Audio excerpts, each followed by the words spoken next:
Good morning and welcome. The time is now 8:30, and I would like to call the January 17th, 2025 meeting of the Energy Facility Siting Council to order. Mr. Secretary, could you please call the roll? Kent Howe, Here. Cindy Condon, Here. Marcy Grail. Councilmember Grail is going to join online. So, Councilmember Grail, are you online? Don't see. Ann Byer, Here. Richard Devlin. Here. Katie Imes. Here. Mr. Chair, you have a quorum. Okay, thank you. Are there any agenda modifications? Mr. Chair, there are no agenda modifications at this time. Okay.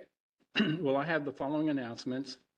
For council members and anyone addressing the council, please remember to state your name clearly, and please do not use the speakerphone feature as it will create feedback. Please mute your phones, and if you're joining us by phone and receive a phone call, please hang up from this call and dial back in after finishing your other call. For those signed on to the webinar, please do not broadcast your webcam. For agenda item D, public comment period, there are 3 ways to let us know you are interested in providing comments to the council.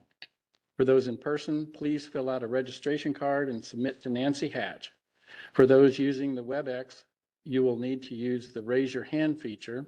And for those on the phone only, you'll need to press *3, which will alert us that you want to speak. We'll go over these options again during the agenda item. If you want to receive future email notifications of council meetings, project milestones, or rulemakings through our Click Dimensions program, you can do so by clicking on the link in the agenda or on the council webpage. Look for the green box on the right-hand side of the page that says sign up for emails and updates. You're also welcome to access the online project mapping tool and any documents by visiting our website. Please note that the audio and video of this meeting is being recorded and may be posted to the council's website following the meeting. Energy Facility Council meetings shall be conducted in a respectful and courteous manner where everyone is allowed to state their positions at the appropriate times, consistent with council rules and procedures.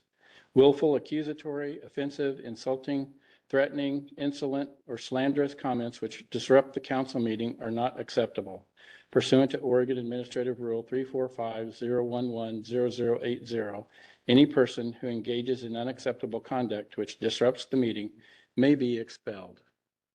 So we'll move on to the next item, which is the consent calendar. We've got approval of minutes first. That'd be the minutes of December 13th. Do we have a motion?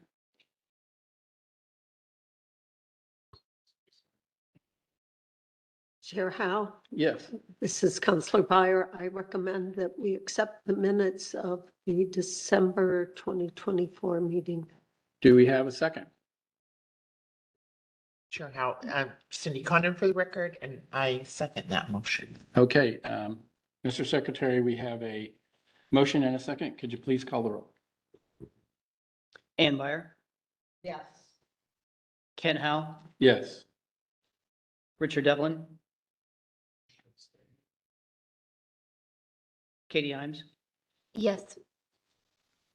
Cindy Condon, Yes. Marcy Grail. Yes. Motion carries, Mr. Chair. Okay, thank you. We'll move to the next item, which is the council secretary report.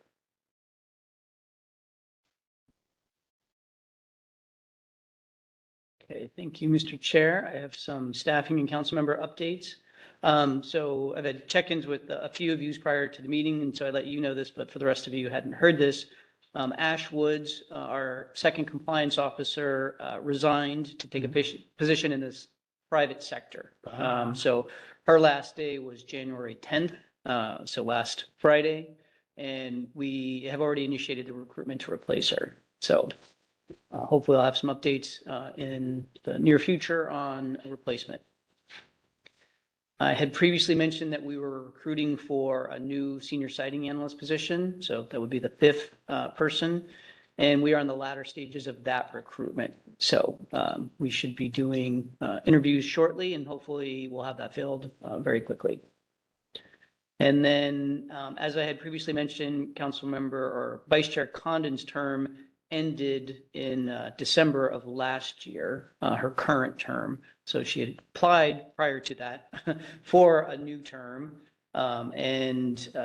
At this point, she's been officially nominated by the governor and is among the list of nominees that will be reviewed by the Senate Rules Committee at their hearing on February 10th. Next, I have some project updates. So the first is on the Archway Solar Energy Facility. That is a 400 megawatt solar PV project proposed on 6.7 square miles in North Lake County.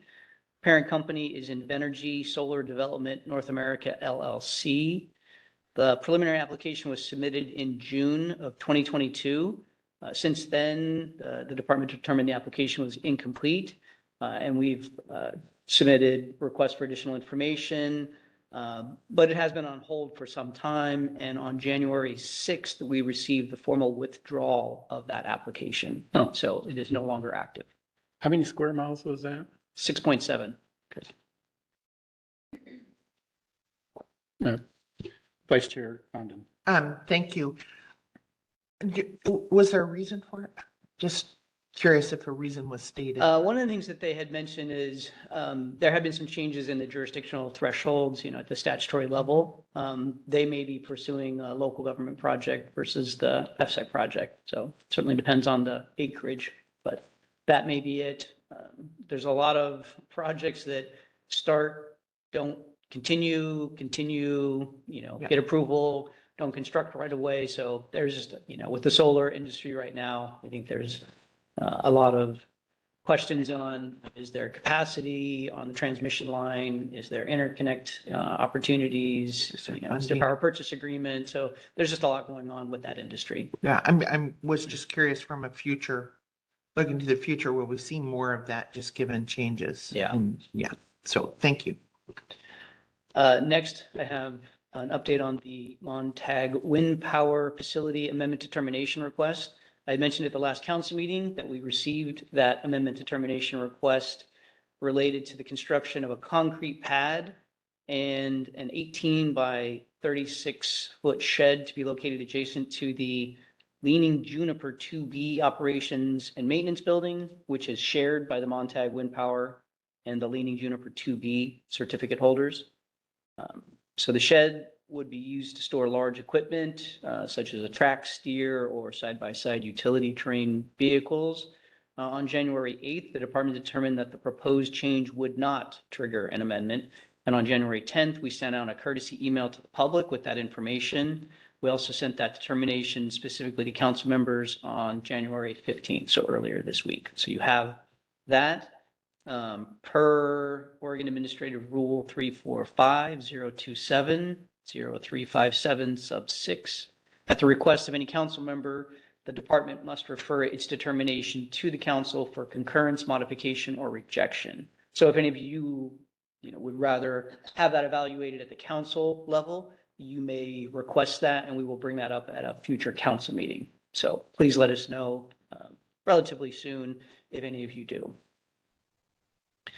We have another amendment determination request. So on December 12th, we received an ADR from Avangrid Renewables for the Leaning Juniper 2A facility. That's an operational 90.3 megawatt wind power facility in Gillum County.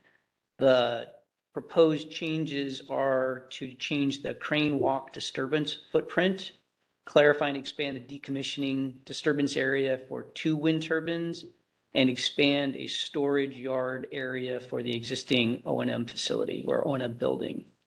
So the ADR was posted to the project webpage, and we provided a courtesy email regarding the receipt of that. And we sent that to council also on January 15th. Since it's still relatively new, we are just beginning our review of it. So I don't have any updates as to whether we believe it should or should not require an amendment. So we are just initiating that review. And then my last project update is related to the Cascade Renewable Transmission System. So yesterday, we received a request to extend the notice of intent timeframe for the project by a year. So this is a proposed 100-mile-long, 320 kV transmission line between the Dalles and Portland. It would largely be located in the bed of the Columbia River. And the notice of intent was originally submitted in March of 2023. So it's kind of a good opportunity to talk about, notices of intent and the validity. So they, per our rules, your rules, they are valid for 2 years. So once a notice of intent is submitted, from the date that it's submitted, an applicant has to submit their preliminary application for site certificate within 2 years. If they don't, then it expires. And if they want to move forward, they have to go back and restart the notice of intent process. There is an opportunity for a 1-year time extension, a one-time 1-year time extension for the notice of intent, meaning that if they request and get approval for that 1-year time extension, then that's essentially 1 more year before they have to submit their preliminary application. The trigger for that is they have to submit that at least 45 days prior to that deadline. So in this case, March 6th is the deadline. Columbia River Transmission, Cascade Renewable Transmission System, submitted that within that or prior to that 45-day timeframe. So they're good there. And the threshold and it's a council determination, not a department determination.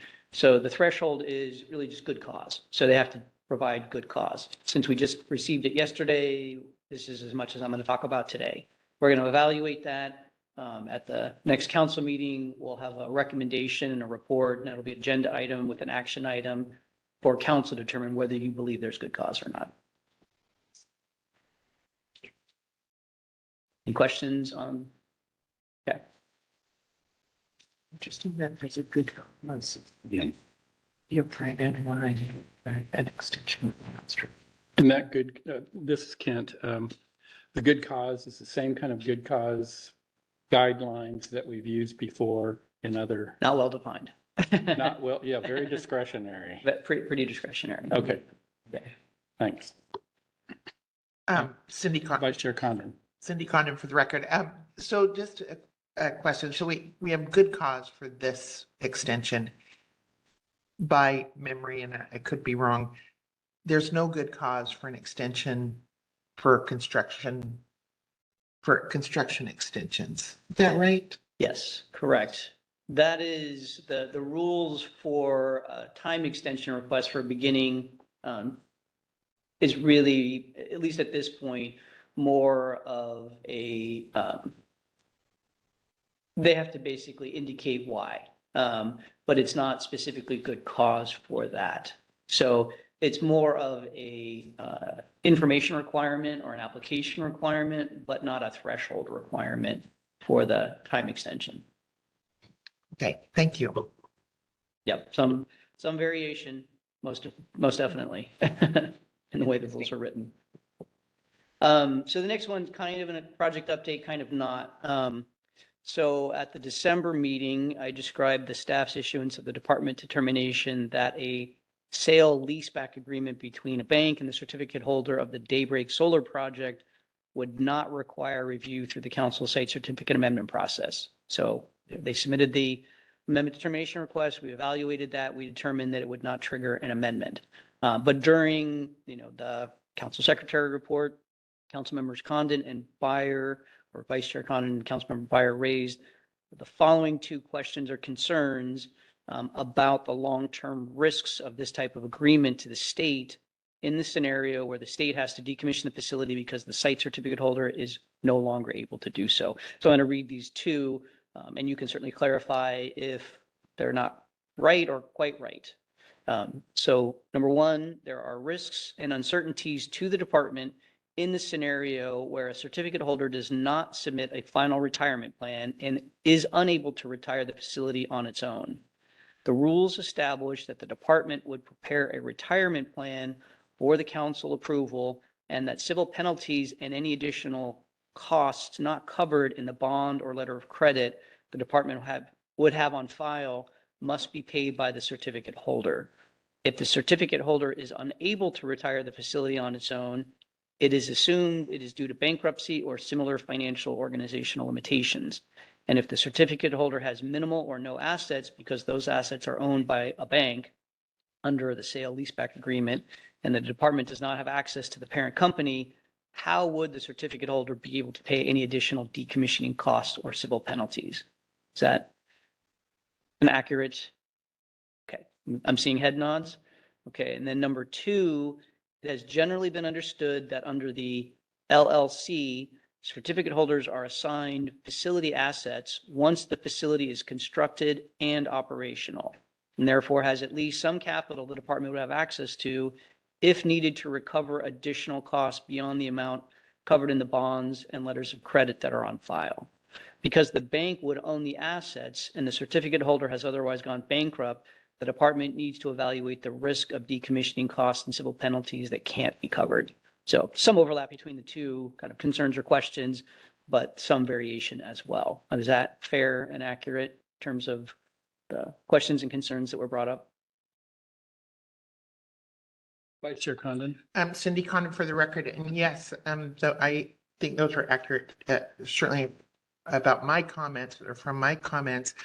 But just more generally, when we evaluate or hear the assessment of site certificate applicants, on the front end, the applicant often doesn't have employees, doesn't have financial statements, doesn't have it, so we rely on the parent company.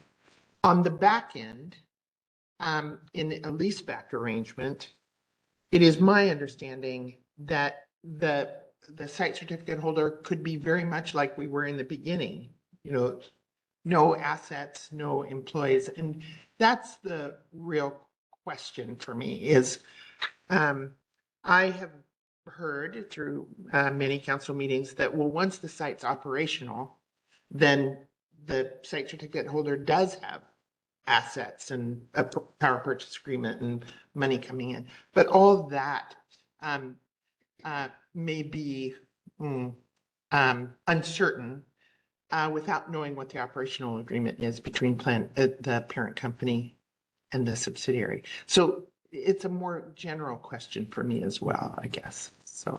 And that's a good sort of leads me into the sort of the final point on this is that, definitely want to make sure that we, express our appreciation for these kinds of questions and evaluations. I think it's important, obviously, both by staff and council. And once we do get into the phase 3 rulemaking for the organizational expertise and retirement financial assurance, we want to evaluate those questions. So we want to bring that up. So this is also a little bit of a plug for the future agenda item, later today to talk about, what priorities the council will have in terms of rulemakings for 2025 and into future years. Thank you. Councilor Byer. Thank you. I guess my overall concern is that we're moving into an area that we just haven't dealt with before. So proceeding cautiously until we can think about it in the context of a rulemaking, making sure that our conditions address any sort of change in the structure of any change in the relationship between the certificate holder and other entities, that we at least have notice of that. A final concern is that, yes, it's great if everything goes cattywampus and we end up having to do the site reclamation or restoration and we have equipment. We have basically said in the past that, it's nice that all that equipment's out there, but we aren't going to consider replacement value when calculating your bonds. So making sure that we keep that distinction, if that makes sense, because that's very different than when we set the bond. If we end up with the equipment, we would do what we have to do to get some value from it, but not allowing that up front. So, but thanks to staff and council for giving us such a clean assessment of this request, and I'm comfortable with the department's decision. Vice Chair Condon? Hi, thank you. I guess, for me too, a question would be that if something goes bump in the night and the bond, maybe it's a timing issue, we don't act according to the time constraints, without the bond, is there other recourse there's still a requirement to clean it up, or to remove the facility from the landscape? And is there a path to the parent company, the site certificate holder is gone, let's say. So is there an alternative path to get to somebody that can help with those costs? Now, there's no bond, there's still a requirement. So that's another specific question. Yeah, I mean, I don't have a good answer for that right now. It would probably require litigation. That might be probably better, a better question for Patrick to answer than me. But yeah, I mean, if if the certificate holder, which is typically, an LLC of a Mhm. parent company, is no longer there, and, there's no ability, on its face to go after the parent company, and we have no bond or letter of credit, then I think the only opportunity would be litigation, or the state would have to cover the full cost of decommissioning. Right, and what concerns me is, and I certainly haven't looked at all of the articles of incorporation and the role of the member company, but in many of them I've looked at, or several, well, almost all of them, there's no liability back to the parent company. I mean, that's why LLCs. And so that's my concern, is that who do you go after? I mean, who do you sue? So that's the specific question. Thanks.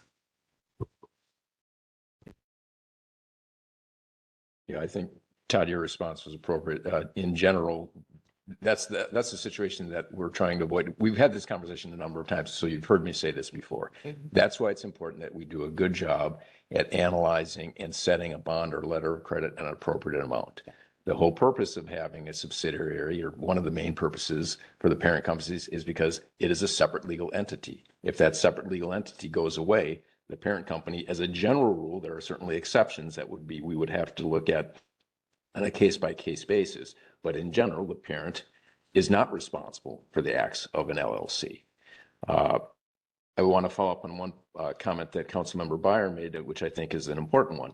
We don't consider salvage value of equipment when setting a bond. Okay, so that means when someone comes to us and says, we think you should consider the fact that if you have to come in and do a cleanup, you can sell the equipment that we've left on the landscape for salvage values. And we have said, no, we're not going to account for that. So what might be left on the landscape isn't going to reduce the amount that we require in a bond or a letter of credit. That's important in the context of these sale leasebacks, because the concern you raised is now we don't have any way to get at that equipment. We were never thinking that we were going to get at that equipment and be able to use it in the first place, because we don't consider salvage value when setting a bond or letter of credit. So again, I go back to what Todd said, all of this isn't really appropriate for discussion in the Secretary's report, right? We need to dig into this more when we're actually looking at the rules. Okay, next on my list is the legislative session has begun effectively. I mean, honestly, it began months ago, probably 6 months ago, in terms of a lot of ramp up. But, it hasn't sort of gavelled in yet, but it is beginning soon. And this week, all of the pre-session filed bills became available. And so we are reviewing those bills. We have people in the agency who do that, and then determine, what of those bills are related to the Department of Energy, and then more specifically, which of those bills are related to the Energy Facility Siting Council. So sort of the legislative team is myself, Sarah, and Tom. And so as those come in, we then will begin reviewing those bills. So there are more than 2,000 pre-session filed bills total. Of those, how many are related to the Department of Energy? And of those, how many are related to Energy Facility Siting Council? That's still being determined. So I have a list of them that I'll go through right now. But there may be more today, tomorrow, next week, we're still kind of getting through. So I have a very short list of them. But there could be a lot longer very quickly. So to me, the bills really fall into three categories. The first are bills that are specific changes to FSEC statutes. Those are obviously a more higher priority bill for us to review and track and participate in. The second category are bills that propose changes to statutes other than FSECs, but could influence or impact council's review of projects. So not specific, but absolutely related. So those ones we want to keep an eye on. In some instances, those may be just as significant as an FSEC related bill, or they may not be, but that's the second category. And the third are bills that may not currently be related to FSEC, but based on the nature of the bill or its relating to clause, could become very specific to FSEC. Many of you are probably aware, throughout the session, bills can be changed. You may have a relating to clauses relating to energy or relating to land use, which late in the session could be gutted and stuffed with something completely different than was initial. So those ones, we don't do a significant analysis on. We kind of keep track of them. And there can be, many, many of those that ultimately don't move forward or don't have any relevance to FSEC, but could. And so those are broadly the three categories of bills that we track. So specifically, there are two that would change FSEC statutes right now. The first is House Bill 2410. This is related to small modular nuclear reactors. So this would allow FSEC the ability to approve a small modular nuclear reactor demonstration project in Umatilla County and directs the Department of Energy, the Department of Land Conservation and Development, and the Public Utility Commission to prepare a report for the legislature evaluating all statutes and rules that may need to be amended in order to allow for such an approval. So it's kind of a two-stage thing. One is, really we'd have to do that report and determine, what do the statutes say, what do the rules say? Could we even, legitimately review a small modular nuclear reactor? And then based on those potential changes, there would probably be follow-up, either statutory changes or rule changes that would then ensure that that would be allowed. So that's the first one. Second one is also nuclear related, House Bill 2426.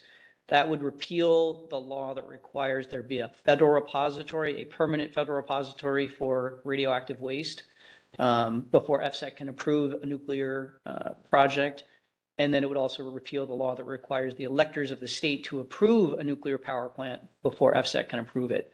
So those are the two things right now. In your statutes, you have authority over a new nuclear power plant. But there are also two provisions that say before you can do that, there has to be a permanent federal repository, which there is not one. And second, it would have to be approved by basically through an election or through a state vote. So right now, technically possible, practically not possible. And so this, like some past legislation, would repeal those two elements, which would then create the opportunity for somebody to submit a new power project for a nuclear power plant. The next one is related to FSEC, but not specific. So it wouldn't be changing your statutes, but it is related to wind turbine lighting. One of the things you've probably heard many is, if you drive out at night out in the Columbia Plateau, some of you much more knowledgeable of that than others. There's a lot of lights out there. There's a lot of wind turbines, both on the Oregon and Washington side. And so, and then they are blinking, at different intervals.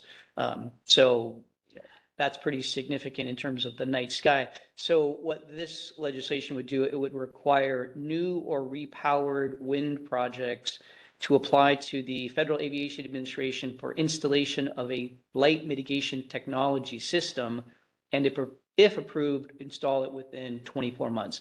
So it's really the FAA that determines what's the safety elements that are required for really anything over 200 feet tall. And obviously, now wind turbines are, pushing 600 feet. So there's a lot of potential hazards to air traffic. So the FAA looks at that, determines, what, if any, type of lighting or coloration or anything that needs to be done with those wind turbines. There is technology, and it may not be exactly this. I'm sure it's changing all the time, but like radar triggered technology, so that you wouldn't have the lights on unless a plane is flying, and that sort of radar trigger basically turns on the lights for a period of time. So that's maybe the technology it's referring to. It may just be a technology, but that's the basic idea, is to reduce, or remove the lights at night for the wind turbines, but still maintain the safety aspects of it. So that's one that's out there right now. And then, Quick question on that. Was there a number? yeah, sorry, House Bill 2375. Yeah, and I thought about putting up a slide with those, but I think because it's so early, I think we're going to probably have a bunch of other bills, and I will follow up in the next couple of weeks with emails to council members with those bills, so you can track them individually. Because again, I don't think this is the universe. This is, I think, just the beginning. And there are four other bills, and I'm not even going to talk about those, that have, they're really not related at all right now. But again, depending upon changes to them in the future, could be. So not worth kind of going over. And like I said, I will, certainly throughout the session, whether it's during council meetings or even interim, be providing updates to those bills and things that are related to and specific to AFSEC. And last on my list is upcoming council meetings. So we checked in with Chair Howe earlier this week on the February. The February dates are February 20th and 21st. We do not have anything that is driving a council meeting. We have some information items, but we can defer those to March. So we are not going to hold a February meeting. The March dates are March 20th and 21st. We will definitely need a March meeting. Probably it would be a little bit busier than it would have been because we're not having a February meeting, but we will be in touch with you in the coming weeks in terms of more specifics about that. And we're good. And it's 9:03, and I dragged this out because we had a 9 o'clock time certain for the next agenda item. So if we got through too quickly, we would have had to take a pause. So now it's 9:03 and no pause is needed. And with that, I'll conclude my secretary report unless council members have any questions. Any questions? Okay, thank you, Secretary Cornett. So it's 9:03, and the next item is the application process rulemaking phase 2 public hearing. We've got Tom Jackman, the rules coordinator, that'll host a hearing for public comment on this rulemaking. It's all yours, Mr. Jackman. All right, thank you. My name is Tom Jackman, and I will be serving as the council's hearing officer for this public hearing today. The purpose of this hearing is to take public comment on the rules proposed for the application process phase 2 rules found in OER 345 divisions 21 through 24. No responses to public questions will be made during this hearing. The agency will review issues raised during the public comment period, and the hearing officer's report will contain responses to all comments made. In addition to the opportunity to present comments at this hearing, anyone may submit written comments until 5 p.m. on Wednesday, February 5th, 2025, which is the close of the public comment period. Comments received after this time will not be reviewed or considered by the council unless the council decides to extend the public comment period for everyone. Each person wishing to comment orally at this hearing should complete one of the registration cards on the information table and back and bring it up to me. I'll use those cards to call each person when it is his or her turn to testify. When I call your name, please come forward, state your name and where you are from. If you represent an organization, please state the name of the organization. You may then present your comments.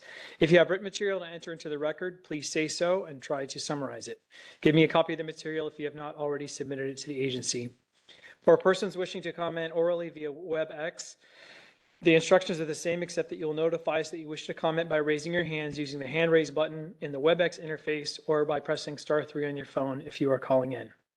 Again, if you have written material to enter the record, please say so and try to summarize it. Please also email me a copy of any written material at tom.jackman@energy.oregon.gov. Are there any questions? Okay. The hearing is now in session and is being recorded to maintain a permanent record.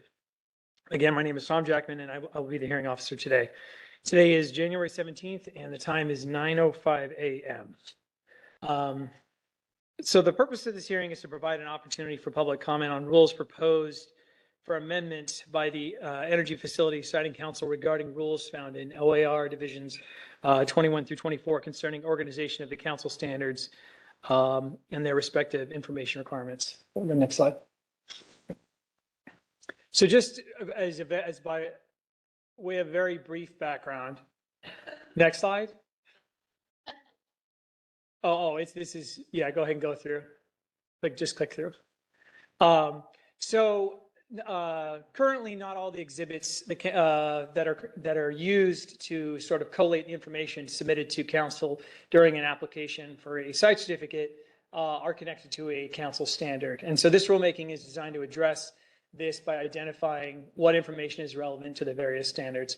And the way it's currently organized can be very confusing, where information related to a standard is actually spread across multiple exhibits, or even just parts of an exhibit. So again, the attempt is to make it more clear about what information is actually used to determine whether a given council standard is met. And so we're sort of combining exhibits, moving them around, and but we're not really or really at all changing the language of what is required to be submitted. So the true up of making sure that, there's no sort of extraneous information or that all the information needed to meet a council standard is included in the actual rules is going to be something that we're going to look at during phase 3, because sort of a change in the information requirements is really a reflection of a kind of a more complete or a newer understanding of what the standard itself actually is. You can't change what you're requiring people to submit without really admitting that you're changing the standard itself. So that is sort of too meaty for this phase here. So the rules can do a better job of explaining where the same information is required for multiple standards. And we've also done that as well by ensuring that to the extent information is sort of duplicated across standards, or the same type of information is needed to show that more than one standard has been met, then we've used identical language to make it clear that the exact same information can be used for each of those standards. Okay, go ahead, next slide.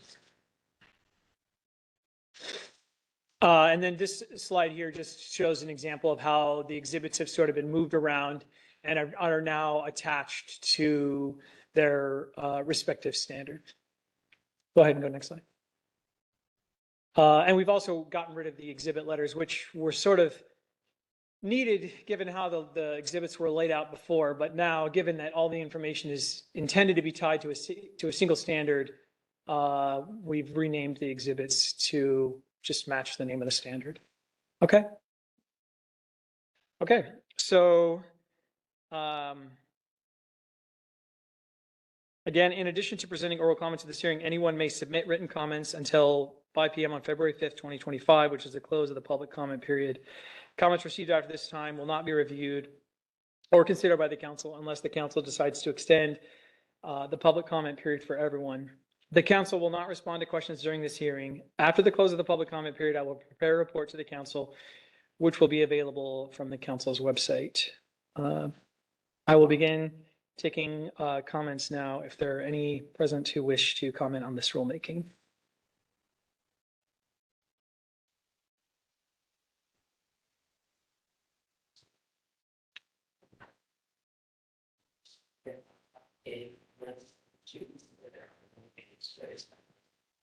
Okay. I don't know how long you want to wait. Anybody in the room wish to comment? Wasn't expecting any comments, but here we are.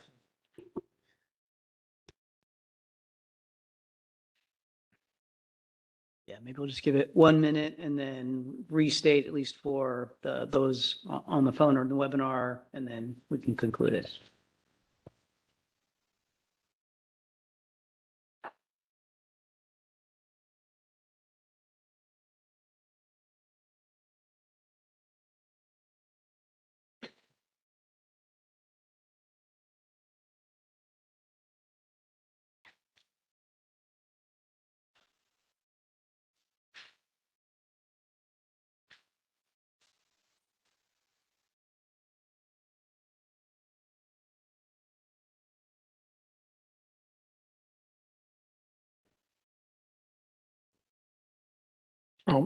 Oh, so this is your last opportunity to make comment at this hearing at this time on this rulemaking.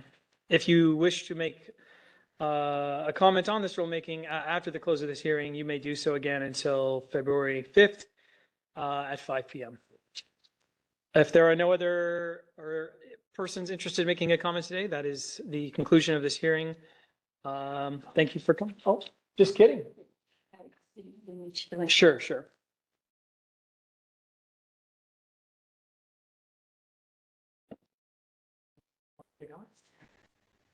Long trip over. I'm not good in the morning. Anyway, thank you for letting me comment, and I'm sorry that I was late today. But I did want to comment on the Division 15 rulemaking. Oh, Irene Gilbert, 2310 Adams Avenue, LeGrand, Oregon. And if I were more organized here, I would give you the exact statute, but I'll give written comments in terms of specific areas that I have concerns about, but I just wanted to comment about sort of an overarching statute that has to do with anytime you have an amendment and you're dealing with contested cases, or a new application and dealing with contested cases. And that is in the 183 rules. Basically, the statute says that any person who is impacted either, and it talks about, actually the legislature added a word to it. It's if there are resources or interests. And so it's a fairly broad thing that says if an individual has concerns about resources or interests based on an action of an agency, they have the opportunity or the right to have a contested case. And so, and I'm using this generally, it's not necessarily they have a right to be heard before the council, but they have a right to due process is basically what the rule says. And I'll give that to you in my written information. So that rule is in the statute, and immediately following that rule, it says that if an agency fails to provide timely opportunity for the individual to have their issue heard, if the agency isn't timely in giving people the opportunity to have due process, then the courts can order the agency to provide timely notice. So where this really comes into play, in my mind, is when you have a contested case going on, or decisions that are occurring up front in a decision process before the council. And for instance, if you tell someone that they can't be a participant in a contested case because they didn't meet the rules as far as their comments, what that statute's really saying is that person has a right to due process to make a decision about whether or not they really did meet the standard. The same thing would apply with things like summary determinations that occur during a contested case process. I know initially I'm learning more. I've been dealing with the statutes and rules now for over a dozen years, and it seems like every time I face anything, I learn more. But for instance, with the initial Boardman to Hemingway transmission line, there were a lot of decisions that were made by the administrative law judge early in the process that basically kicked people out of the process. So, and there were things like interlocutory appeals and whether or not they could have an interlocutory appeal. There were decisions about whether or not their comments were specific enough to deal with their issue. And that process went on for a very long time. And the people were told at the time, no, you're kicked out. You are kicked out because of summary determination. You're kicked out because of some other procedural rule that someone failed to meet. And yet we were told that we couldn't have any kind of due process or any kind of hearing or appeal until after the site certificate was actually issued. Well, that runs totally contrary to a statute that says people have the right for a timely decision, because all of us who lost issues early on, had I known there were a couple of issues that I clearly would have been interested in. For one thing, bats and what they did with bats as far as removing the pre-construction surveys.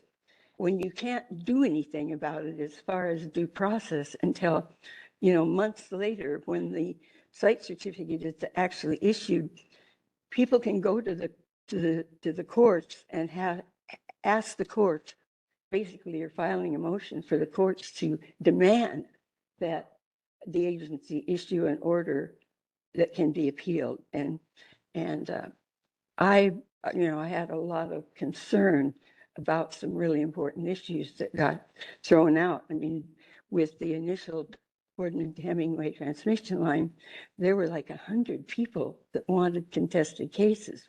And they threw out a bunch of them early on. They threw out over 30 during summary determination. And so when it came down to the final decision, they were only making decisions on, I think it was like 37 issues or something like that. But that should not have happened that way. And when I think that the legislature was pretty clear in their intent when it never used to say that people had a right to be heard in terms of concerns with, and I don't, if I had my act together, I would have read the actual statute to you, but they added the word interest. So you have a right to have your interests heard or your concerns about safety and health and wildlife in a timely way. So, I mean, I'll look at the rules and make sure that there aren't places in it where that's going to occur.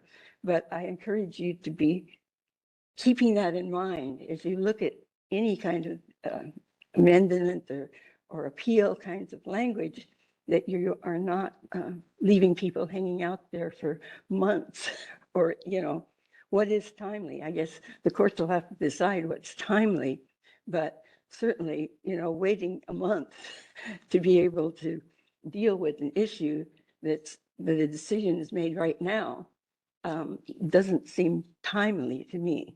So that's, like I say, I'll give you specific comments, and I apologize for being late. It takes me 5 hours to get here, and I keep thinking I can get here faster than I can.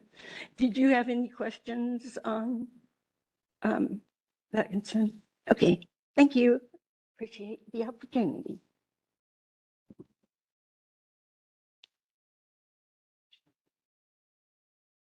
Sure.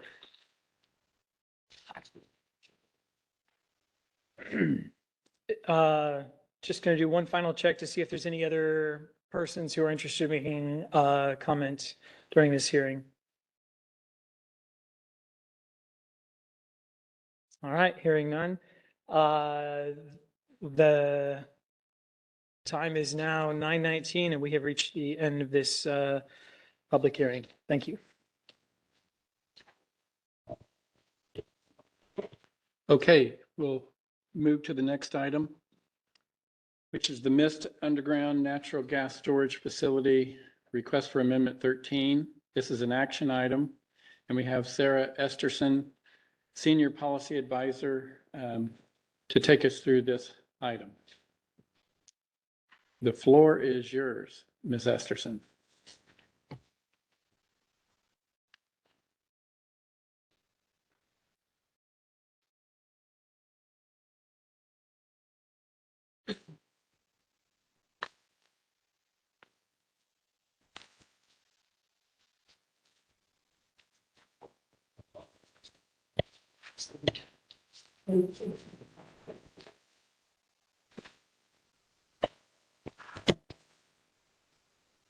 Thank you.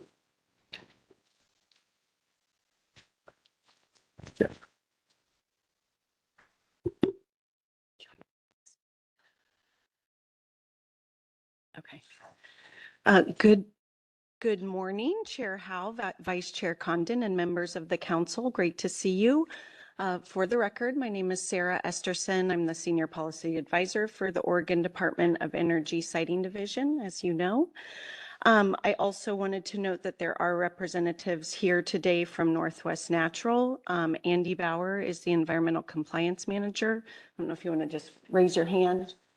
Dave Weber, who's the Vice President, and then their legal counsel from Stoll Reeves, Tim McMahon. I don't think they would have an opportunity to respond to any questions unless Todd or Patrick thought that was acceptable, but did want to acknowledge they are here today. Okay, so through this agenda item, council will review the proposed order on request for Amendment 13 of the Mist Underground Natural Gas Storage Facility. We'll focus on the changes that were made between the draft proposed order to the proposed order in response to the substantive issues that were raised on the record of the draft proposed order public hearing. And then council will review issues raised in the requests for contested case that were received, and will determine whether there are any issues that justify either a condition or whether those issues need to be evaluated through the contested case proceeding. So following review of the request for contested case, you will take action. Unless a contested case request is granted, council will have the opportunity to make a decision on whether to approve, modify, or reject the proposed order as the final order, and that will either grant or deny Northwest Natural's request for Amendment 13 of the site certificate. Okay, so first, let's review the background of the facility and the facility site. So you can go ahead.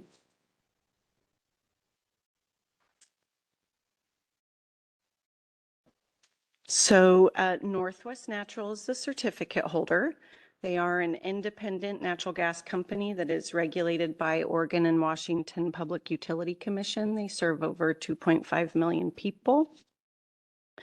The facility includes surface facilities to an underground natural gas or to multiple underground natural gas storage reservoirs.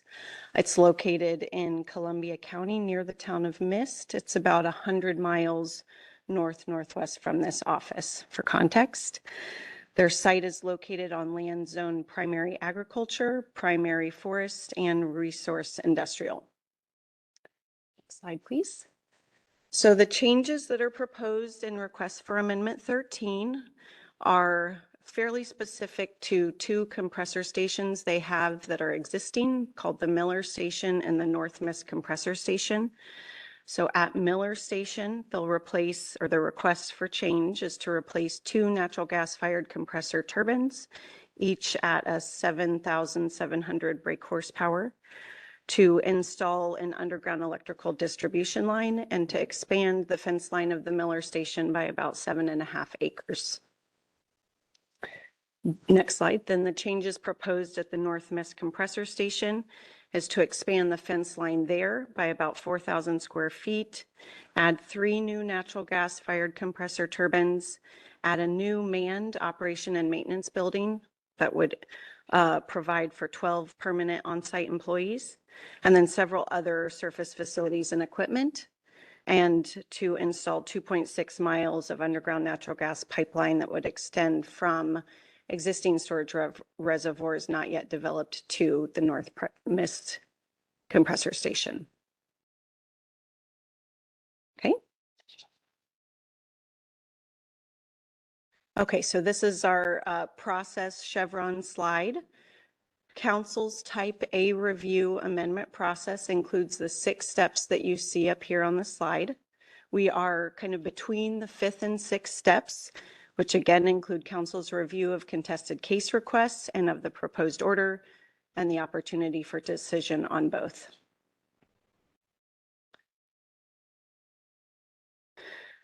Okay, so the review of Amendment 13 initiated in March of 2024. We completed our review in consultation with our third-party consultant, Haley and Aldrich, in about 5 months.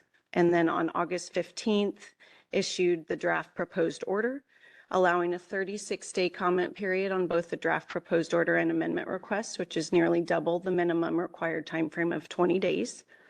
Council held their public hearing on September 19th, 2024 in Clatskanie. And at that meeting, the certificate holder was granted extra time to respond to issues raised in comments. And then council reviewed the draft proposed order and issues raised in comments at the October meeting. Department issued their proposed order on November 21st and presented their recommendations for how to respond to the issues raised to council on October 25th. Okay, next slide, please.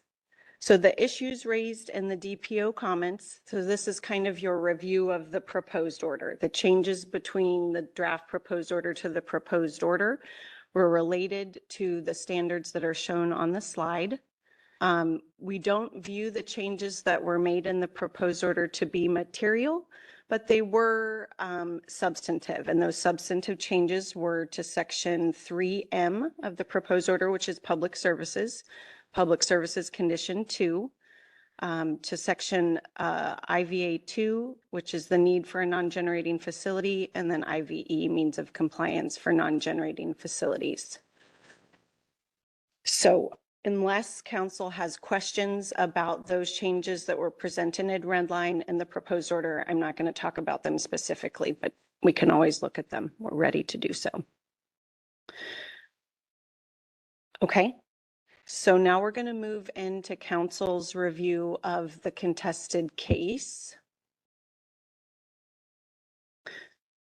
So we received 4 requests for contested case.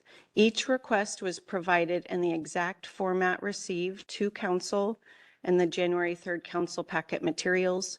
Those are also posted online. The 4 requests received were from the following: Green Energy Institute, Mr. Daniel Schatz, Mr. Samuel Simmergen, and American Aquifers. Okay, so this is a little bit of a process explanation, but want to set the stage. So council's scope of review for a request for contested case in the amendment process includes 2 parts. First, you have to determine whether the issue was properly raised. So that means the issue was raised on the record of the draft proposed order public hearing. The issue was raised with sufficient specificity. That means enough facts and information or legal arguments are provided to give the certificate holder in the department the ability to respond, and that the issue is within council jurisdiction. So that's the definition of properly raised. I do want to just note that there is an allowance not to raise it properly if the contention is that the department failed to comply with procedural requirements. And we do have one of those. So we will get there. So once council determines that an issue is properly raised, then the second step of your process is to determine whether the issue raises a significant issue of law or fact that is reasonably likely to affect the council's determination of compliance. And I'm just going to use that phrase as did the issue raise a significant issue of law or fact, because it's a lot of words. So once we get through, just know I'm not omitting that without reason. Okay, so then once you determine if the issue is properly raised, if you determine that the issue raises a significant issue of law or fact, you have 2 options. You can determine that the issue can be assessed by or addressed by a new or amended condition. And if that's the case, you would direct the department to develop that condition unless we are able to develop it here today. and to then go back a step and reissue the proposed order with that newer amended condition, and we kind of restart that process from proposed order. If that's not the path, but that you have found it's a significant issue of law or fact, then you would direct a contested case proceeding to commence. And then we would work with our contract through Office of Administrative Hearings with an administrative law judge to initiate that process. If council finds that their issue has not raised a significant issue of law or fact, and then the request for contested case is denied, and we would proceed with your decision on the proposed order. Okay, so before we move into review of the issues, we have recommended that the council find that each of the issues raised in the contested case requests were properly raised, with the exception of one, but that it's related to procedural. So we aren't going to ask you here today to go through those 3 steps. It is presented in the staff report. So if you disagree with the staff report that any issue was not properly raised, we can talk about it. Otherwise, we are ready to go through the substance of the issues. Okay.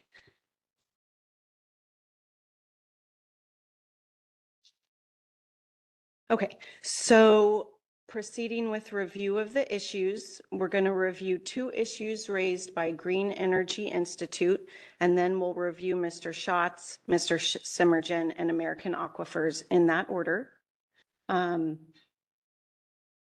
Okay, and just so you know that the way that we've presented these slides is that we present the issue. We've attempted to present the requester's factual and legal arguments, and then our response and evaluation to those arguments for you to consider. And as we intend to implement our practice and citing division, work with our legal counsel. And so the first issue from Green Energy Institute is going to be presented by your counsel to counsel, Mr. Patrick Rowe. So I'll hand it over to him. Patrick Rowe, Department of Justice. As Sarah mentioned, all of the requests for contested case are in your materials. So what you're seeing on this slide is just a summary of the first issue that Green Energy Institute raised. And this relates to your need standard. And essentially their argument is you can apply, your need standard currently applies to 3 non-generating facilities. It does not apply to the MIST facility. The MIST facility, you have the authority to apply a need standard to surface facilities related to underground storage facilities, but you have not done that in rule. And Green Energy Institute argues that the rule as written allows you to apply a need standard to this facility without further rulemaking. So just to step back a little bit, the statute, one of the statutes that is relevant to this argument is ORS 469501. That is the statute that authorizes council to adopt standards for the siting, construction, operation and retirement of facilities. It's that statute 469501 that is the authority for all the standards that you're familiar with that you have adopted in rule. So for example, organizational expertise, recreation, scenic resources, all the things that we consistently look at, that statute is the authority. You've adopted all of those standards in rule. That's an important point to bear in mind. Pursuant to subsection L of that statute, council may, but is not required to, adopt standards for non-generating facilities. And as I've mentioned, you've done that for 3 types of non-generating facilities: electric transmission lines, natural gas pipelines, and liquefied natural gas storage facilities. You have not adopted in that rule a need standard for surface facilities associated with underground storage facilities. That's the category that MIST would fall into. So that rule is, your need standard rule is OAR 345, Division 23, Sub 5. It states, and the phrase is up here as well on the slide. I don't know if the entire phrase is up there. What that rule states is the council may adopt need standards, and it's not a complete quote, for other non-generating facilities.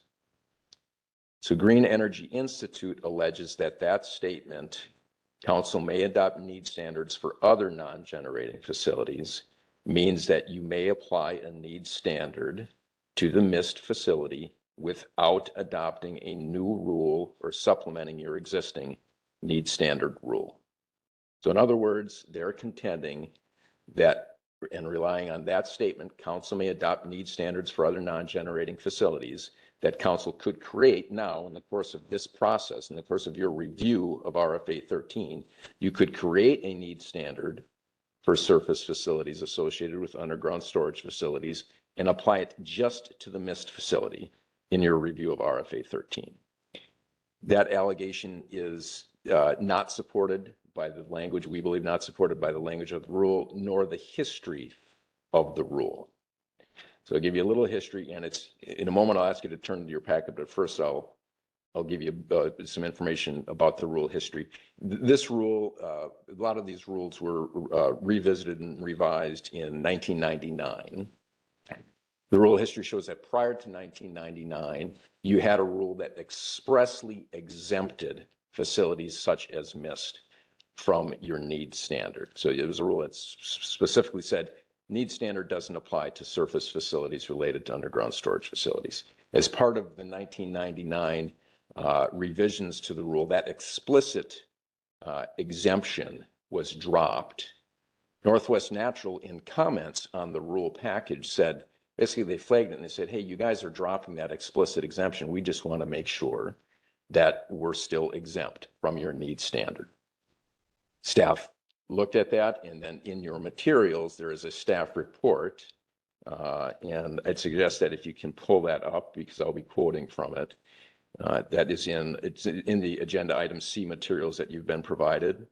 So why don't you just take a moment to pull that up.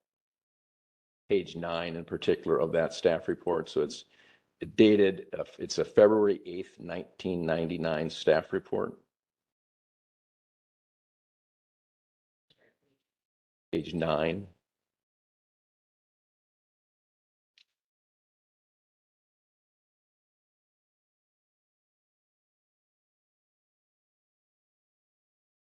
Everyone there?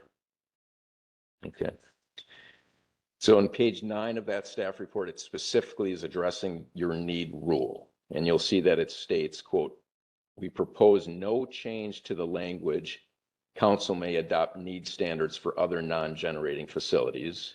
And I'm going to jump a little bit further in that summary. It says this rule lists the kinds of facilities that are subject to the need standard.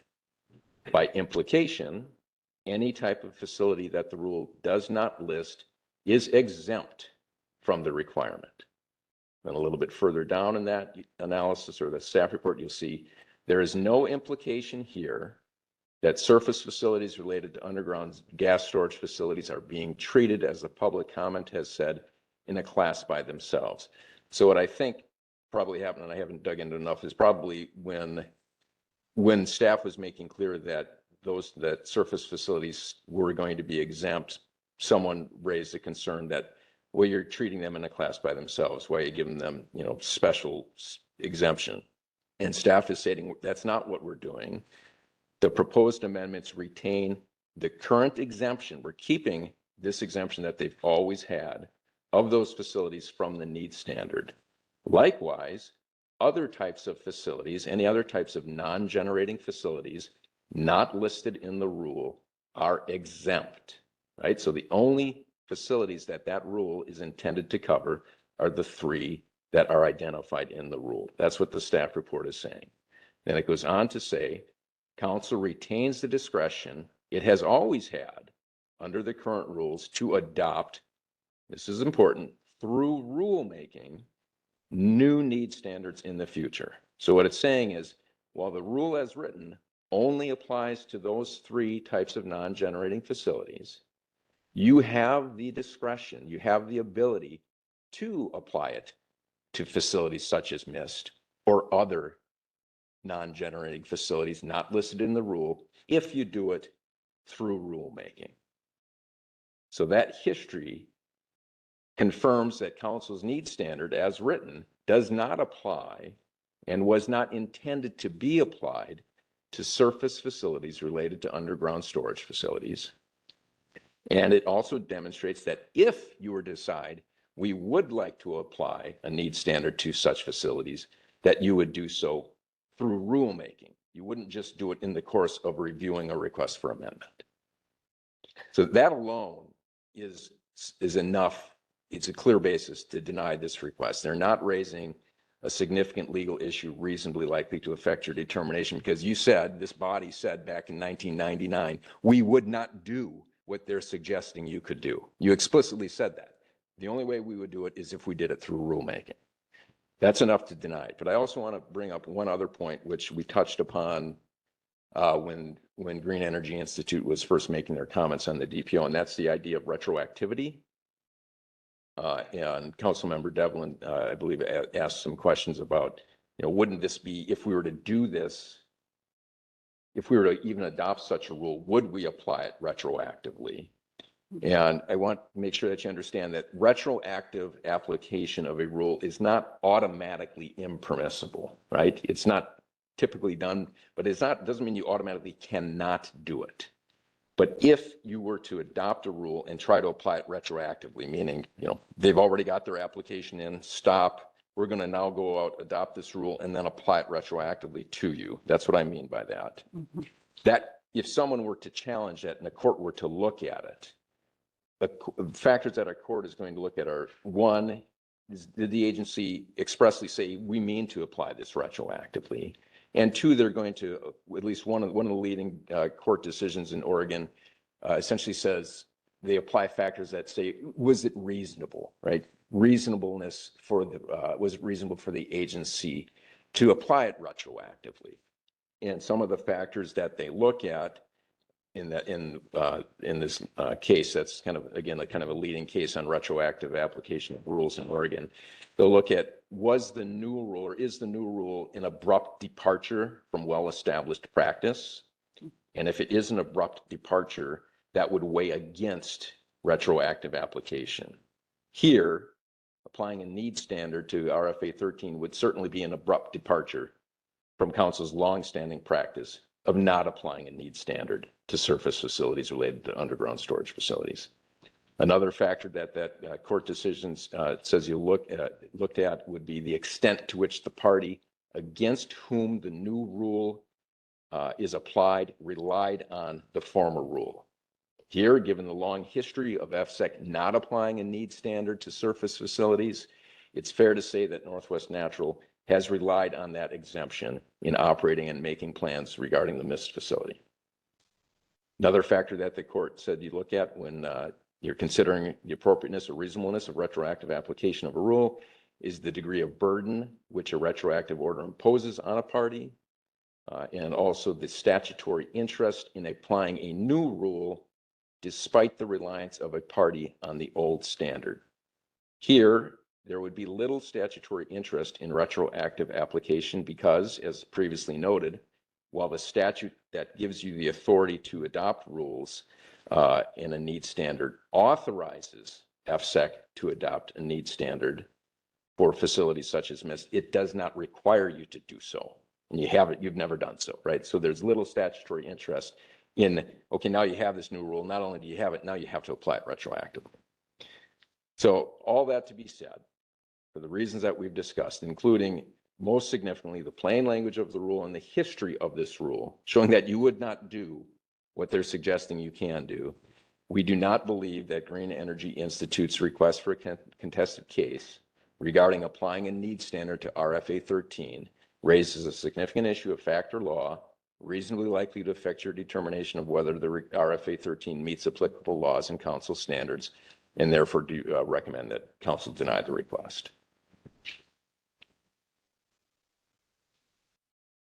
Secretary Cornett. Yeah, just from a procedural standpoint, our intention was that we do these one at a time. Yeah. So that they're presented. You can certainly ask any questions you may have, of any of the staff, but that you basically go through the action of voting on each particular contested case request as we present them, and then move on to the next one. Okay. Yeah, that, I think the rest of the council is in agreement the way to proceed one at a time. Okay, are there any questions or comments of council? Councilor Devlin? Thank you, Mr. Chairman. I agree with the staff recommendation. The only thing that I'm going to note, and I'm going to note it when we get to a later item, is I would appreciate if sometime in the future, prior to our next decisions, not the decisions we're making today about the rulemaking process, but future decisions, that we review our needs standards and to see if there's any changes that need to be made in those, whether changes to existing need standards or any additional need standards that should be put in effect. But I fully agree with staff's recommendation. Mr. Chair. Yeah. Just a response to Councilmember Devlin.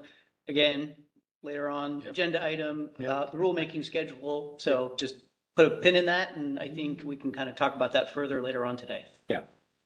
Sounds good. Okay, so on issue number 1, is the council ready to, I'm ready to entertain a motion. Is anyone ready to make one? And just a reminder, we did hand out the updated timeline with some slight variation in the motion On the language. motions? Okay. So please use the version that you have in paper. Okay.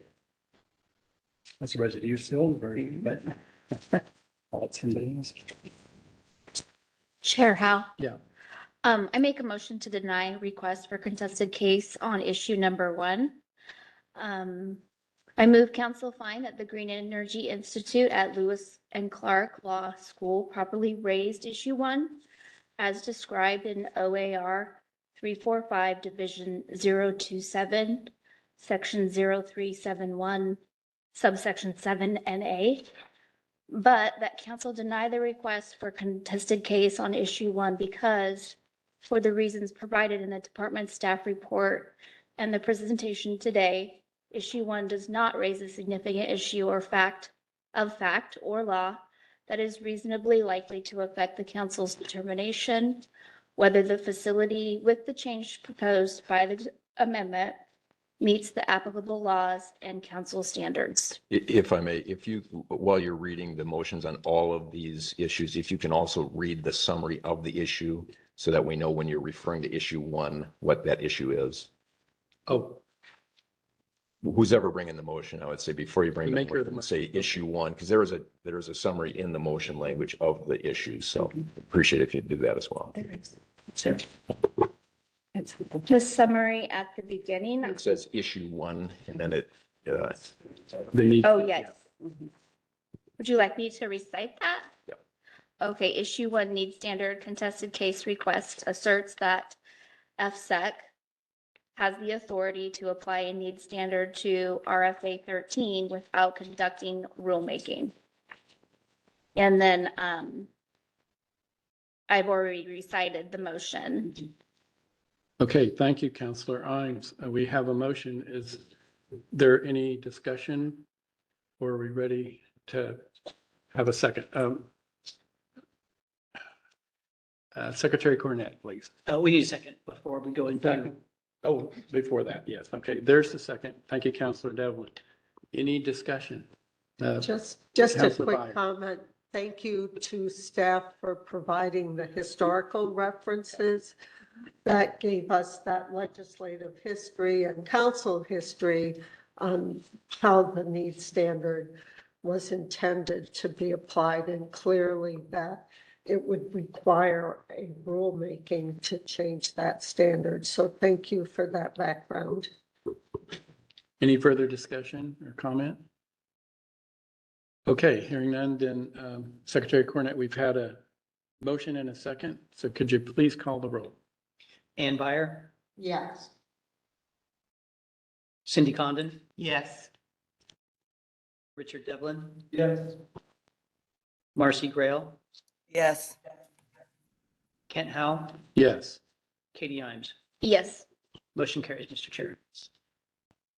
Okay, we're ready to turn it back over to Ms. Esterson for issue 2. Next slide, please, Nancy. Great. Thank you so much, Counselor Rowe. So Green Energy Institute issue number 2 states council should exercise its authority to apply a need standard based on Oregon's energy climate change goals. So this issue piggybacks off of issue 1 and sort of assumes issue 1 is granted. And so the fact that you've just made a decision on issue 1 really already answers the outcome of issue 2. Nevertheless, we would like to highlight the factual arguments provided in support of the issue so that you can make a decision. So GEI, or Green Energy Institute, argues that there is no need for more storage capacity if you apply energy and climate change policies of the state. They cite to policies including the Department of Environmental Quality's Climate Protection Plan, which caps greenhouse gas emissions for Northwest Natural. They cite to recent decisions by the Oregon Public Utilities Commission that would phase out Northwest Natural's line extension allowance. This is a subsidy that helps connect new customers to the utility and paid for through rates. And then they also cite to Executive Order 2004 and House Bill 3630. So our recommendation, based on your review of issue 1, is that council has not adopted a need standard, so there are no reasons then to evaluate the need. And we're recommending that you deny issue number 2 for the reasons described in the revised January 3rd staff report and described today. Okay. Any questions from council or comments? Counselor Byer? Just for the record, I think in the staff report, there are specific responses to the individual questions raised by the Green Energy Institute. So just know that the record supports any decision regarding those individual factors like the climate protection plan and the other things that they have been specifically addressed in the record. Thank you. Any other comments? Okay, issue 2 is regarding the council standard and need standard, and the council should stating the council should exercise its authority to apply a need standard based upon Oregon's energy and climate change goals. Do we have a motion to address this issue? Counselor Byer. Okay. Again, you've restated that this issue is that council should exercise its authority to apply a need standard based on Oregon's energy/climate change goals. I move the council find that while the Green Energy Institute at Lewis and Clark Law School properly raised issue 2 as described in OAR 345 Division 27, Section 371, sub 7, sub A, and issue 2,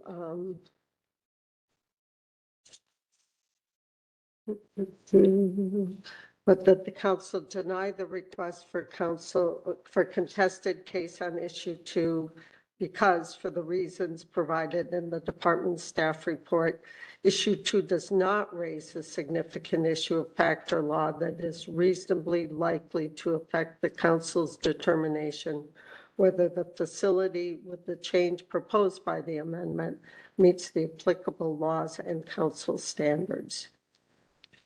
Okay, we have a motion. Is there a second? Counselor Devlin, seconded. So any discussion, comments? Okay, Counselor or Secretary Cornett, could you please call the roll? Katie Imes, Yes. Richard Devlin. Yes. Kent Howe, Yes. Cindy Condon, Yes. Ann Byer, Yes. Marcy Grail. Yes. Motion carries, Mr. Chair. Okay, thank you, Secretary Cornett. So issue 3, Okay. back to you, Ms. Esterson. Okay, thank you. Okay, next up, we will review 2 issues raised in a request for contested case by Mr. Schatz. The first issue is our issue 3, so that's not his issue numbering, is that groundwater contamination potential due to abandoned wells.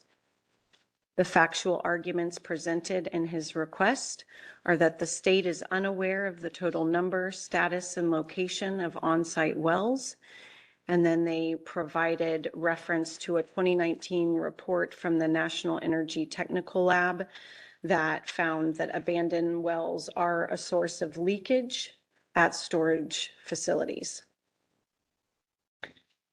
This issue was raised on the record of the DPO, so we presented to council. And as we presented there, this issue is not perceived to be specific to the changes proposed in Amendment 13. So we don't actually consider it to be within the scope of review related to the evaluation of council standards. But as we presented and discussed during your DPO review and the proposed order, we do respond to the issue where we received a complaint in 2022 and worked with our partners at DEQ and Dogami to evaluate whether there was an issue of compliance with the site certificate.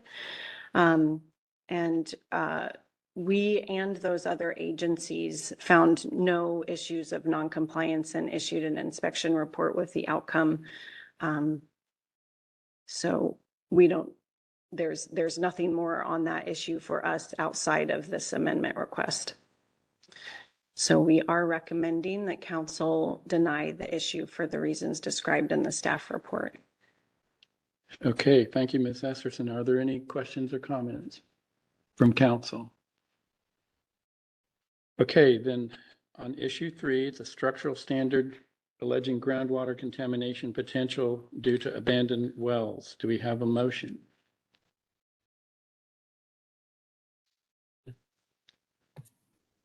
Vice Chair Condon? Thank you, Chair Howe.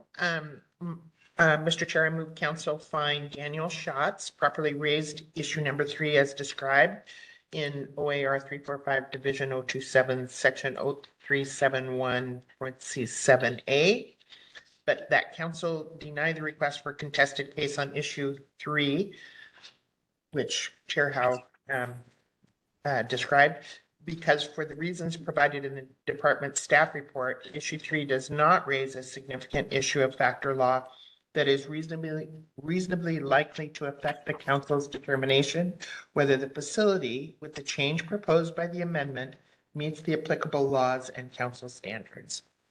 Okay, thank you, Vice Chair Condon. Do we have a second? Yes, this is Marcy Grail. I second. Thank you, Councilor Grail. Any discussion? Okay, we've got a motion and a second. So Secretary Cornett, could you please call the roll? Richard Devlin? Aye. Kent Howe? Yes. Ann Byer? Yes. Marcy Grail? Yes. Katie Imes? Yes. Cindy Condon? Yes. Motion carries, Mr. Chair. Thank you, Secretary Cornett. Okay, issue 4, back to you, Ms. Esterson. Okay. Issue 4 combines 3 related issues from Mr. Schatz, and they are as follows. Geologic hazards were not properly assessed in Northwest Natural's Exhibit H. Exhibit H is the exhibit prepared to evaluate the structural standard. Exhibit H is outdated according to an updated USGS map created in 2020, and surficial geology was not properly assessed in Exhibit H. The factual arguments that were provided in the request for contested case for this issue were that best available science was not used to evaluate geologic hazards and risks at the site, that Northwest Natural did not utilize the USGS 2020 Portland map in their evaluation of geologic hazards, and that they had utilized a source to demonstrate that the site is extremely active and that velocity data shows significant rotation occurring at the site, which were not properly evaluated. So in response to the question of whether this issue raises a significant issue of law or fact, our recommendation is that it does not. This is, the department coordinated with Dogami and its subject matter experts at Haley and Aldrich in the evaluation of the issues raised in Mr. Schatz as well as the American Aquifers letter. They were parallel. So just to address the factual issues that we just covered for this issue. So the information requirements of the structural standard expressly state that the evaluation has to be based on reasonably available sources, not the best available sources. Second, Northwest Natural provided evidence in its Amendment 13 materials within Exhibit H of its consultation with Dogami. The Department of Energy was there as well. On the methods, the evaluation methods and field methods to evaluate seismic risk. And then we had our consultant, Haley and Aldrich, be the primary reviewer of Exhibit H from the beginning of this amendment process. They also supported review of these issues. And through their review, which they prepared a memo that we shared with Haley and Aldrich to evaluate these issues. So they determined that site rotation was evaluated in Northwest Natural's geotech report that was prepared by their geotech consultant, geoengineers. They had used the USGS's 2014 National Seismic Hazard Model. Haley and Aldrich's review identified that the fault of concern that was identified in the USGS's 2020 Portland map was the Gales Creek fault, and that was evaluated by Northwest Natural's consultant geoengineers using LIDAR hillshade model.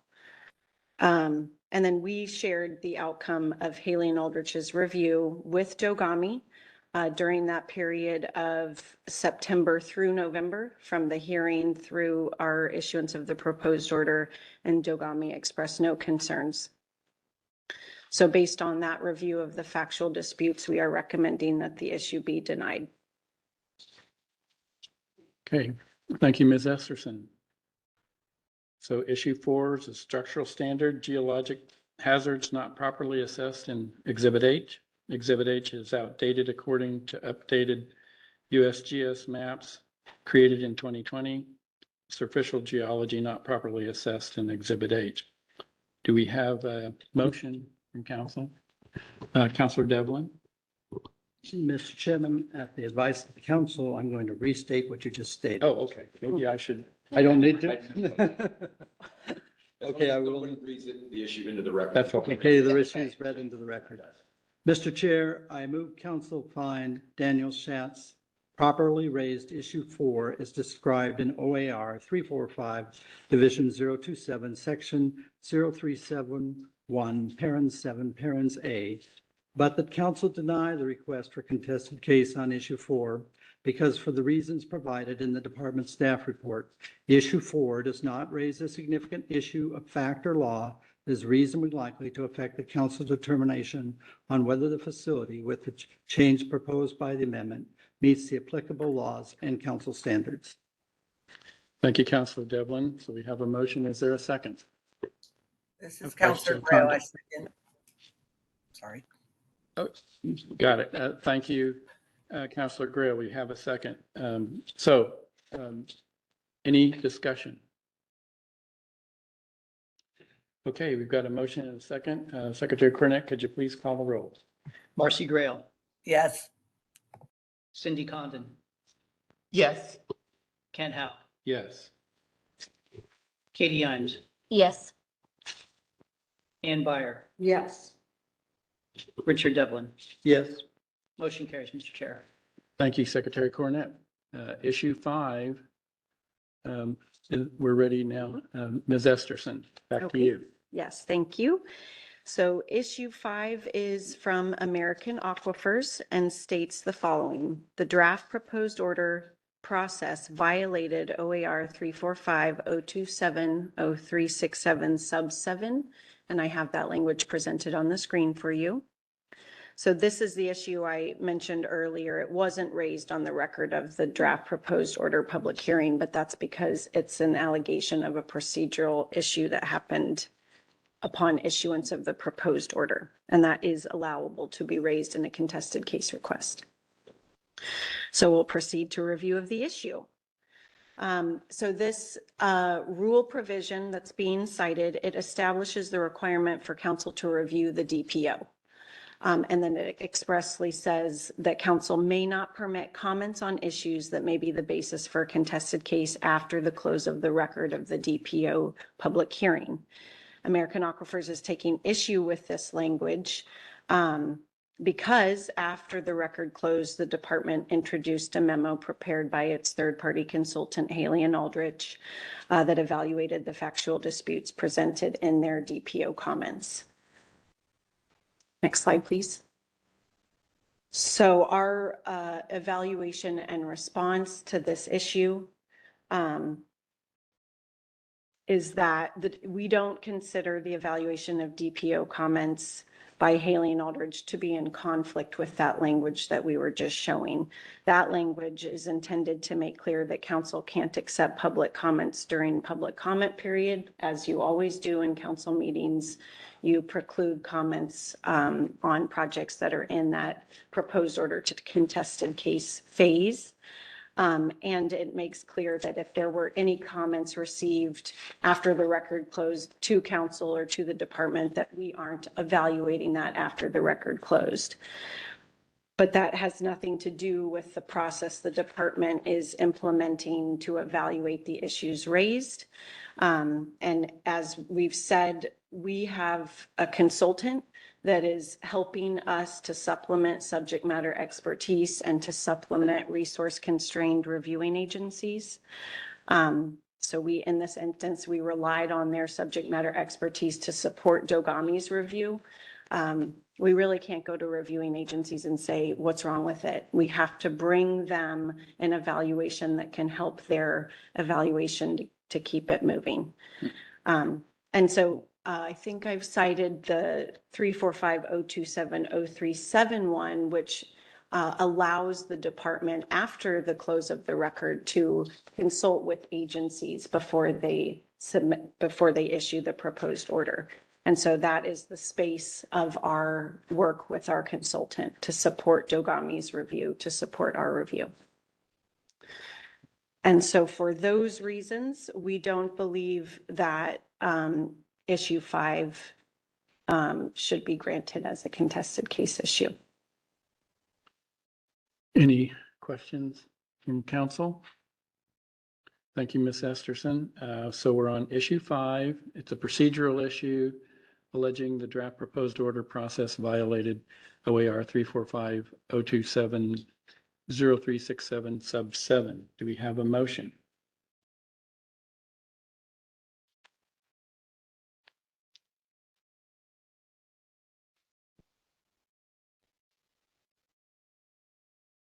Chair Howe.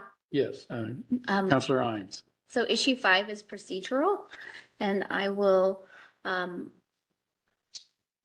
get my language here, right? Motion to deny request for contested case on issue 5. I move council find American Aquifers did not properly raise issue 5 as described in OAR 345 division 027 section 037 and A, and is therefore denied. We have a motion. Second. And a second. Thank you, Councilor Devlin. Any discussion? Okay, Secretary Cornett, could you please call the roll? Cindy Condon? Yes. Kate Himes? Yes. Marcy Grail? Yes. Ann Byer? Yes. Richard Devlin? Yes. Kent Howe? Yes. Motion carries, Mr. Chair. Thank you, Secretary Cornett. So issue 6, Ms. Esserson, back to you. Okay, issue 6 is your final issue, and it is from American Aquifers and Mr. Simmergen. And apologies if that's not the appropriate pronunciation. It states that there is a conflict of interest between Dogami, the department, and Haley Aldrich, the department's third-party consultant. Factual issues presented for this issue from the request are that Haley Aldrich employs Dr. Thomas, who is also on the governing board of Dogami. And that the Haley and Aldrich memo did not evaluate the merits of the balancing determination criteria as raised in American Aquifers DPO comments, or there are questions of the adequacy of Northwest Naturals monitoring program or seismic hazards. Okay, so then the question of whether the issue raises a significant issue of law or fact, our recommendation is that no, it does not for the following. So Haley and Aldrich has a master service contract with the department to provide technical support and has a work order contract to support MIST Amendment 13. Dr. Thomas was not involved in the evaluation or review of MIST Amendment 13. I'm not even sure who she is, but not involved. And Northwest Natural did not request, nor did the department apply the balancing determination. And there was an evaluation in the proposed order of Northwest Natural's monitoring program and seismic hazards. So for these reasons, we are recommending that you deny issue 6. Any questions from council? Okay, issue 6, under conflict of interest, alleging there's a conflict of interest between Oregon Department of Energy, Dogami, DEQ, and Haley Aldrich. Do we have a motion? Vice Chair Condon. Mr. Chair, I move council find Samuel Semerjian and American Aquifers properly raised issue 6 as described in OAR 345 division 027 section 0371 parentheses 7A, but that council deny the request for contested case on issue 6 for the reasons provided in the department staff report. Issue 6 does not raise a significant issue of fact or law that is reasonably likely to affect the council's determination whether the facility, with the change proposed by the amendment, meets the applicable laws and council standards. Okay, we have a motion. Do we have a second? Councilor Byer? I second the motion. Okay, we've got a motion and a second. Secretary Cornett, could you please call the roll? Richard Devlin, Aye. Ken Howe, Yes. Cindy Condon, Yes. Marcy Grail, Yes.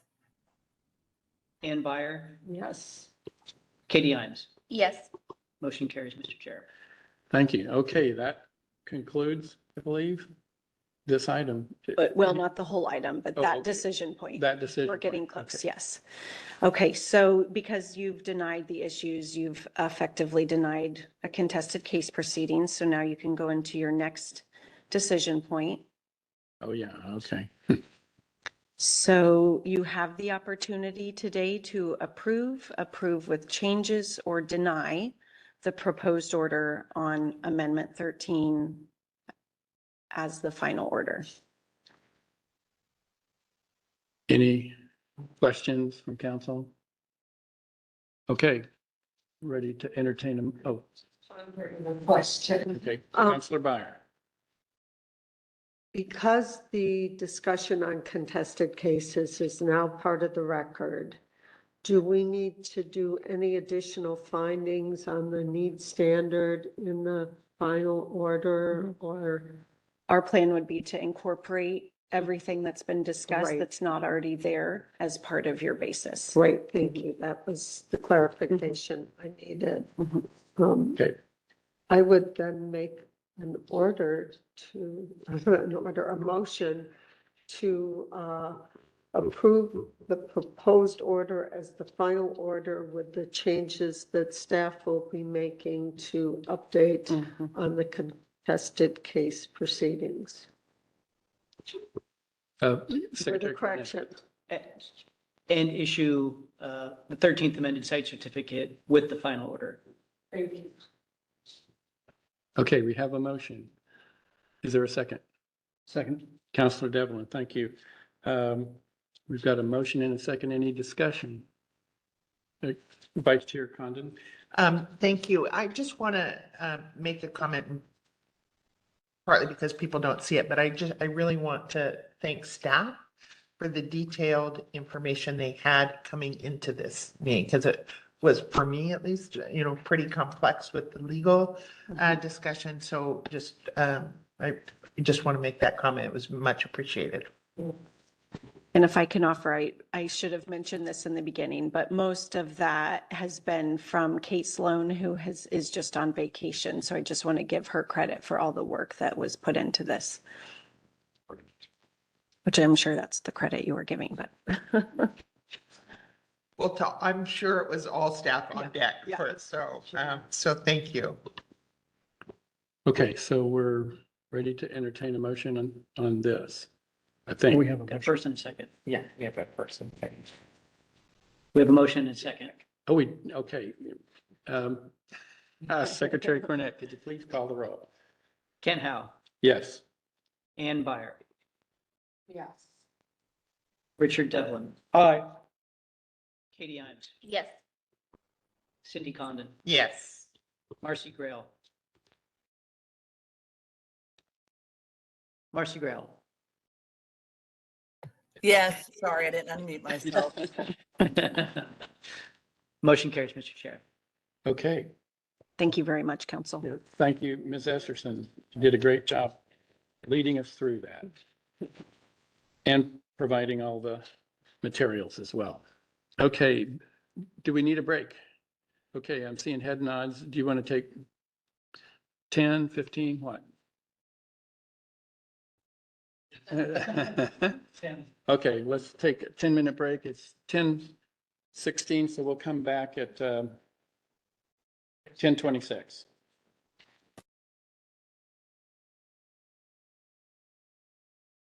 Being back from recess and continue on with the next agenda item, which is public comment period.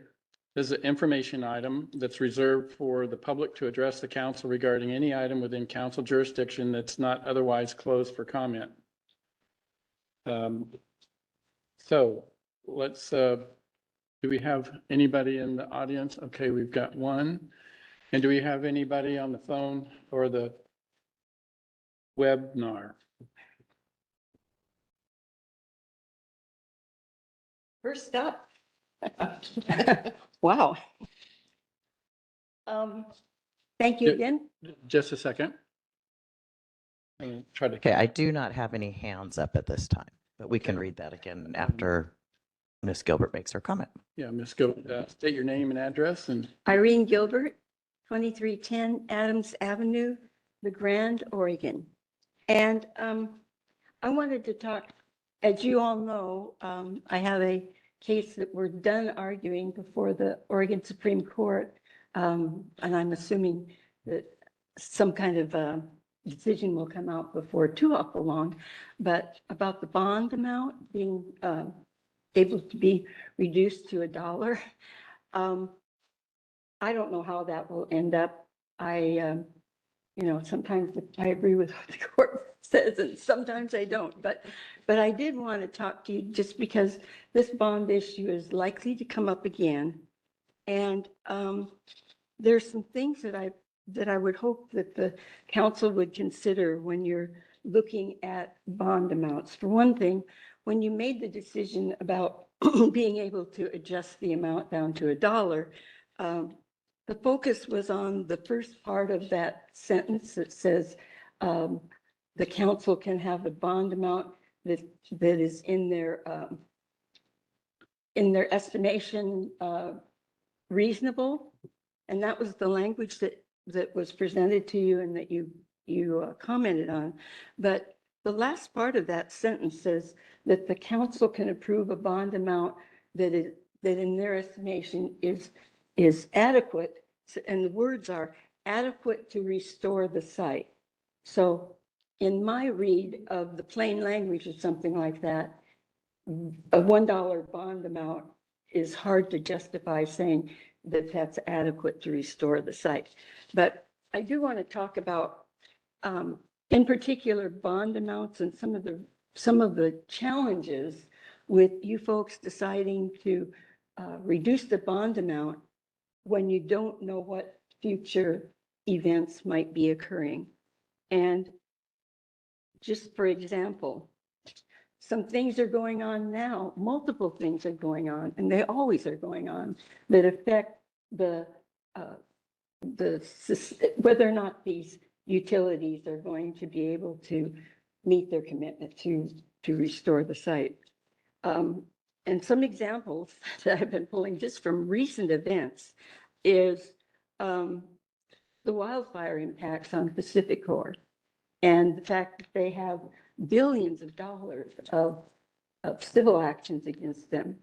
And in fact, there are 3 Oregon legislators who have now presented a bill that says, and I don't know that the bill will be heard, you know, there are lots of bills that go in, but they're asking for a bill that says if there is outstanding litigation about damages from fire, that utilities can't raise their rates for like 3 years.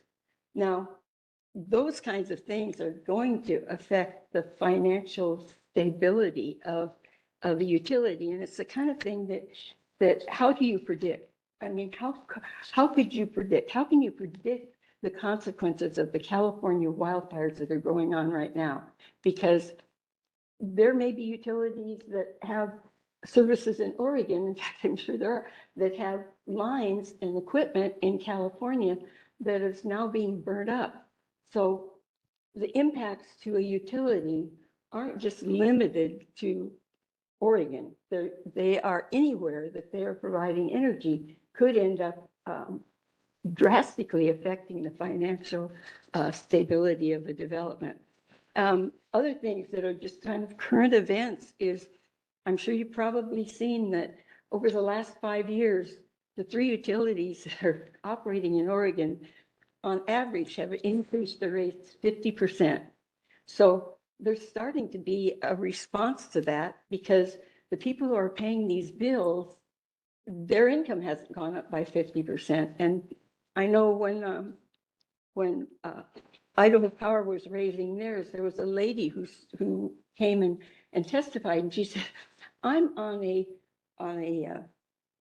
stable income, and $50 doesn't sound like much to a lot of people in this room.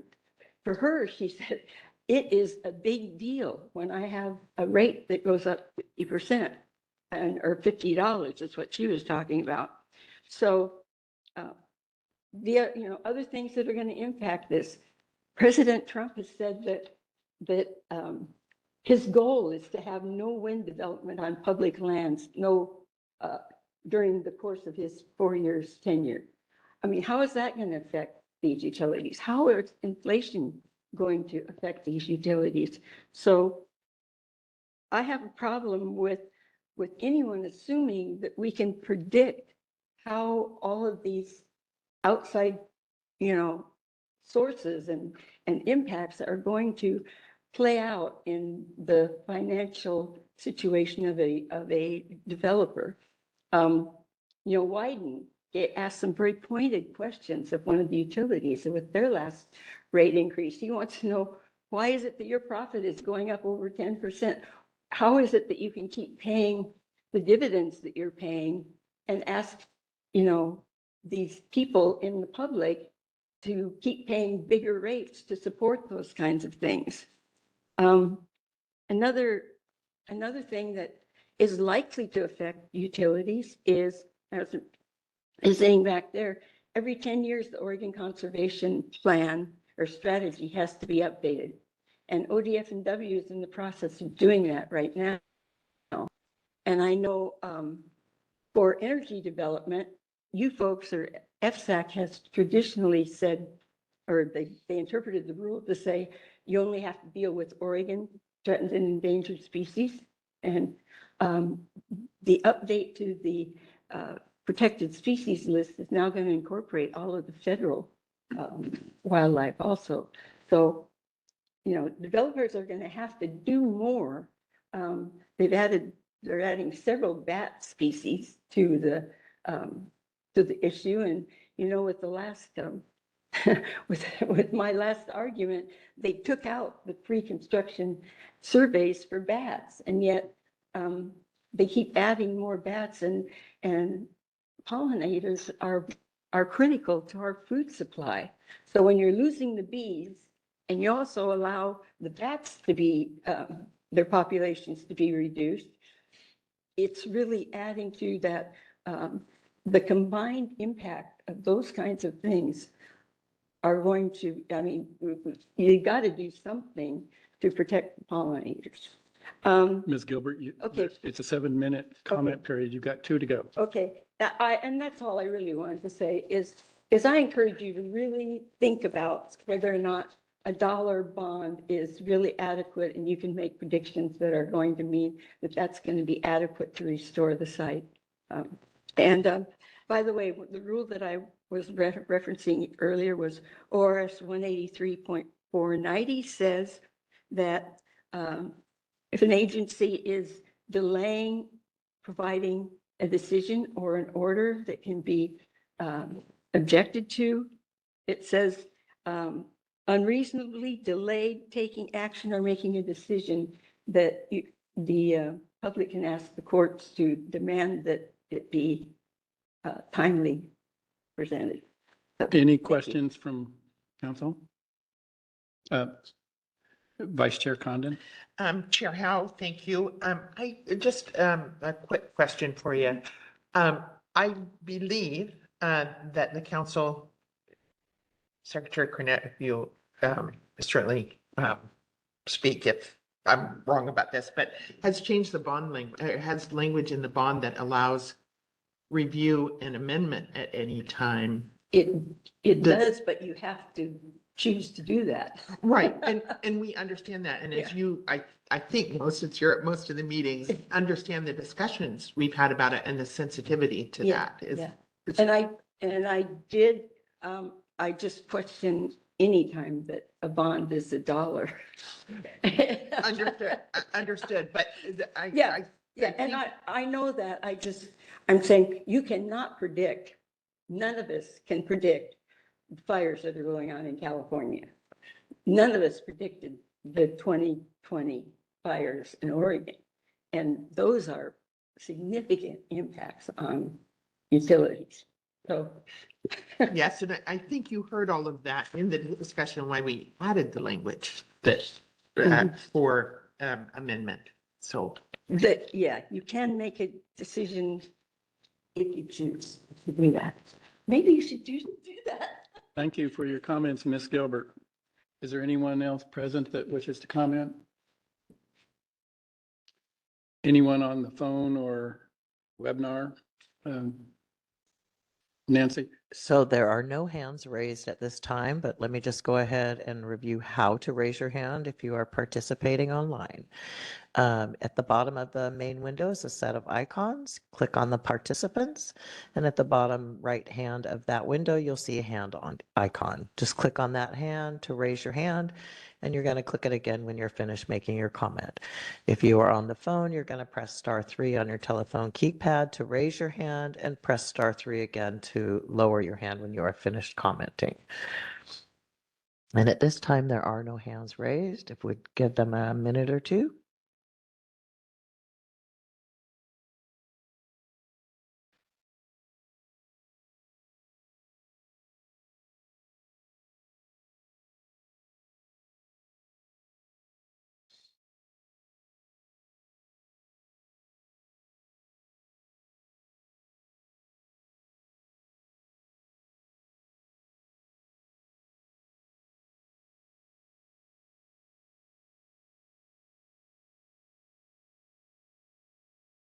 Okay, that will conclude our opportunity for public comment. And we'll proceed to the next item, which is the 2025 rulemaking schedule. This is an action item. Thomas Jackman, Rules Coordinator, will present the proposed 2025 rulemaking schedule, which will include the following for each proposed rulemaking: a summary, recommendations for how to obtain public input, and a draft schedule. The council will allow members of the public an opportunity to provide oral comments related to rulemaking priorities for 2025. And the council will provide direction to the department of its rulemaking priorities for 2025. Mr. Jackman, the floor is yours. All right, thank you. Let us go ahead and go to the next slide. So we're here today to talk about the 2025 to 2027 rulemaking schedule. I'm also going to give it a brief overview of what we did last year, and then there'll be a chance for, as you said, some public comment. And then hopefully council will be able to give staff some direction on where they want us to take the rulemaking efforts over the next few years. So go ahead and go to the next slide. So just as a brief overview of the rulemaking process, we start with the sort of, once we have the schedule laid out, we do the initiation, we have outreach to anybody who would potentially be interested in it. That has typically involved the formation of a rulemaking advisory committee. We work together with that committee to draft rules. Council considers the proposed rules, and if they are amenable to them, we issue a notice of proposed rulemaking, which is a public notice, and we file that with the Secretary of State, which opens a public comment period. We typically have had a hearing, like we had one earlier today, and then we use those comments to draft permanent rules. So it's a pretty straightforward, typical state agency process. Any questions about the rulemaking process before we go on? Go ahead and go to the next slide. So we had a pretty busy 2024 schedule. Just, as you can see here, we adopted 4 sets of rules, and then we're involved in a rulemaking effort with DEQ to update their solar noise rules, and also initiated 3 other sets of rules, or 3 other rulemakings. The amendment rulemaking, which is ongoing right now, and we're hoping to have some draft language for consideration by the RAC within the next month or 2, and then at which point we would bring that proposed language to council for consideration at the beginning of the public comment process. But that's been very good, and we'll be talking a little bit more about that one later, as it is. We are rapidly coming up on the 5-year deadline for review of the rules that were created as part of the 2020 amendment rulemaking.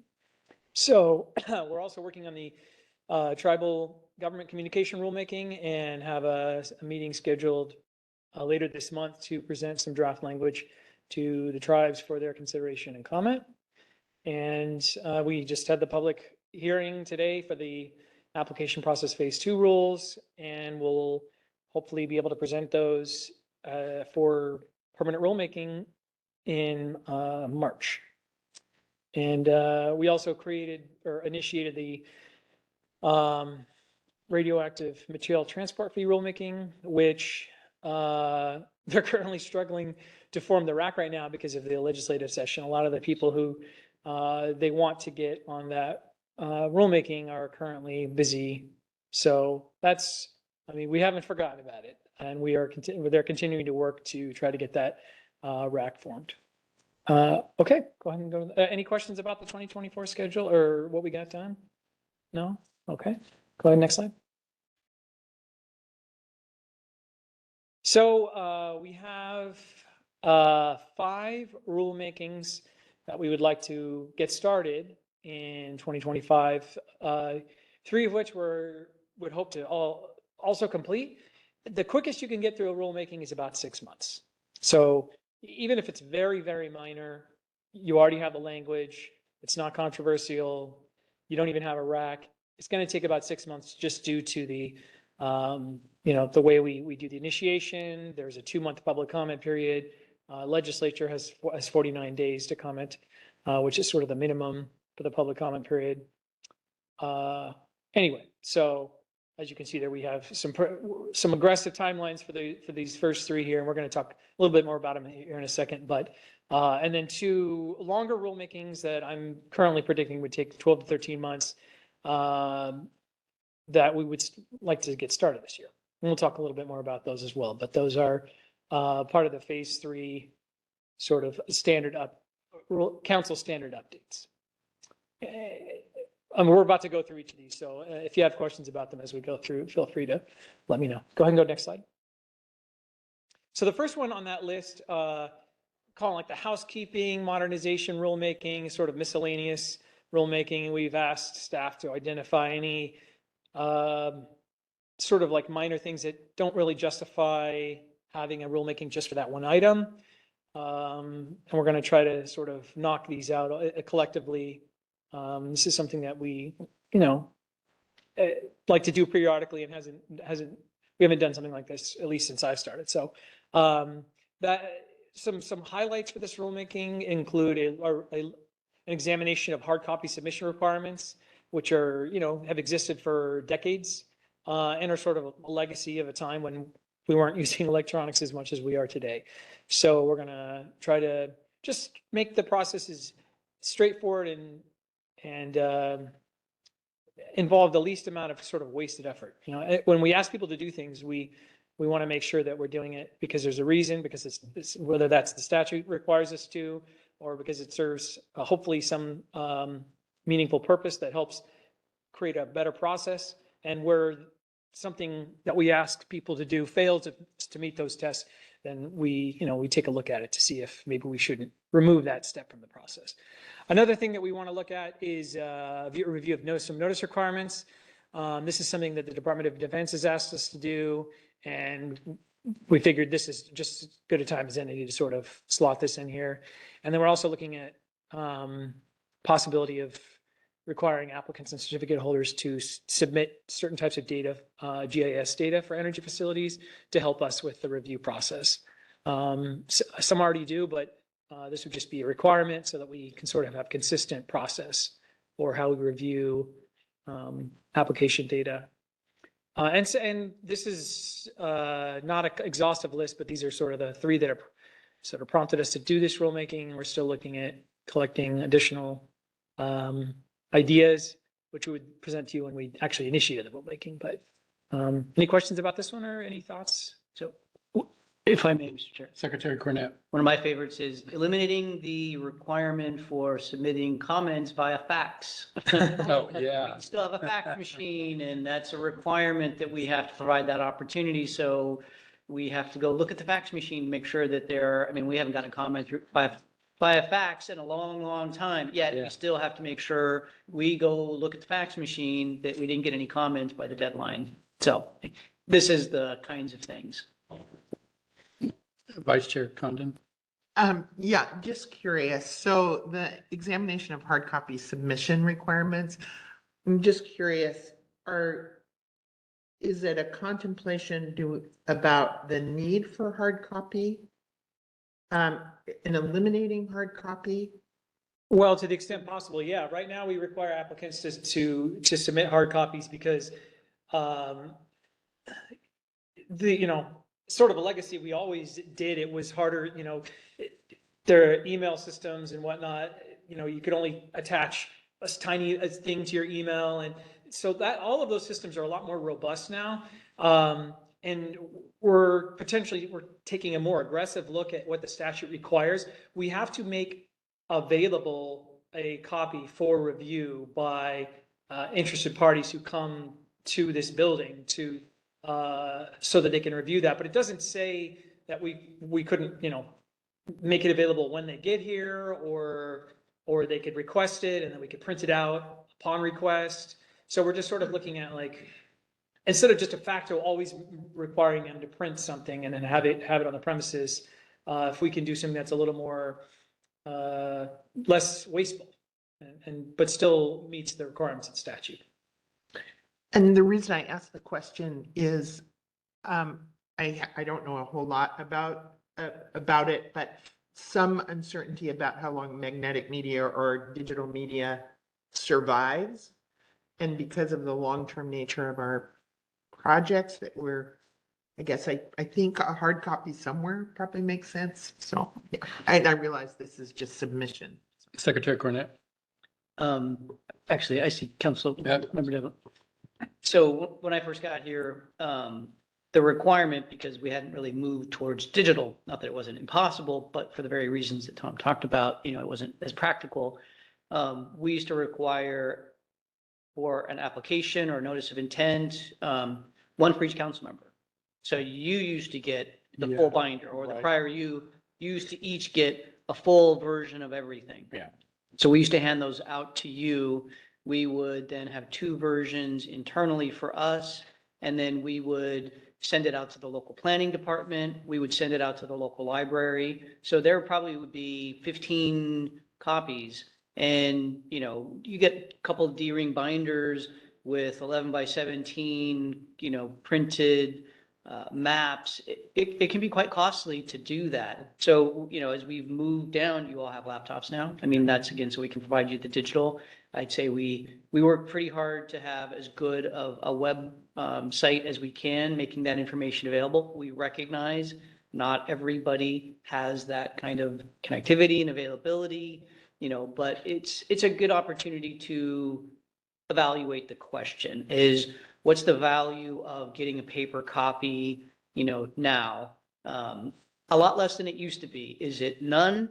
We'll have that conversation. But to answer your question, Vice Chair Condon, we evaluate those kinds of things all the time to make sure that our systems can move forward into the future from a digital standpoint. But you're right. So certain mediums no longer, you can't open up a document, in Word Perfect, 1, 2, 3, now without losing all of the formatting. You can still open it up in some sort of a Word version or a word processing version, but all the formatting's all messed up. So that is an important question, and I think that's something we want to talk about, but we already do that. We already retain those things, and you're right. We go back to, the early 1970s in terms of looking at our records right now. And whether those are paper or digital, many of them have been converted digitally, and we have the desire and the need to convert all the other ones into a digital format also that can move forward into the future, because you're right. These records, we don't have a retention policy that every 3 years, all of the old stuff gets, eliminated. Ours, we actually have a specialized retention policy that all of our materials stay, in perpetuity, because these projects, are out there on the landscape, for 30, 40, 50 years. Thank you for that. And I realize this is about submission, not necessarily retention, but to me, they're a little bit related. So thanks. I remember making revisions at the county code in land use, and there were application requirements of some sort that referenced telephone and telegraph. We got the telegraph out of there. Counselor Devlin. I think you addressed the issue I had in terms of you saying that you're taking existing records and converting them digitally, because I think we should recognize the cost of retaining physical records. It gets to be incredibly costly. Yeah, and just to speak to the sort of longevity, I mean, if you were to sort of have a home computer and store data on it, eventually it's gonna decay or whatever. I mean, I used to keep, photo library on just like a attached storage on a computer, and 8 years later, you could double click on a photo and it just doesn't open because the data has sort of degraded. But I mean, our systems are either on premise and we have sort of redundancy. So like data is stored in one place, but it's actually stored on 2 drives, and one fails, the other is the backup. And then in the cloud, they sort of do the same thing. So we're constantly replacing our storage medium to make sure it's not expired and whatnot. So I'm not on any of those teams. I can't, speak to the details, but I do know from my previous position, which sort of dealt with some of this, that we, every agency uses sort of data redundancy to make sure that we're not, surprised when something fails. So. Secretary Cornett. Yeah, and to respond to Councilmember Devlin's kind of point, yes, if you walk over to my office right now, I have boxes piled in front of it and in it as a reminder that we need to convert those to either verify that they're already digital and then get rid of them or convert them to digital. And so I'm gonna look at Nancy right now because one of the values of not having a council meeting is it frees up some of her time to slowly go through that process because it's very time consuming to verify that we either already have the records digitally or to scan them in, make sure that the documents are sort of appropriately named and that they're documented, and recorded in the proper place and the proper way. So it's a huge effort. It's an ongoing effort. So whenever Nancy has time, which is infrequent because it's a lot to staff to council, she does that as well. So just a recognition that is being done. It's all on Nancy right now, and we greatly appreciate that when she gets the chance to do it. Chair Howell? Yes, Counselor Grail. Good morning. I just wanted to add two things, and I will echo what Vice Chair Condon said. I understand this is about submission, but I would ask that we also consider two things. One, many companies, I won't speak to government agencies because I know it's a whole different world, but in my own personal world, the pressure to get away from paper is increasing. I am at that tweener stage where I put everything in my laptop because I'm supposed to, but I still carry a planner because that makes me happy. And so what I would just say is as we make that transition for the things that are appropriate, that could be, as long as people have the option to print if they so choose, good for them, until we get completely away from that. And the other thing is, I don't know exactly what they are, but we are often reminded by the public of the state's various goals around environmental and efficiency and conservation. And so I think this at some point has to support such measures, even from a statewide perspective. Any other comments? Okay, back to you, Mr. Jackman. Let's go to the next slide. So then the other rulemaking is that we want to start and hopefully finish this year would relate to exemptions. As you know, certain energy facilities are exempt from requirements to obtain a site certificate under ORS 469.320.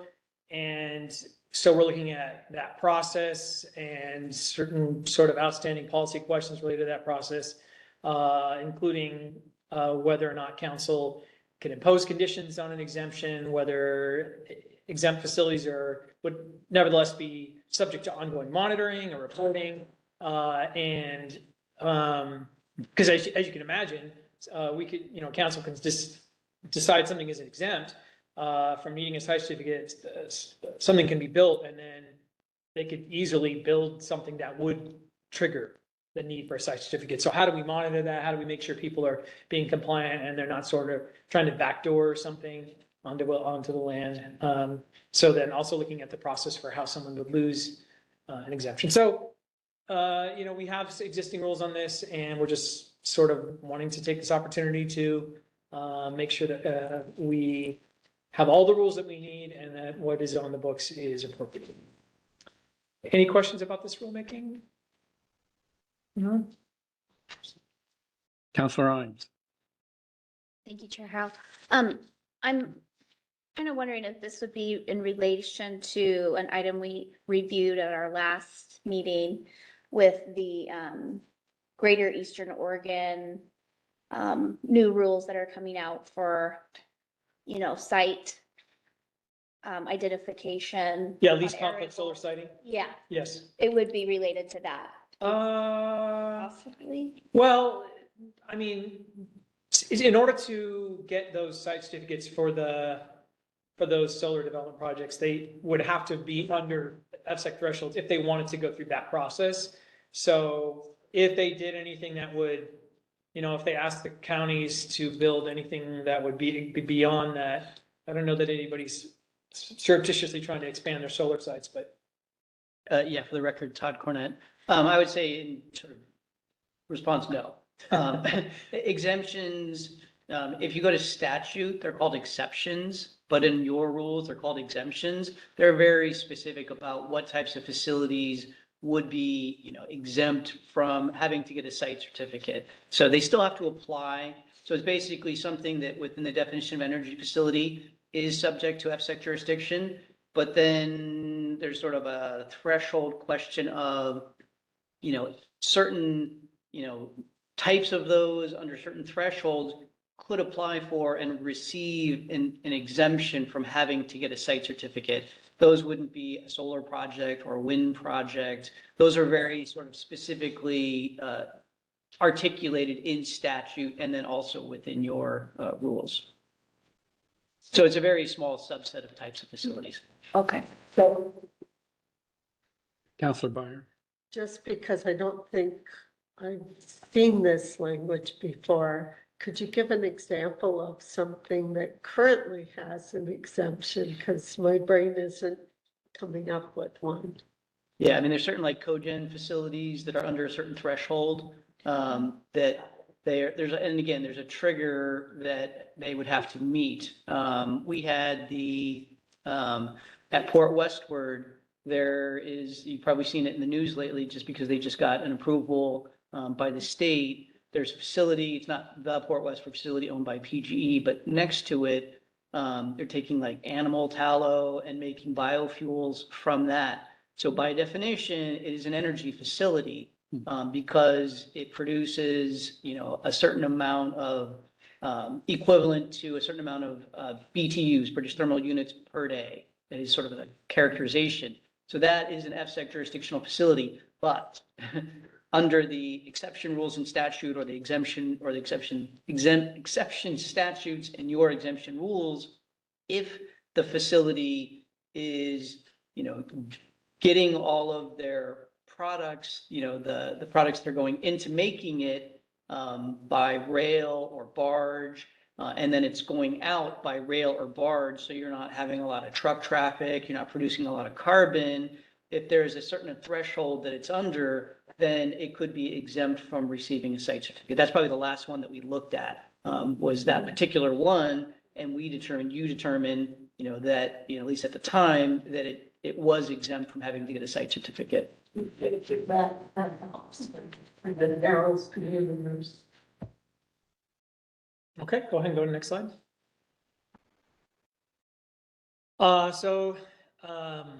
I don't know if you noticed a theme, but we are basically, or at least since I've started as the rulemaking coordinator, going through everything, so to speak. And so on that list of things to go through would be our compliance rules.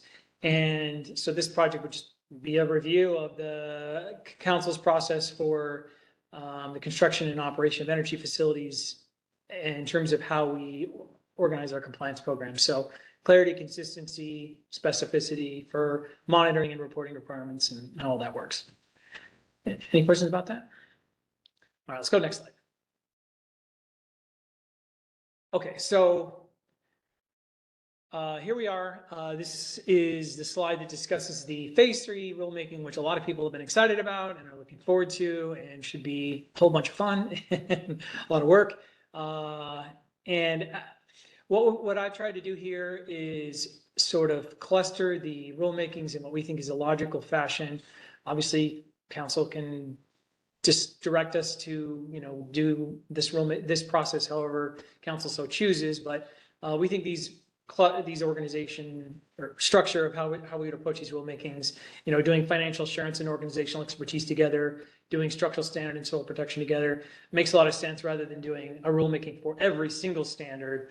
I think that would just be a waste of resources and it would be inefficient. So, but as you saw on the proposed schedule for 2025, we have no sort of proposed order in which we would approach these council standards. So hopefully you've had a chance to look at this and think about which council standards you've maybe struggled with the most or felt like needed the most the soonest examination, with the knowledge that our intent is to go through everything. So it's not like you're deciding, well, we're going to go through these ones, and then that means we're not going to go through some other ones. We're going to go through all of these. But are there some that you care about a lot and you want us to get to them in 2025 and 2026? And are there some others maybe that you feel like are less of an issue and we can wait till, 2027 to look at? Mr. Chair. Um, Secretary Cornett? So just because, we're going to have a little more, presentation by Tom, we're going to allow it for public comment. I just want to make sure everybody's tracking the kind of the timeline, the motion language, so you can kind of begin thinking about it is, as he said, we did not, and we grouped these. You can change the groupings if you want. That's totally fine.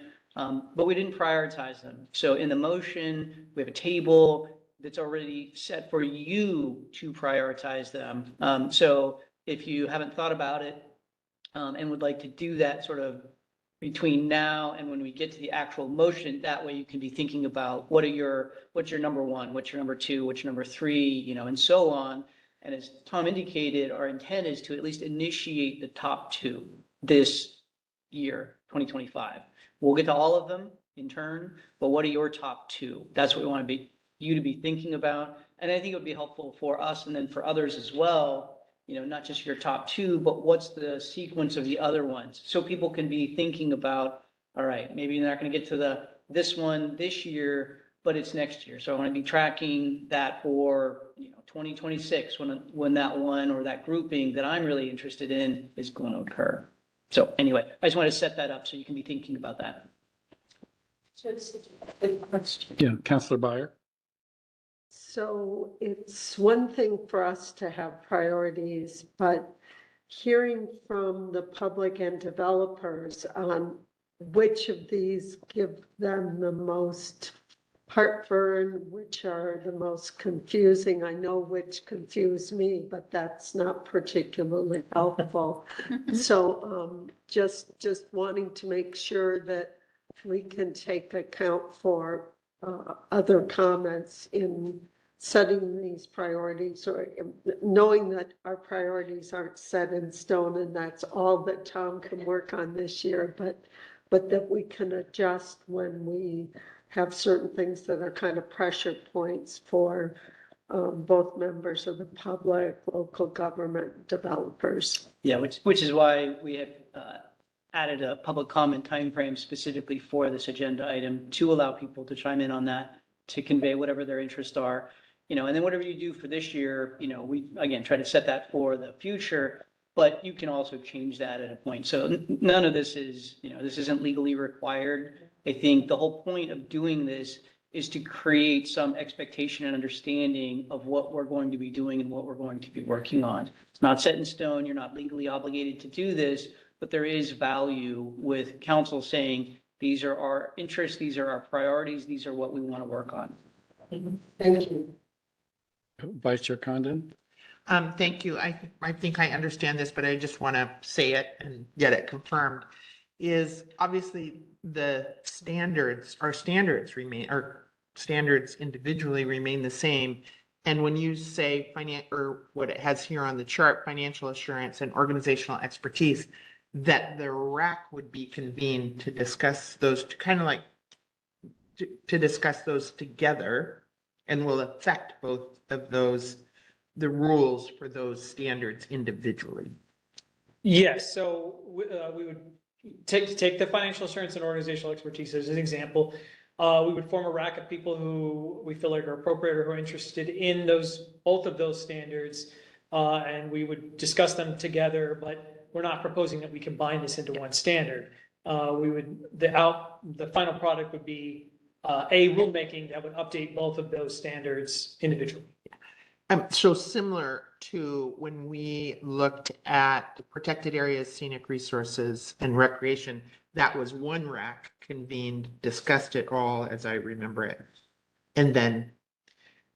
Yes, with the caveat that we may, propose taking protected area, scenic resources, recreation, and turning it into 2 standards instead of having 3. So it is possible that the output of this effort could be the sort of recalibrating how the standards are divided. And that could mean combining two into one. So, but yeah, that would be part of the rulemaking process to see, does it make sense to have these organized in this fashion? And that includes having the standards as they're laid out today. Thank you. Okay, so, and I would just want to make sure that you do realize, again, just to maybe repeat what Secretary Cornett said, think long and hard about the two you want us to get started this year. And I think it's important to forecast sort of, the expectations on when we'll get to the other standards for those who are interested in those other standards, with the knowledge that I'm going to see you in a year, and you could completely change your mind and say, after this last year, we said do these in 2027, but we actually want to do this now.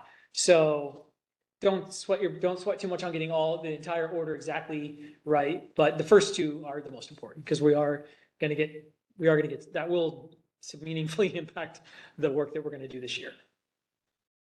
Any questions about that?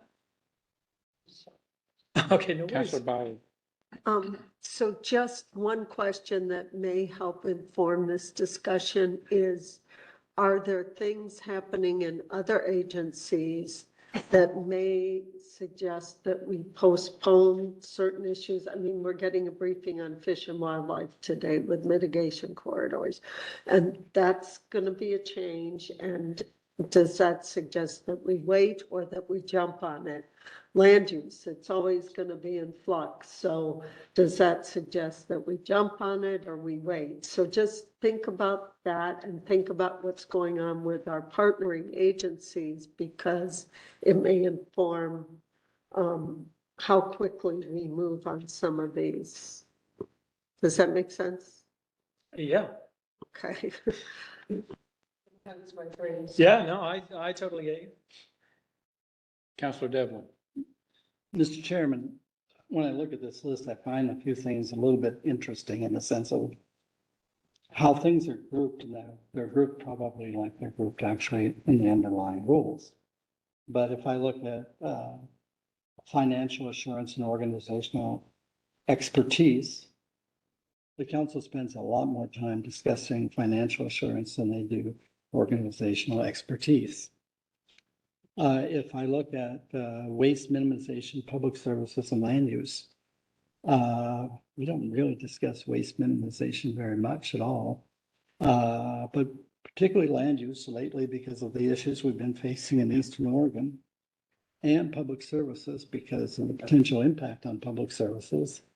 It's like certain ones in these are not that just simply discussion is anything determining what the merit of an issue is. But if you were to ask what the council commonly is discussing in those particular examples, those are the things that they're discussing. Yeah, and I think it's not necessarily a bad thing to have a sort of logical grouping that has one that is sort of more commonly discussed and one that is less commonly discussed. I'm sure that the RAC would probably naturally focus on the one that comes up more often and would spend less time on the one that came up less often. But it's still sort of, I mean, we're doing our best to get away from having, 17 rulemakings and working on this and, until I retire. So we're just trying to approach this in the most logical fashion. But you're right, it doesn't necessarily always align exactly with what, the council spends its time on. Secretary Cornett. Yeah, and I think, Tom's done a good job of grouping these from the standpoint of, are they, are all those in a particular grouping significant? No, probably not. As you indicated, waste minimization, we don't spend a ton of time on that. That doesn't usually require a significant amount, but it does relate to public services and it does relate to land use. So there is I think a good relation. And as it indicated, there's an economies of scale. Any rulemaking, no matter how small, is going to take 6 months, at a minimum. So there's just a lot of, procedural elements required with rulemaking that if we group these, either in this version or some other version, that there is value. We don't want to have like 5 standards that are all really, really complex, because that would be an overwhelming rulemaking. It would probably be difficult to get through. So it is probably good to have some that are more complex, less complex, but in at least some respects, all these groupings, there are relationships. some more significant, some less significant, but there are relationships between the standards in all of the groupings, at least, again, and that was the initial proposal. You have total, authority and to regroup these in any way that you think may make more sense. Vice Chair Condon. Thank you for that. And I am sure we probably all have different priorities in our minds, but just with in response to Councillor Devlin, I see as one of the reasons we've talked about financial assurance more than organizational expertise is how we dealt with it in the past coming up. And financial assurance, we're required to look at every year. We look at the bond or letter of credit forms every year, whereas organizational expertise, we've talked about a lot. I'm anxious for this rulemaking to allow for more conversation about it. So I appreciate certainly the effort, and I do think financial assurance affects the organizational expertise or is included somewhat in organizational expertise as a thought process. So thank you. Any other thoughts on this? Okay, so yeah, maybe just start thinking now about and hopefully you've already started thinking about certainly the two that you want us to get started this year, and then also kind of the general order of the other ones. Okay, so let's go ahead and go to the next slide.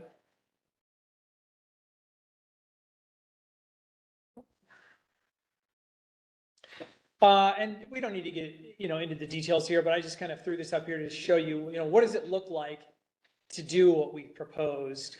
And just something to keep in mind, basically the little red box around the item, that would be a council meeting.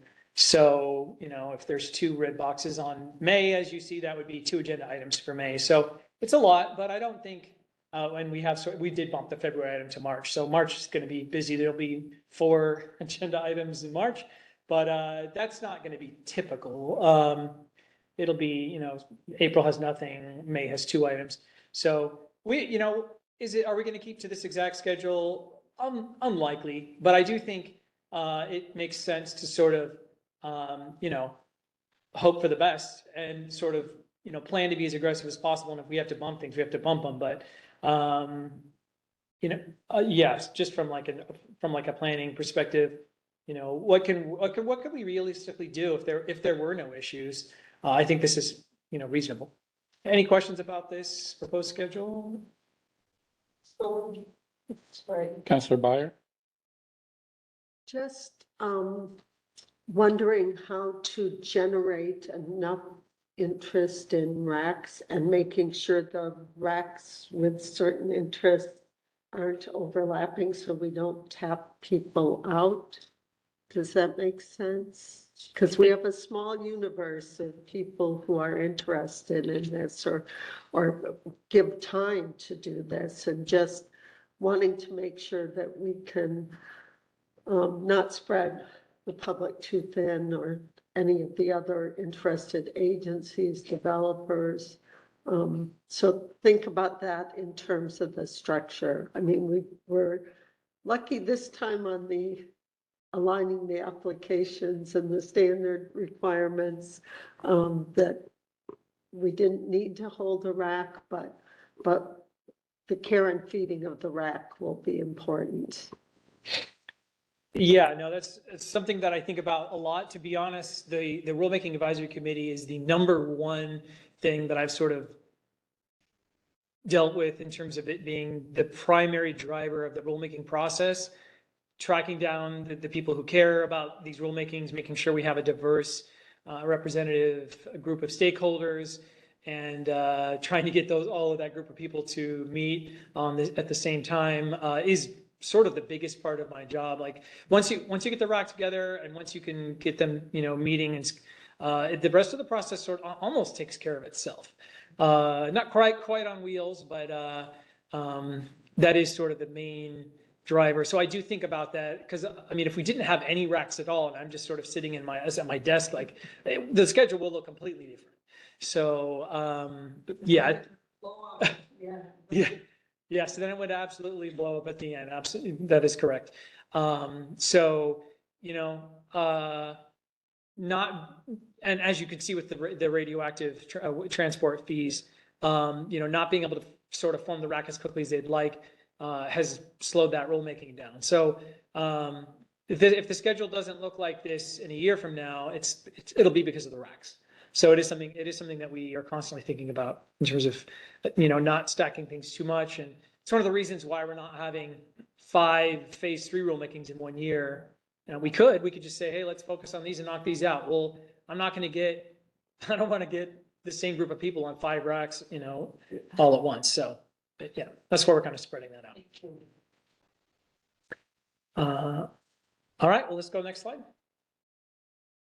So just, you know, we've sort of gone over time a little bit just to kind of go through this quickly. 2026, we're looking at mandatory conditions for site certificates and natural hazards mitigation. That rulemaking, by the way, we could have done it in 2025 and done compliance then.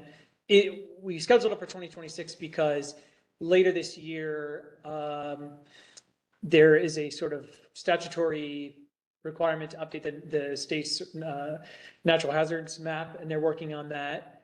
And it'll be due later this year, so it sort of made sense to then work on that rulemaking at the start of next year after that they've gone through that process. So we do think about those sorts of things. Okay. I would. Yeah. All right, next slide.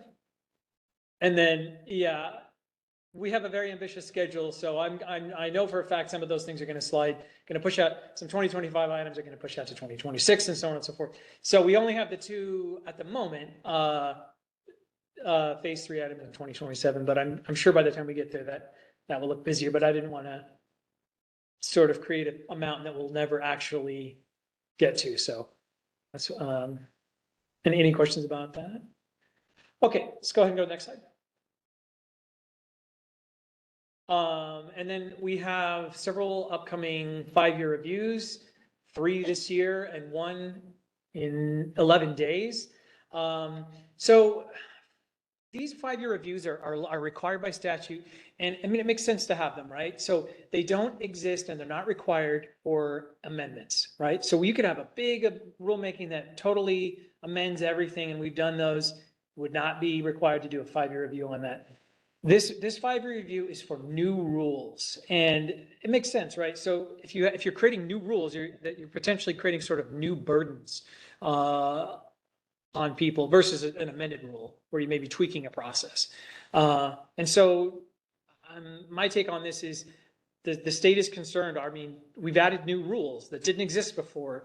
Did those rules accomplish their mission? Are they creating a burden on local businesses that's not worth the benefit? So sort of forcing the agencies to take a look at what they've added to the books. So the reason why I bring that up is because the site certificate rulemaking or the amendment rulemaking we have a 5-year review, but there's 2 issues. One is we moved the rules. So we created a bunch of new rules that were really just amendments. So had we not done that, we would not have needed to do a review of, we did create a few new rules, but a lot of the rules that are going to be part of this 5-year review are just a function of the fact that the new number was created, but it wasn't actually a new rule.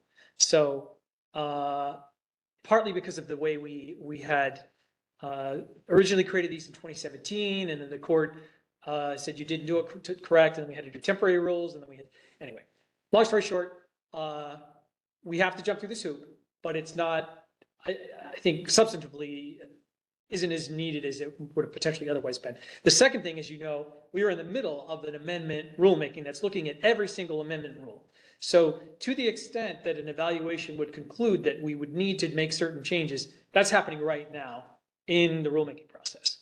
So it doesn't make a whole lot of sense to spend a ton of time diving into what we did 5 years ago, because we're potentially going to undo all that as part of the rulemaking I mean, we're not going to undo all that, but we could, right? So it doesn't make sense to go too deep on this because we are literally doing that exact sort of an even deeper review as part of the rulemaking process. So we're going to jump through this hoop today, but I don't want you to stress bullets on it too much. If you feel like, well, I don't know if I'm comfortable, you know, I didn't dig deep into this to be able to make certain assessments. Does that make sense to everybody? Yeah. If either of those things were not true, those two items that I just mentioned, we would be doing a deeper dive on this, and you would, to make you feel comfortable saying, okay, yeah, we feel like the rules didn't, you know, impose harms on businesses, et cetera. Okay, let's go to the next slide. So the 5-year review, you have to ask 5 questions. Did the rule have the intended effect? Did was there, you know, when you draft rules, you have to always say, what is the anticipated fiscal impact? Did you overestimate it? Did you underestimate it? Were there subsequent changes in statute that are going to require you to repeal or amend your rule? Do you even need the rule? Like, do you created it and then for anticipated purpose that never actually came to fruition? And then what kind of burden is your rule placed on small businesses? So I think if you go to the next slide. No, okay, let's go back a sec. So the way we sort of set up this, we weren't really quite sure where to put the public comment, but we're gonna have the public comment, and then we're gonna have council determination on these 5 items, and staff is gonna recommend the rule had its intended effect. The anticipated fiscal impact, original estimate was that it was minimal, and that's turned out to be the case. There have been no subsequent changes in law that require the rule to be appealed or amended, and we still need the amendment rules, whether they need to be amended or not further is the purpose of the RAC, but we do need those rules. And that the impacts on small businesses is essentially 0 because our process is not run by small businesses. Even though they might create an LLC, it's for purposes of the state, it's not a small business. So there will be an action item after the comment period for council to, you'll see it's on the timeline, but make those conclusions. Any questions? Vice Chair Condon? Thank you. I'm struck by these questions with respect to the review, in that there's nothing forward looking really other than subsequent changes in the law. But because we deal with industry and applications come in with things that we may have never heard about before, is there some process during this review that we might take stock of what we've seen over the last 5 years, and the rule may have been somewhat effective, but not dealt specifically with what's in front of us? So I think the first bullet point sort of addresses that, whether the rule had the intended effect. I mean, that would require a review of like, how did this actually play out? You said you wanted to make these changes for the following reasons. Like, did it actually do those things as you predicted? And I would say the presumption is if it didn't, then you would, maybe want to do another rulemaking, although the statute doesn't require you. I mean, I would think you were motivated to make this change in the first place. If it's not achieving the goal, you'd probably be motivated to update it, which is in fact what we're doing right now. So we are looking at how did this go over the last 5 years? Are things working? Should we change things? I mean, we were asking those questions as part of the rulemaking. So if we weren't doing that rulemaking, we would be doing a deeper dive into this stuff. Right. You just said that. Yeah, anyway. Okay, thank you. Okay, all right, let's go to the next slide. And this is the opportunity for the public to comment on the rulemaking schedule and the prioritization or anything else we've talked about as part of this agenda item. I don't know if you want to. Okay, yeah, we're to a public comment opportunity on this part of the agenda. Let's take a look at how many people we have on the phone and webinar, and how many in the audience here are interested in testifying. Looks like 1 in-house and 1 out. Okay. Well, let's go ahead and do yeah, Ms. Gilbert. And we're limited to 7 minutes. I'll give you a 2-minute warning. And please state your name and Okay. address. Irene Gilbert, 2310 Adams Avenue. About the rulemaking, I was on the rack for Division 15 rulemaking, and it's kind of, things have changed the last couple of months when I was really busy with some other things, so I'm a little behind the times, I guess, but I wanted to thank you guys for the setup today as far as making public comments and then allowing some time to send in written comments afterwards, because when you do that, I mean, a big issue for me has been with these amendment rules or just with anywhere you're doing raise it or waive it. When you have those public in-person hearings and you don't make the statements about what has to be included in those comments in order to support a future contested case, and people don't hear about it, I mean, until they're actually standing there making their comments and the comment closes at the end of the hearing, it really, I think it creates a lot of stress for the public. It doesn't give you guys the best information. And I know Kent was saying you really prefer to get things in writing. I prefer to give you things in writing, but it gives me a chance to give more thought to it, I guess. And I think people would appreciate that. Let's see. One comment that I made earlier, and I think it still applies, is when you're talking about government agencies or counties and requiring them to actually make a public comment in order to support contested case in the future, it seems redundant to me, because as SACS, they've made all kinds of comments. They've made all kinds of recommendations. And so to ask them then to go through this process and make the same comments again seems unnecessary. And I know, like right now, Idaho Power is just suing Baker County. And it's kind of like they've gone through this whole process. So why should Baker County have to do it again in order to respond to that?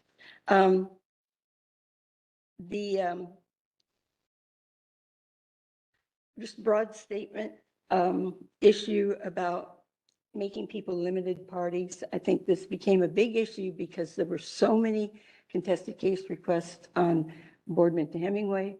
There usually are not anywhere near that many. And so if you're going to limit people, like when I'm representing Stop BQH, which I normally am, there's a big public participation in that group.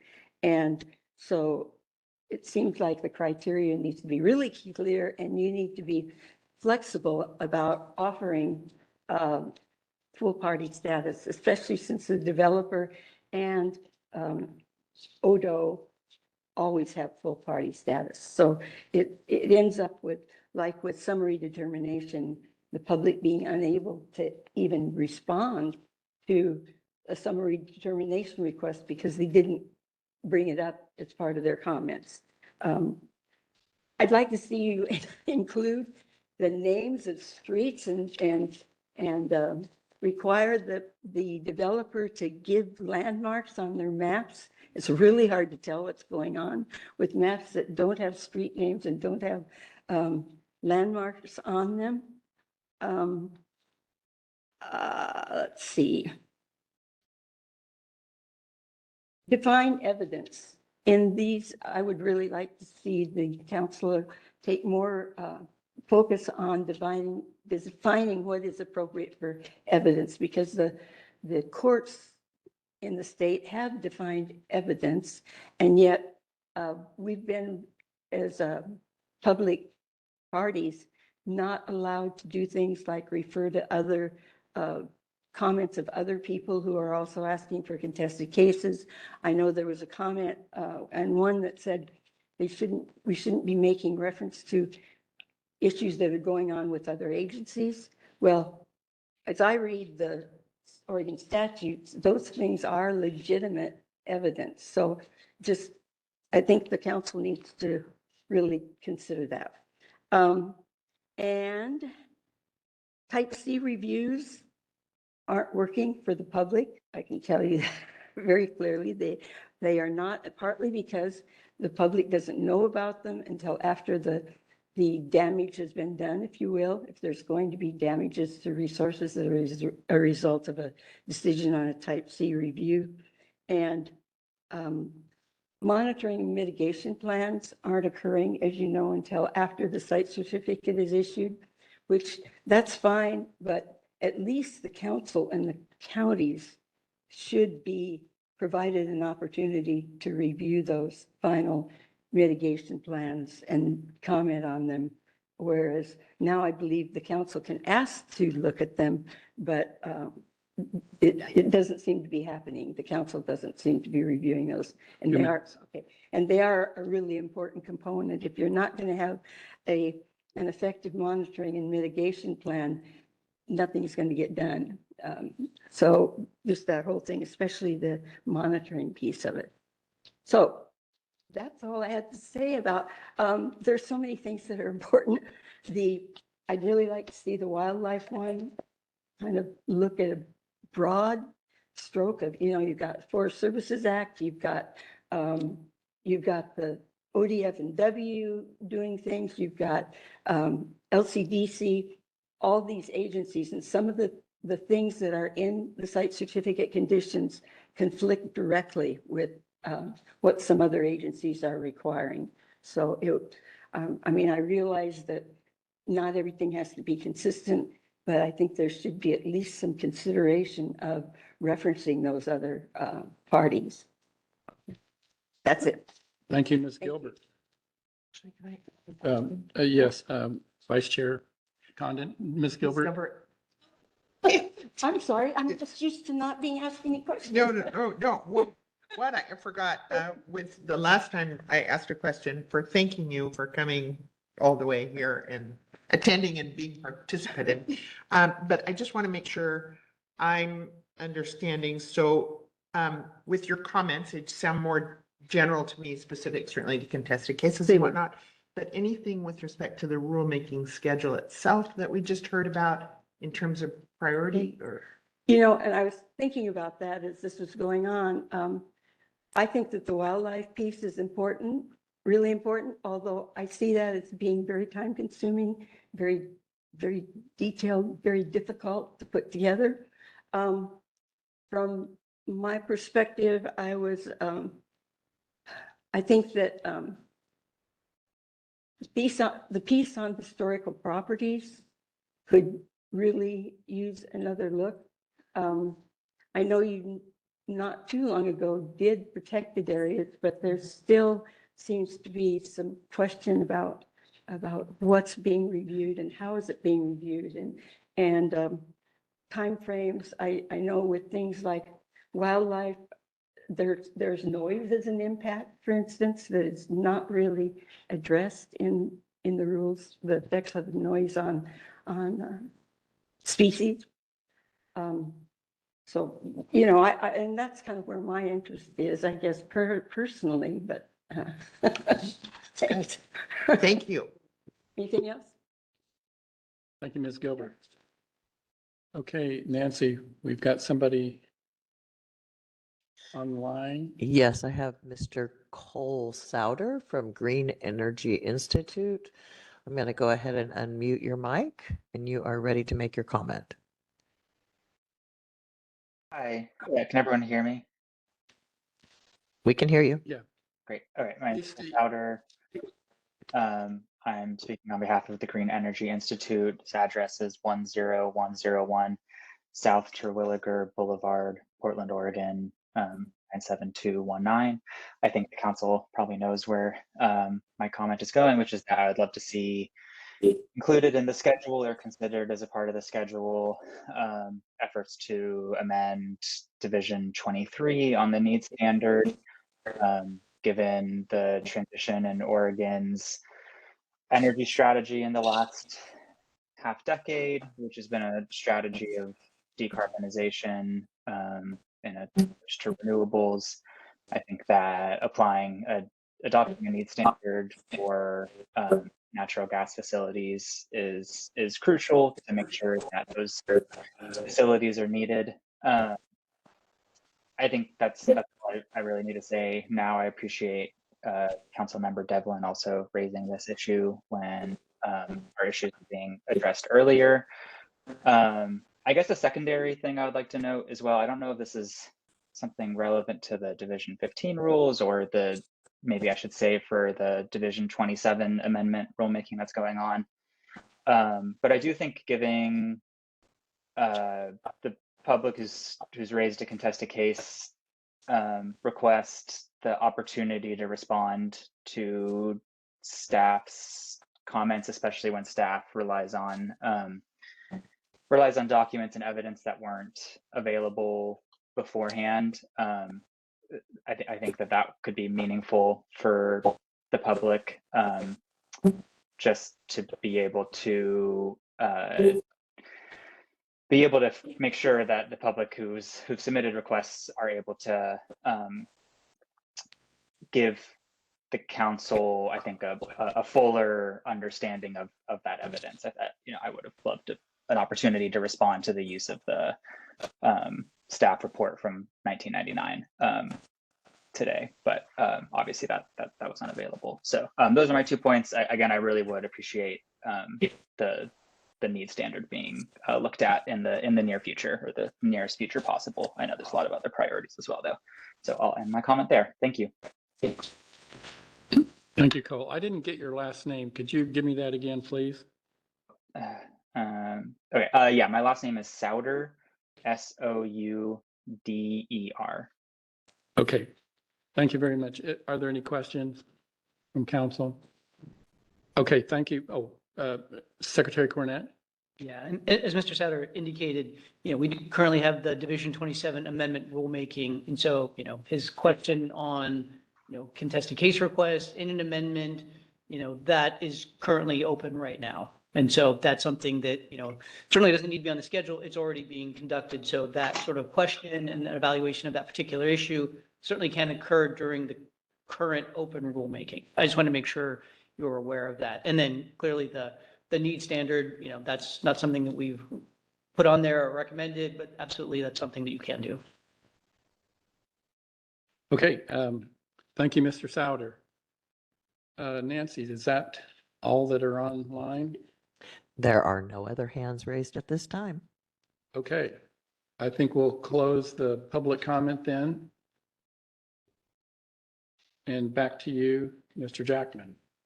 Yeah, just to sort of respond to what's been said so far with respect to the need standard, a suggestion for the council, you can of course do whatever you please, but if you want to sort of reprioritize or have a rulemaking on the need standard sooner than just sticking it at the end in 2027, I would recommend selecting one of the other sort of general, we have the compliance rulemaking and exemption rulemaking, one of those standards, and just sort of putting the need standard in that slot, and then we could move the other standard that's on the schedule to, to 2027 or whatever. And if you want to sort of reprioritize that, that would be an easy way to insert that into the schedule.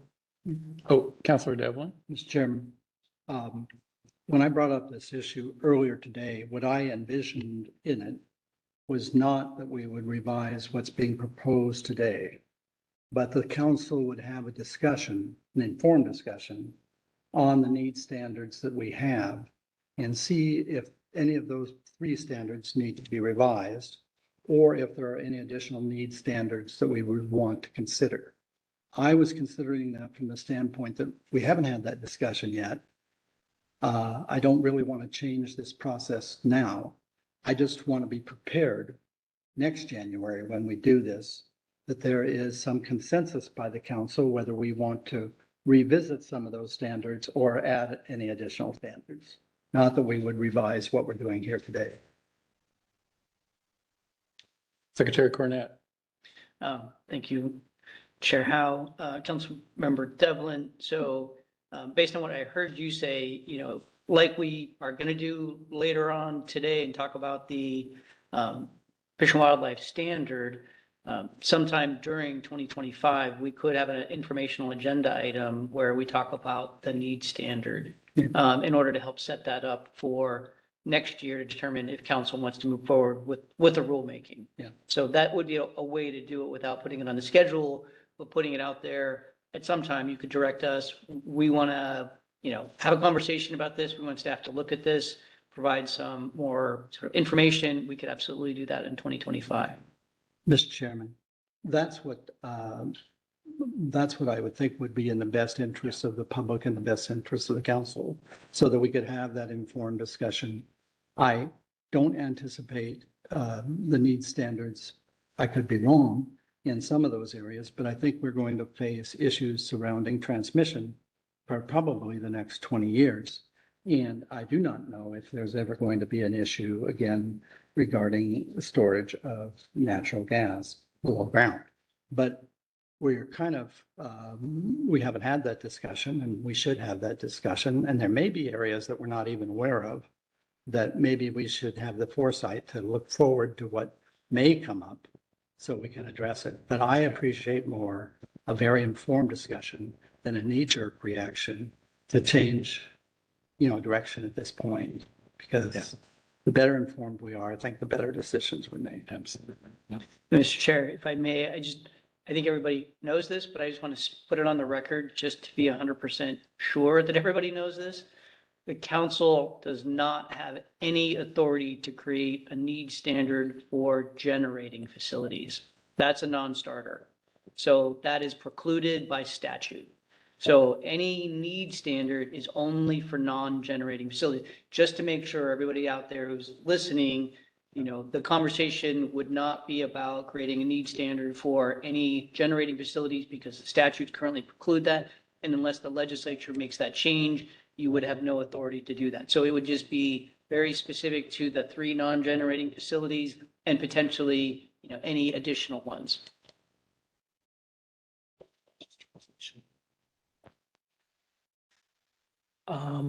Okay. We're now at the rulemaking schedule council action item. So I turn the table over to You you. want to go back to that slide that we're Sure. recommending on? Nancy, can you go back to the slide with the phase 3 groupings? And Yep. Oh, no, one more. Yeah, there you go. how do you recommend we proceed? Just each one kind of give their top 2, or? I would start with the top 2, and then once you have those set, and the order doesn't, 1, 2 doesn't really matter. So think about it just in terms of you can do a 1, 2, but this year, next year, the next year. Okay, so is the council comfortable with just calling on you and you announce the 2 that you're supportive of? Just go right ahead and. Go get right it ahead. off my chest. Okay. But, I think we are struggling with financial assurance and organizational expertise. And I think that struggle comes from the fact that a lot of these provisions were written a long, long time ago. And we're seeing things happen in the world that we didn't anticipate when these rules were drafted. I think financial assurance is important to protect the public interest. I think organizational expertise is just better understanding the world of developers nowadays. And so that would be a learning experience for us as well. And then my second choice, this will sound odd, but we have the protected areas, scenic resources, and recreational standard. And whenever I review a document, it's the same old stuff for each standard. And that's frustrating to me and maybe to the public and maybe to developers. But it seems like the standards aren't distinct enough, clear enough. Some of them are. Some of them say for a scenic area, you have to be identified in a local plan or whatever. But really looking at those and make sure we're protecting the interests that we thought we were protecting 30 plus years ago. Does that make sense? Yeah. It's just really trying to, I will say that that is a tough simplify. one. I've spoken to some of them. You Yeah. know, it's, It some of is those are what very, it- very subjective. So it's very difficult to come up with an objective standard for, Yeah. you know, does a wind turbine interfere with the scenic resource? Some people might say no. I mean, people tour, you know, Denmark to go look at all the cool windmills. Other people, you know, you stick anything other than a tree on the horizon and you've completely altered the landscape. So yeah, it's, those are very challenging and I do think we need to look at them and have a conversation. Kind of not simplified because they're important issues, but then the other thing, just stepping back and looking at what the role of the council and the department is in terms of siting energy facilities and getting that as the umbrella. I mean, we know we're protecting human health and safety, we're promoting renewable energy, but what is that umbrella that we're looking at when we look at these standards and really dig into them? I mean, what's the goal of the whole process? So, but anyhow, so if protected areas and scenic resources and recreation are too hard, then you can have No, no. give me on my second one, but thank you.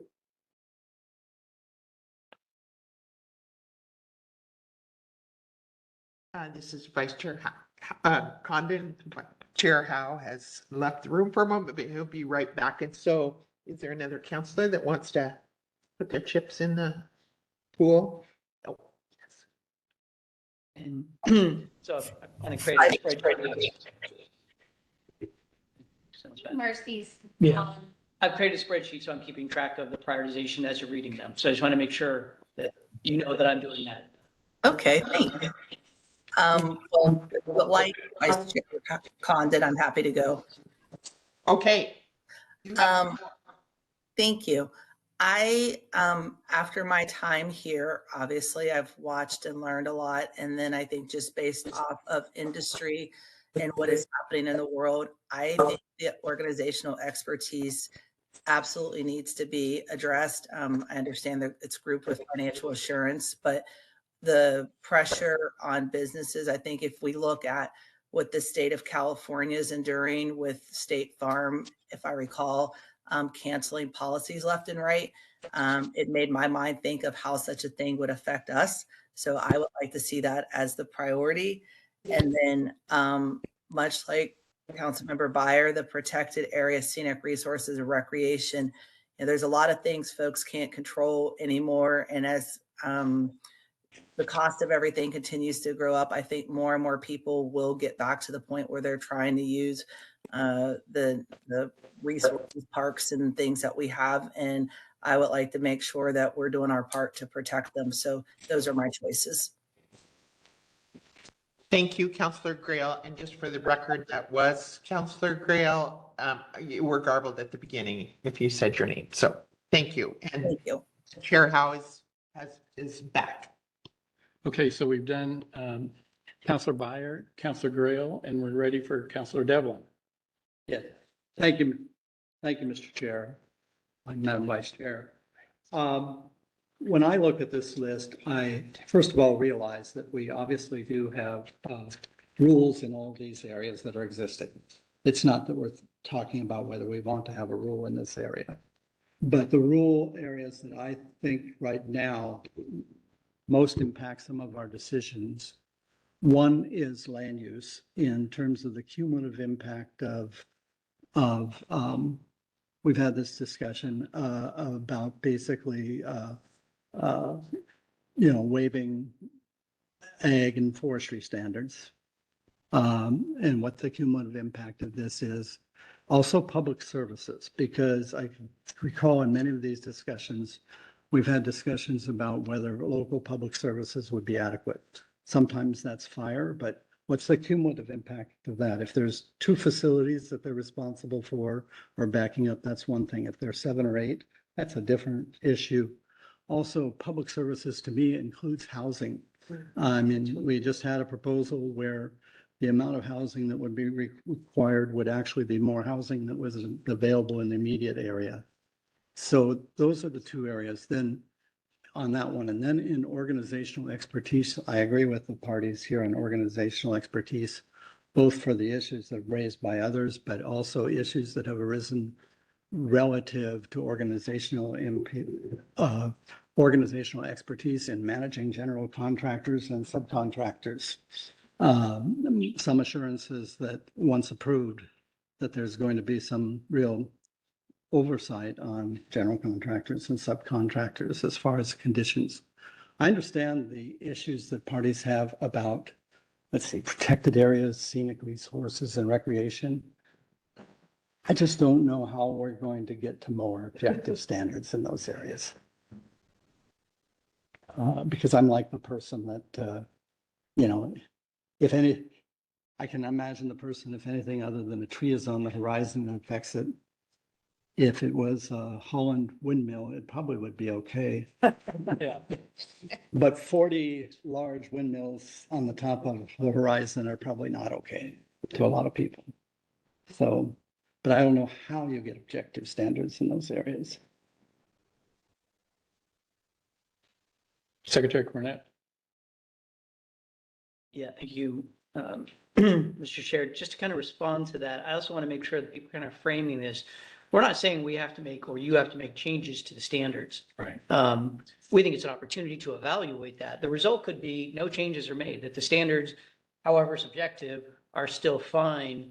I think there absolutely can be changes and probably some of them very much need some changes to the standards.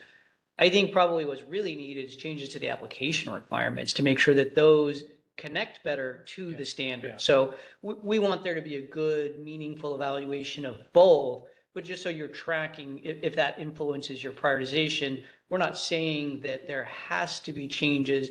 I think probably almost in all of these, there really probably does need to be changes to the application requirements to better align to the standards so that they match, there's one-to-one as possible, but again, just that there's no particular outcome or goal that we're looking for in terms of changing the standards.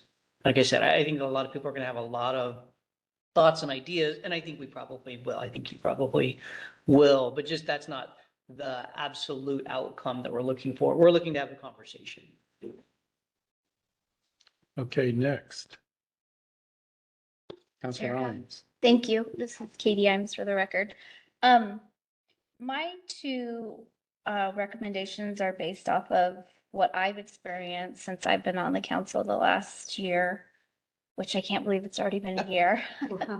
And so that's what they're solely based on is public comments and what I've experienced. And I would agree with the first one, organizational expertise and financial assurance.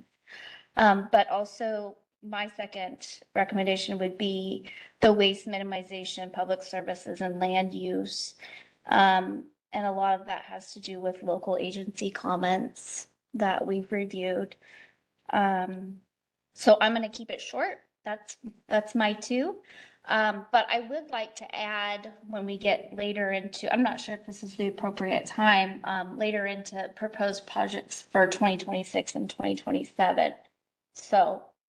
I mean, ideally, we can get a list of all the, for the next 3 years. I mean, you're certainly within your rights to say, well, here's the 2 we've decided. We don't know about the other 4. We'll tell you in a year.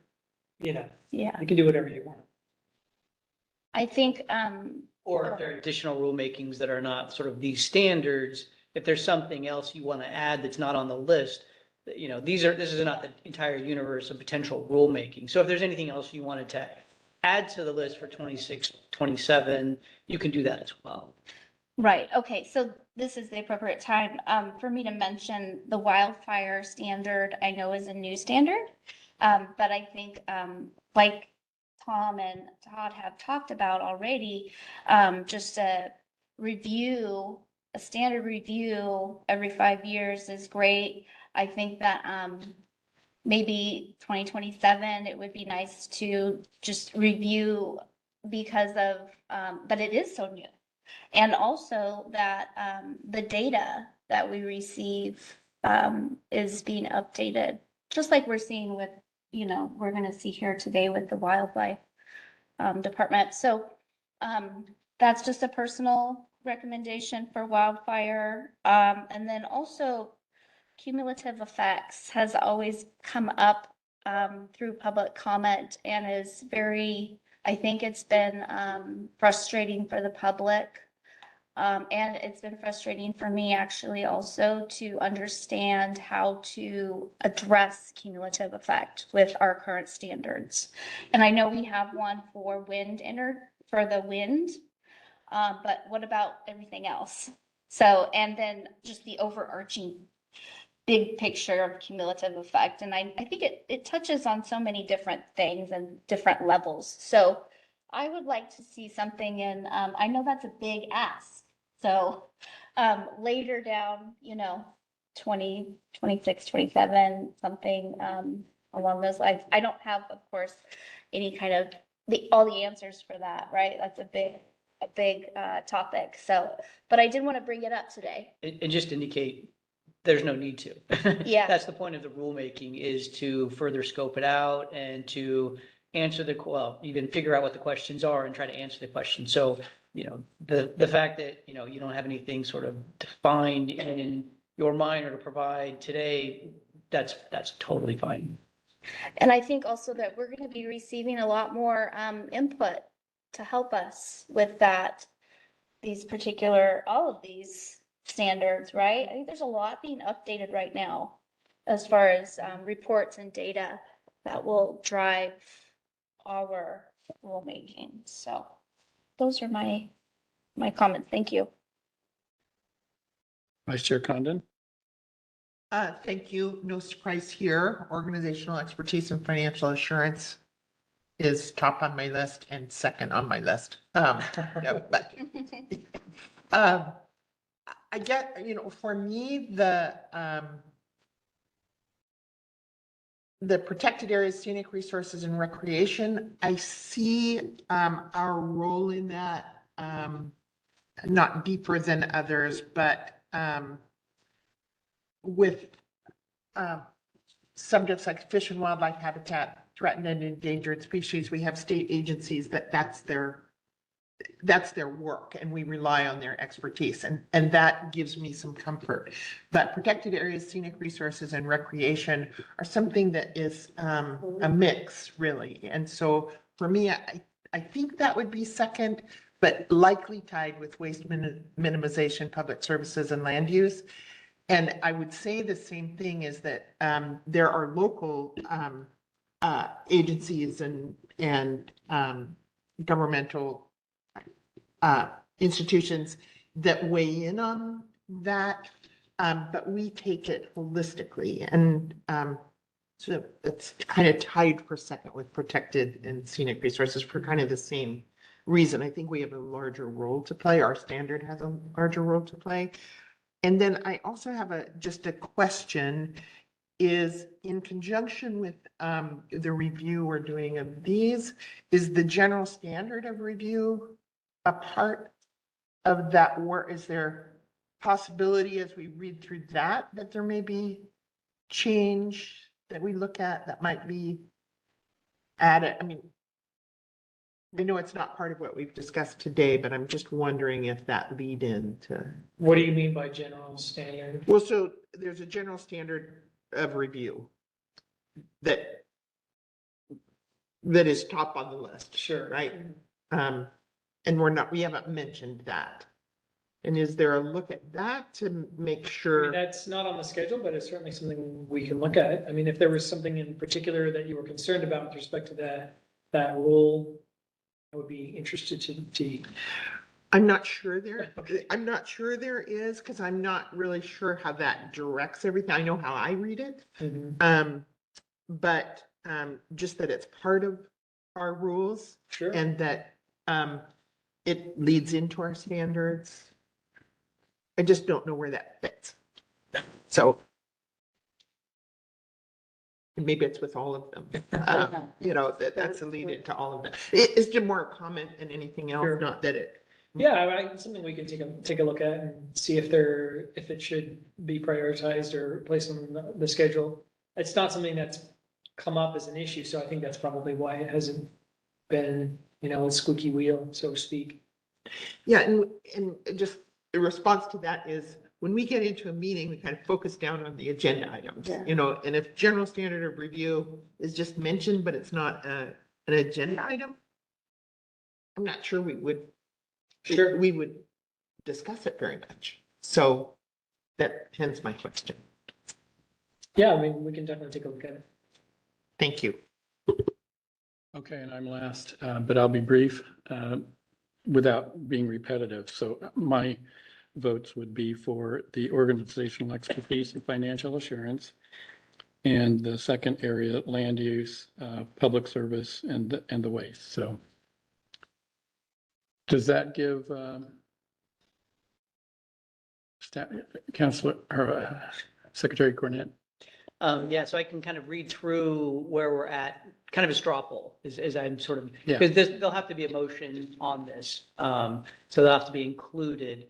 But, so what I have in terms of everybody's chiming in on this is clearly financial assurance and organizational expertise is number one. No, everybody included that as either their first or their second one. And then waste minimization, public services, and land use is the number 2 one for 2025. If, again, you vote for that, but that's from the straw poll, that's what we have now. And then protected areas, scenic resources, and recreation would be the third. So that's the kind of the straw poll right now. Okay, everybody on board? with So then that? if you're making, if again, whoever's gonna make the motion, you're gonna make the motion. But if you're making the motion from the straw poll, it's going to be, either as presented by staff with these specific, and you can just do the first two, and you don't have to do them in any particular order, which would be the, financial assurance and then the waste minimization one. And then, if you wanted to add anything, as Councilmember Imes has brought up wildfire and cumulative effects, that would be, adding that as well into either 2026 or 2027 or just into the future. Yeah. Okay, with that direction, do we have someone ready to make a motion? Okay, Councilor Byer. I move that we accept the rulemaking schedule presented by staff with priorities for the Part 3 analysis being financial assurance, organizational expertise, and waste minimization, public services, and land use, with the notion that we would also in the future look at cumulative effects, assess the wildfire standard, and do at least an internal review on the general standard. Okay, we have a motion. Is there a second? Second. Councilor Devlin, thank you. So Secretary Cornett, could you please call a roll? Ann Byer, Yes. Cindy Condon, Yes. Richard Devlin, Yes. Marcy Grail, Yes. Ken Howe, Yes. Katie Imes. Yes. Motion carries, Mr. Chair. Okay, so it's a little afternoon. Do we want to take a quick break and grab lunch? We're not Oh. quite done. Oh, sorry. Okay, back to Mr. But Jackson. this last one, I just jumped 2 the gun. seconds. It feels like we should be done. I'm with you. Pizza's getting colder. Okay, so then this is just this is the last item. So this would be just approving the 5-year review of the amendment rulemaking as presented in my earlier suggestions. If you agree with them, that would be option 1. Okay. Option 2 would be disagreeing, and then option, or with changes. And then option 3 would be rejecting our review. Okay, council, see where we're at now. backing up just a tad and need somebody to make a motion. Counselor Devlin? Mr. Chair, I move that the council approve amendment of site certificates 5-year review as presented and recommended by staff in the January 3rd, 2025 staff report. There's a second. I second. It's Marcy. Okay. Thank you, Counselor Grail. Secretary Cornett, could you please call the roll? Kent Howe, Yes. Cindy Condon, Yes. Marcy Grail, Yes. Ann Byer, Yes. Richard Devlin, Yes. Katie Hines. Yes. Motion carries, Mr. Chair. Okay, so it's, the lunch is here. We'll take a 15-minute lunch break and return at 12:30. Yes, Thank you, Tom. thank you, Mr. Jackman. It's already. It's now 12:31, and I would like to call the meeting back from reset and continue on with the next agenda item, which is Fish and Wildlife Habitat Standard Review. This is an information item. Sarah Esterson, Senior Policy Advisor, and Jeremy Thompson, ODFW Energy Coordinator, will present this discussion. The floor is yours. Great. Thank you so much, Chair Howe, Vice Chair Condon, members of the council. Just wanted to highlight, we do have special guest from ODFW, Jeremy Thompson. Woo, woo, woo. Oh, we're so happy to have him here. Next slide, please. So the goal of this afternoon's presentation is just to briefly review the regulatory requirements of Council's Fish and Wildlife Habitat Standard, highlight our process of review and consultation with ODFW, and then we'll turn it over to the superstar so that he can highlight some of the really exciting things ODFW's been working on from the perspective of guidance and policy. Next slide, please. Okay, so I know you're familiar with the Fish and Wildlife Habitat Standard, but I think looking at it outside of a project review might offer some value, so that's why we're here. So the Fish and Wildlife Habitat Standard, which is presented on the screen, it's in 345-022-0060, and it requires that the council find that the design, the construction, and operation of a proposed facility or a facility with proposed changes, taking into account mitigation, is consistent with ODFW's Fish and Wildlife Habitat Mitigation Policy. That's sub 1. Sub 2 applies to a facility that would have impacts to sage grouse habitat. And then the rules would require compliance with requirements of ODFW's Greater Sage Grouse Conservation Strategy. To date, we have only had one project that had impacts or potential impacts to sage grouse habitat. That's the Boardman to Hemingway transmission line project. So our focus today is really on sub 1 of the standard. You might know this, but this is one of my personal favorite standards.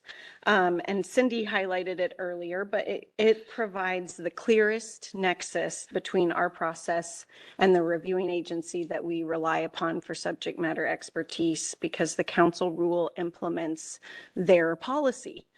And this provides for a clear understanding between us and them of the purpose, the intent, and the scope of review. No other standard really does this. Land use kind of does it by incorporating county requirements, but it doesn't work as smoothly as this standard. So what does the, next slide please, Nancy, thank you. What does the standard actually mean? What does it mean to be consistent with another agency's policy? So again, just highlighting the words of the standard. Next slide, please. So I'm going to try to explain what it means to be consistent with ODFW's mitigation goals and policies. So first, a proposed facility must appropriately and adequately demonstrate habitat impact avoidance. That's for essential habitat. And then after avoidance, we look at minimization And after minimization, we look at mitigation. So that's what the department and the council are tasked with. Has important, essential, irreplaceable habitat first been avoided, then have habitat impacts been minimized to the maximum extent, and then is the mitigation that's proposed adequate to meet the established mitigation goal. And just to kind of highlight something that's complicated is that oftentimes, given accepted practices by developers and consultants, that consultation between a developer and ODFW would happen way in advance of starting our process. And that really gets to a design that avoids impacts. So it's a difficult tier then to apply once we get it because they've already done it and they don't need to show us a worse layout that they're no longer proposing. And it really ends up leaving us with an evaluation of the adequacy of the short and long-term mitigation, because avoidance and minimization are worked out through early consultation. So how does an applicant or certificate holder avoid habitat impacts during design, construction, and operation? So design, it's pretty obvious, but that is in like location and site layout of a proposed facility. And it should show that habitat impacts are avoided to the maximum extent. And this could be from, again, site selection, setback locations or avoidance areas to key habitat like ridge lines or canyons that would be used for important avian species. And then avoidance during construction occurs through ongoing species surveys and monitoring to then inform seasonal and locational restrictions from construction disturbance. And then there's worker training. And those types of things would be imposed as conditions. And they start with an applicant representation. Then we work with ODFW to make sure that they're adequate, and then they're imposed as conditions. And then habitat impact avoidance during operations occurs through the certificate holder's short and long-term wildlife monitoring. And it potentially includes a mitigation trigger. And so those are the key elements that you're being asked to review when you get an application. Am I seeing avoidance, minimization, and then is the mitigation adequate? Next slide, please. And that is the mitigation adequate, I think, is really a key scope of your review, because a lot of times the minimization measures during construction and operation for wildlife species and habitat is the same across projects. So that you're not seeing unique circumstances. When you get a unique circumstance is within the mitigation plan itself, because a mitigation area is different for each facility. So how does an applicant or certificate holder demonstrate consistency with ODFW's mitigation goals? Through a mitigation plan that provides for long-term habitat mitigation in an area that's deemed suitable for enhancement and for offsetting the habitat impact of the facility site. And so when you're looking at whether a mitigation area meets the mitigation goal, those mitigation goals are established in ODFW's policy. And the mitigation goal is based on a habitat category that each applicant and certificate holder has to evaluate for their proposed site, with category 1 being the most important and is typically reserved for the habitat of a threatened and endangered species like Washington ground squirrel. And then it's tiered down to category 6, which we often think of could be a paved parking lot. The type of facility, the facilities that council reviews is oftentimes in the category 2 to 4 range. That's what we typically see. So next slide, please, Nancy. Once a project and site certificate is approved, it goes into the compliance phase, into our compliance program. And so I just wanted to highlight for you. So the compliance program has oversight of 24 mitigation areas. They range in size from 1 to 20 acres for a wind facility and up to 1,800 acres for solar. That's of built facilities. Our mitigation sites for solar are upwards of 10,000 acres at this point, but those haven't been built yet. These habitat mitigation areas are located throughout Eastern Oregon, including Sherman, Gillum, Morrow, Umatilla, and Wasco counties. And for the most part, the mitigation areas are being covered through a legal framework that is a conservation easement on private lands. We refer to this as permittee responsible. We're starting to see another option that's referred to as a third-party payment to provide, where an applicant or certificate holder proposes a long-term stewardship agreement with a land trust, and that those lands are vetted by ODFW. And this is becoming a preferred option because a land trust is designed to manage the land for enhancement in a different way than we're seeing for permittee responsible. Okay, and just highlighting what happens at a mitigation area. So for the most part, mitigation areas require a level of enhancement to improve the quality of the habitat. Department of Energy and ODFW work together to evaluate whether those enhancements are effectively being implemented, and then whether to continue those enhancements or to modify the enhancements over time to continue achieving the goal of the plan. And the types of enhancements that are typical include native plant restoration, juniper thinning, shrub planting, and noxious weed treatment. Okay, that's that highlight. And then just wanted to give some attention to how and when we work with ODFW in both the permitting process versus compliance.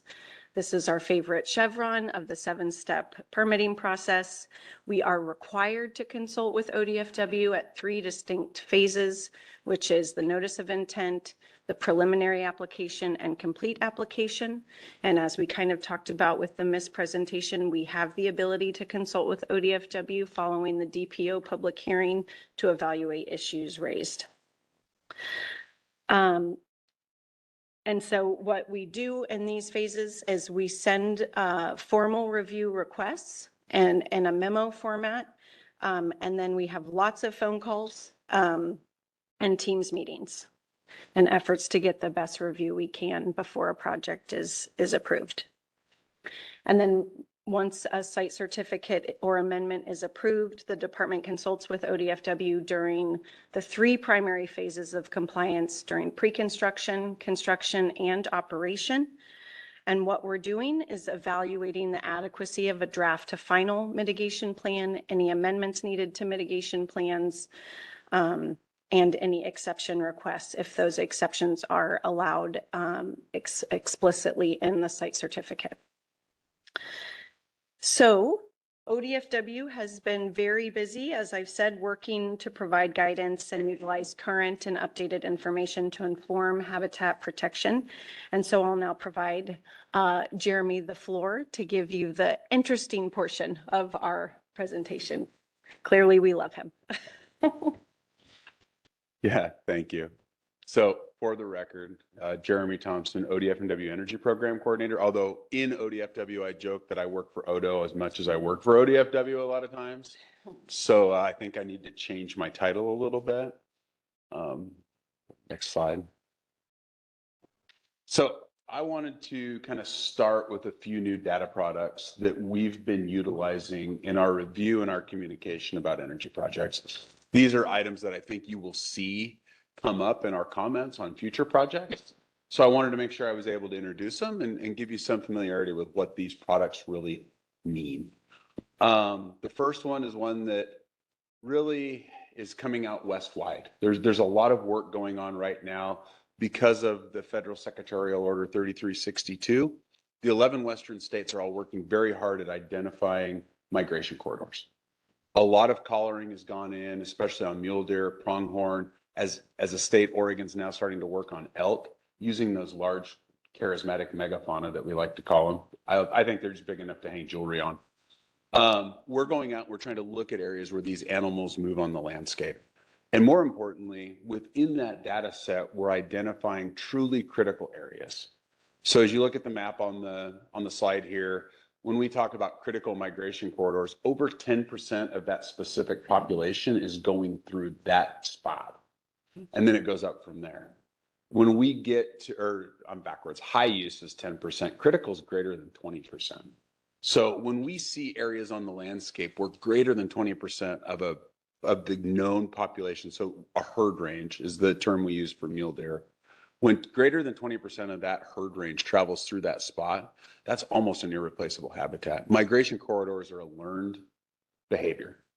Once that's broken, once it's fractured, it's very hard for that population to recreate it or to find areas that will be suitable as a replacement.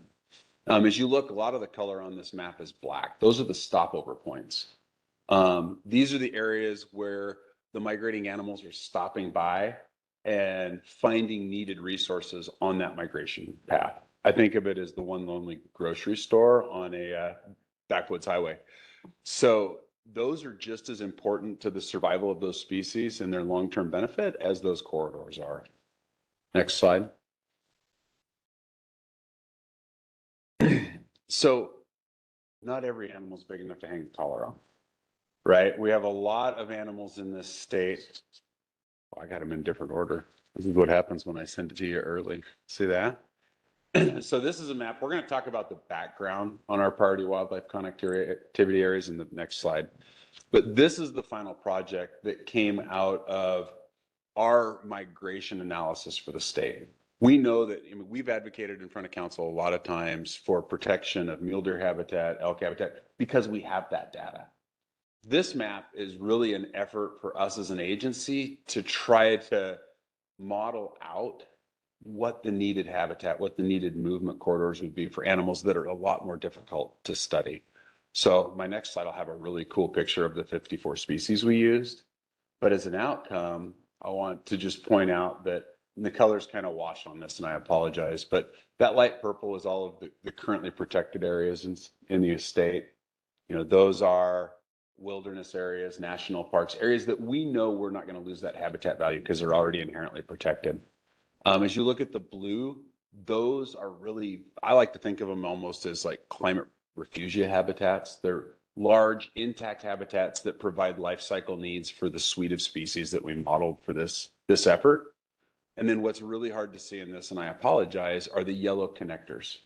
So we went through and looked at where is the most intact habitat between each of these blue areas that would facilitate gene flow and species movement across the landscape. So this is the top 1% of habitats in the state of Oregon. And that's what we tried to capture in this tool. Next slide. Oh man, I really messed up. We're good at this when we work together. We do that a lot. Have you noticed that? So what is can you pop forward one more slide? This one, there we go. Look at that.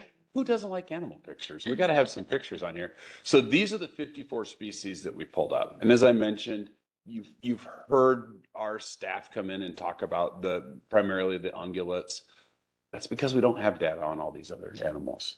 So really looking at what habitats they need, how they might move on the landscape. You know, again, a large scale movement for a frog, maybe a kilometer.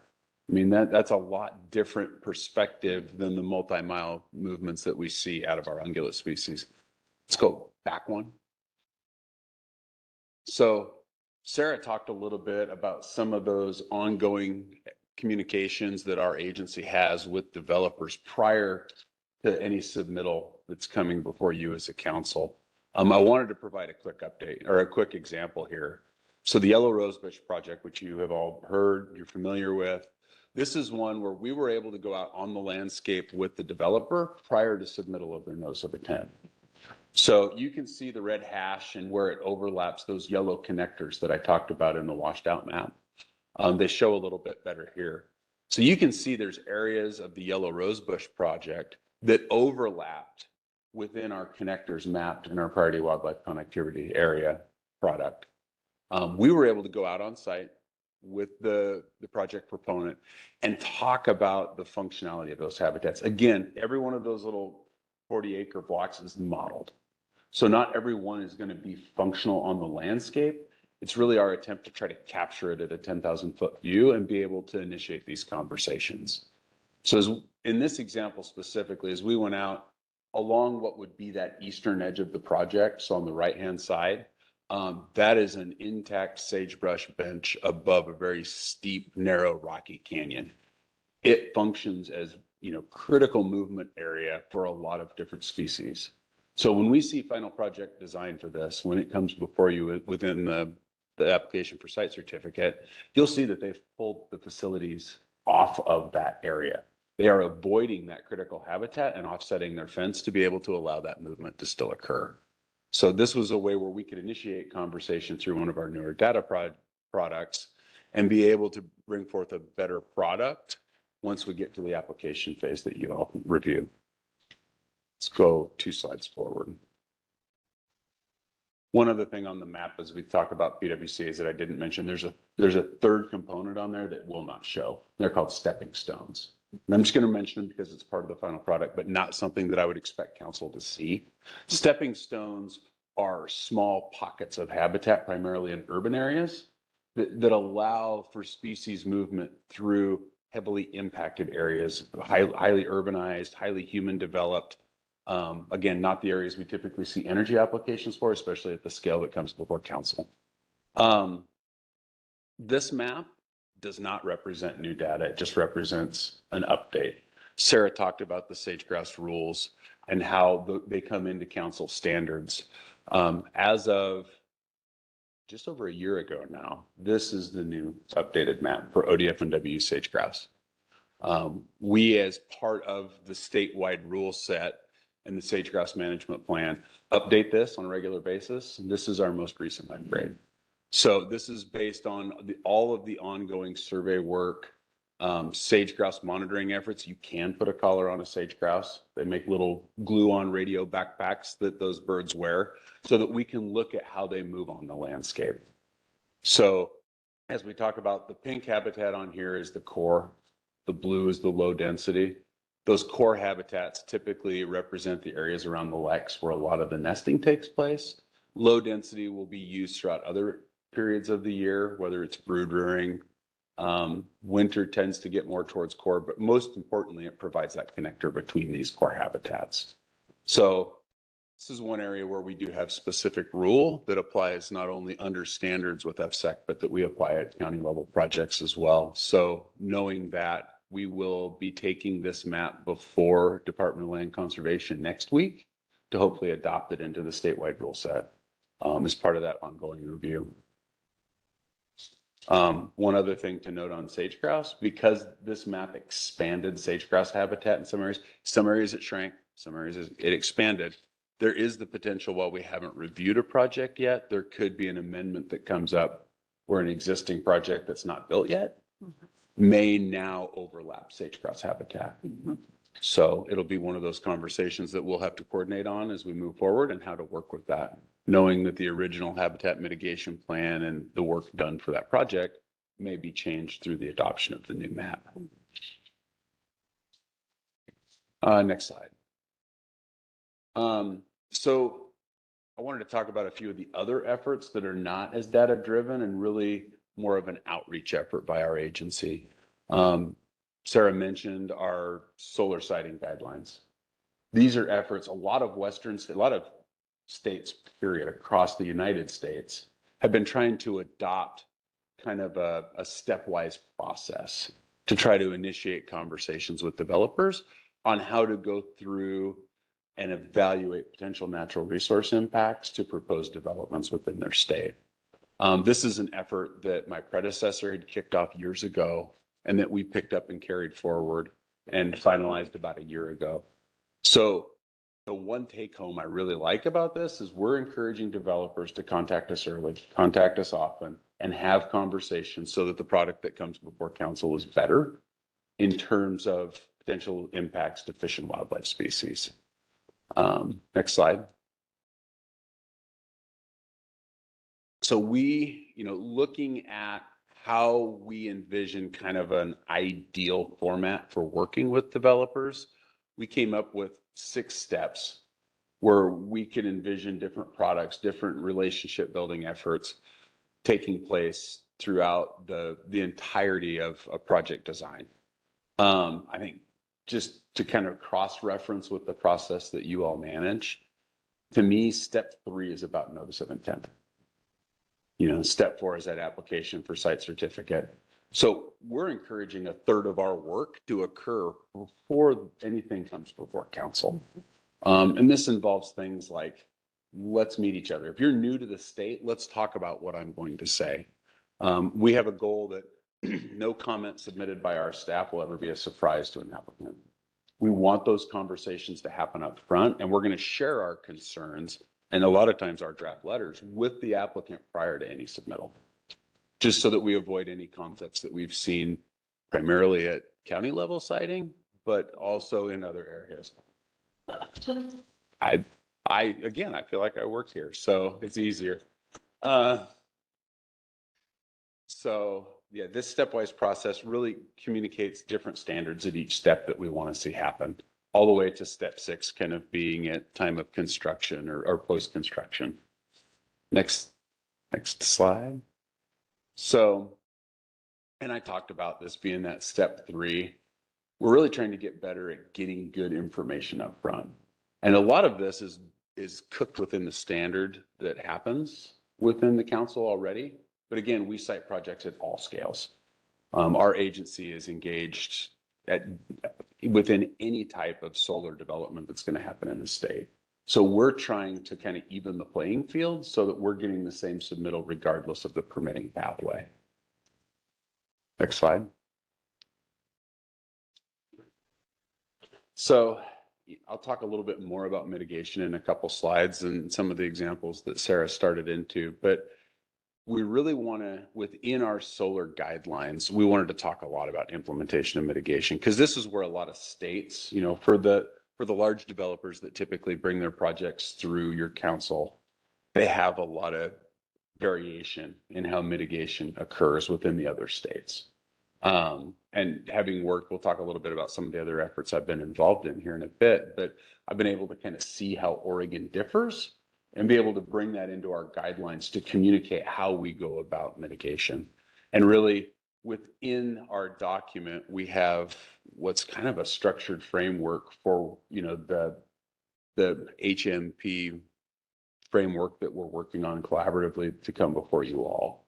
So we highlight all the different things that need to be within a mitigation plan to make it work. We need to look at, duration of impacts. How do we protect long-term durability? What is the uplift? All of those are spelled out and explained within our solar guidelines so that it's clear to developers what we'll be looking for in a habitat mitigation plan and how we'll evaluate it.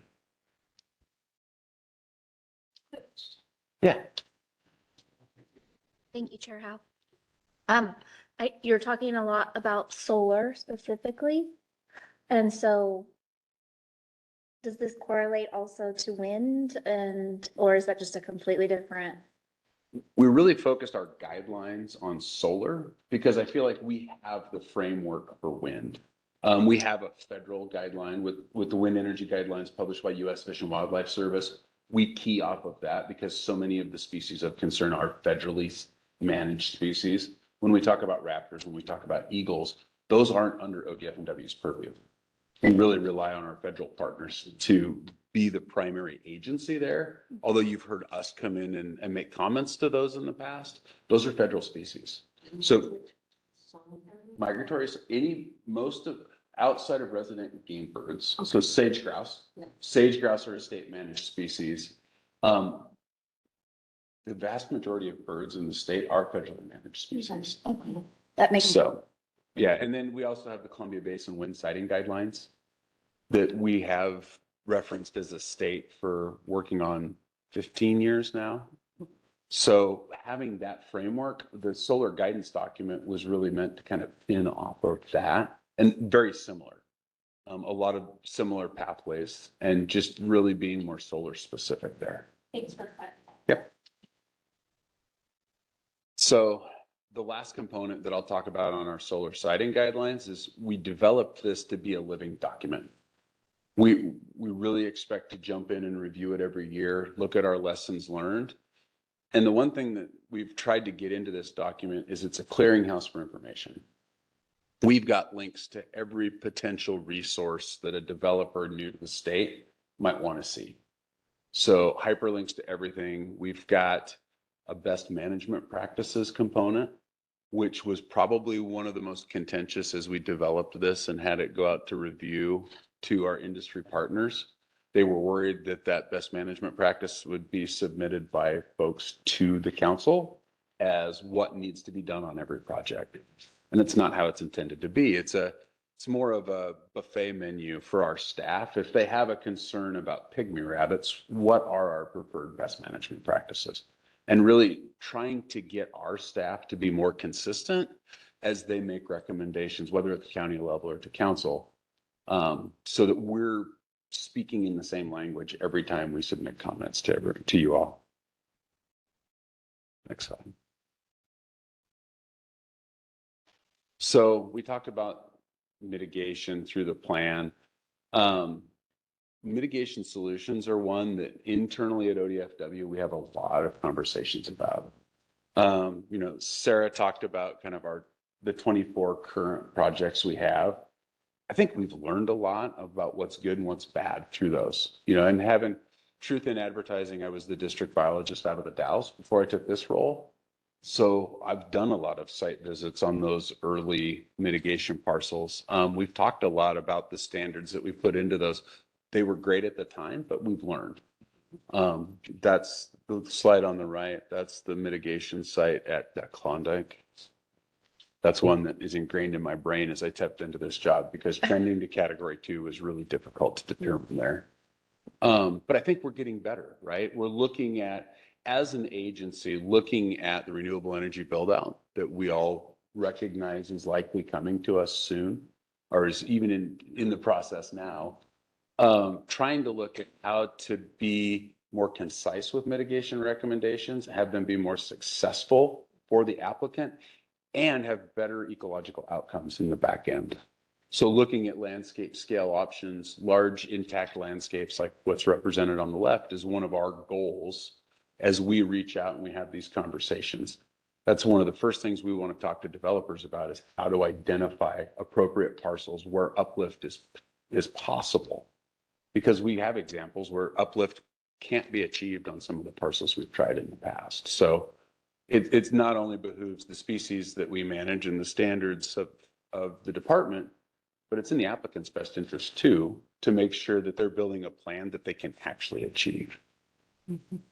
Next slide.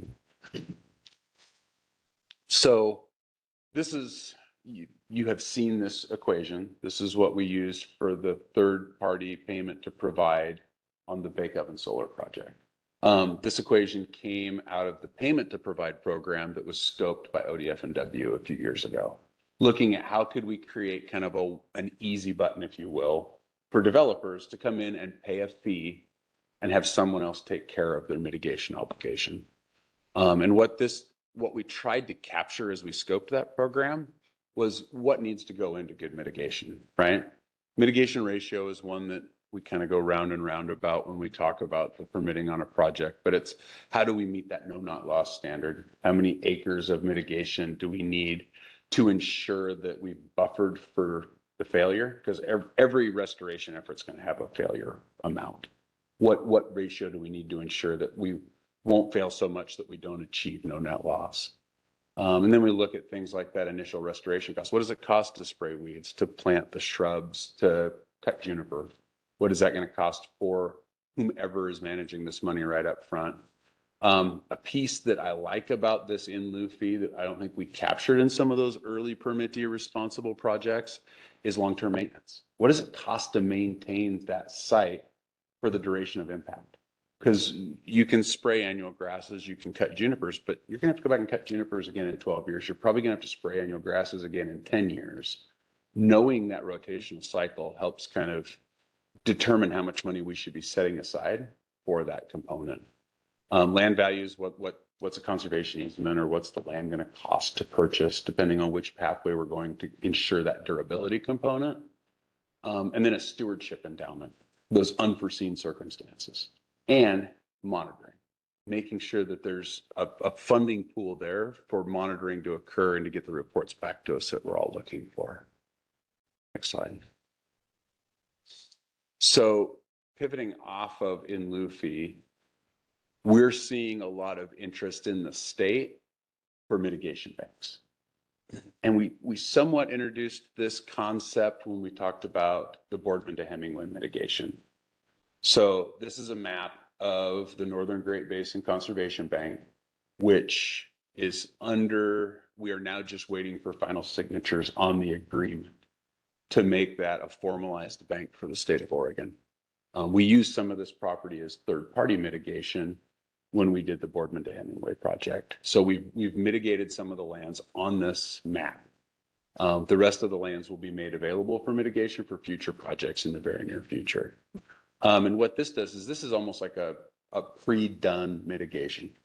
So we get a sponsor for a bank that comes in and they've got a plan, and we'll cover the components in that plan in the next slide, I hope. Let's see what I sent you. But we already know what they're going to do. This is basically like, here's the recipe, and it's already half baked. So we've got a better picture, and from that, ODF&W approves the actions and allows for so many acres of mitigation to be released. This is right in line with U.S. Fish and Wildlife Service species banks. It's not unlike what DSL does for mitigation for wetland impacts. This really kind of spins out of our sage-grouse rules and our sage-grouse management documents. But our mitigation policy also allows for banking. So we've been trying to expand the framework provided to us through our sage-grouse rules and determine how we could use it for standard habitat mitigation as well.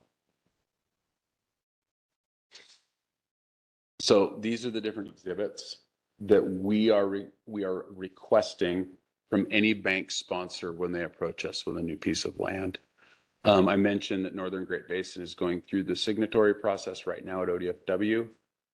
We have 3 other bank applications at a different form or progressional point for approval.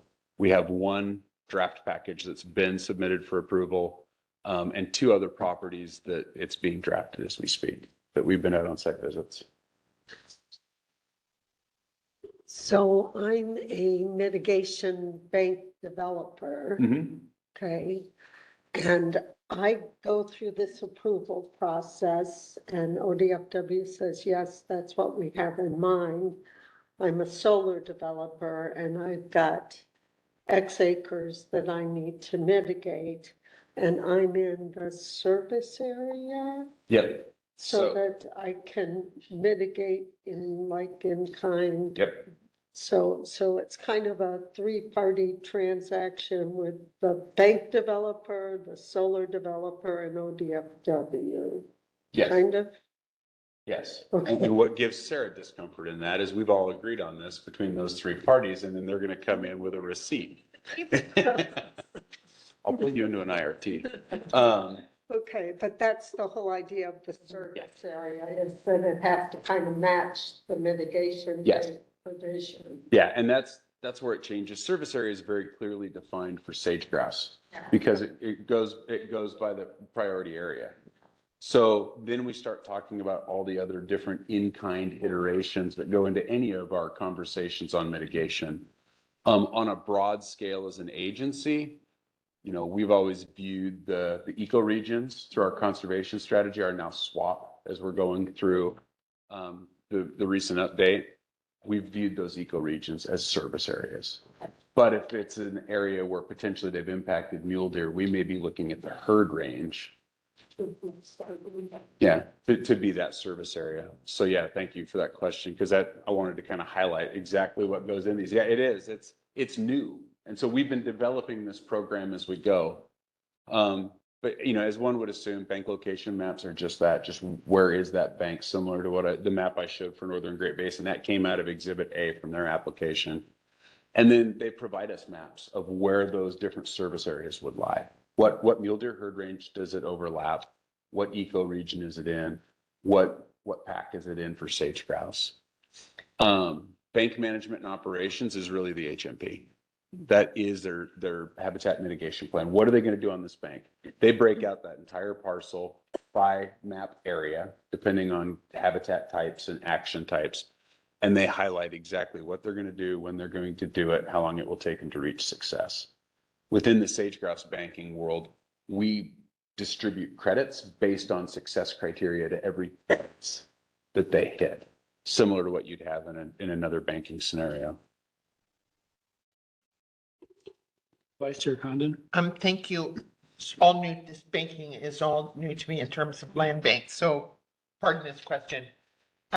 So I am depositing land rather than money into a bank.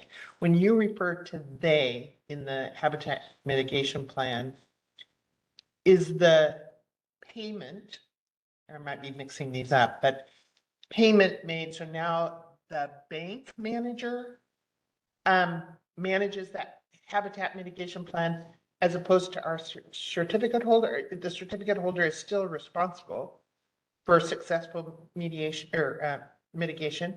And under the banking concept, it's basically like a payment to provide. The applicant would be coming in and they would be buying the credits at the mitigation bank. The bank sponsor, the land manager or owner, depending on the scenario, would then take their money and they would assume responsibility for the long-term maintenance, management, and needed uplift on those acres to meet the offset required under their site certificate. So it would be the bank manager that would then submit their annual reports on status of the land. And That's, oh, sorry. no, can we go back to the slide, which has basically keep going. Yep, that one. Yeah. I think kind of getting to your point, if it didn't have sort of the contingency built in, if it didn't have sort of the long-term assurances, and the variables to ensure that if something fails or a portion of it fails, that they ultimately wouldn't meet their requirements. This formula is established to do exactly what you're asking, so that the developer can pay that and essentially be done with it. Because there's enough money based on the formula to ensure, or, more likely, way more likely than not, that there will be uplift and success. I'm probably not articulating it nearly as well as Jeremy can, but I think this is really the important point of your question. And even one step further than that, because Todd is spot on this formula. When we get into the banking scenario, we go one step further. ODF&W has third-party enforcement. Because we're permitting the bank, we require that any durability agreement allow us enforcement ability. And they're required to be bonded so that if we see a deficiency within the habitat standards we agreed to, then we can go through and draw off of a separate account to do that work on behalf of the bank manager. So even once, what the realized habitat outcomes should be under a banking scenario are far superior to what we've seen in any other scenario, because it's literally land managed just for that. And you're paying a premium through a bank to ensure that that occurs. So just to follow up, we issue a site certificate with a bank as the responsible party for the mitigation.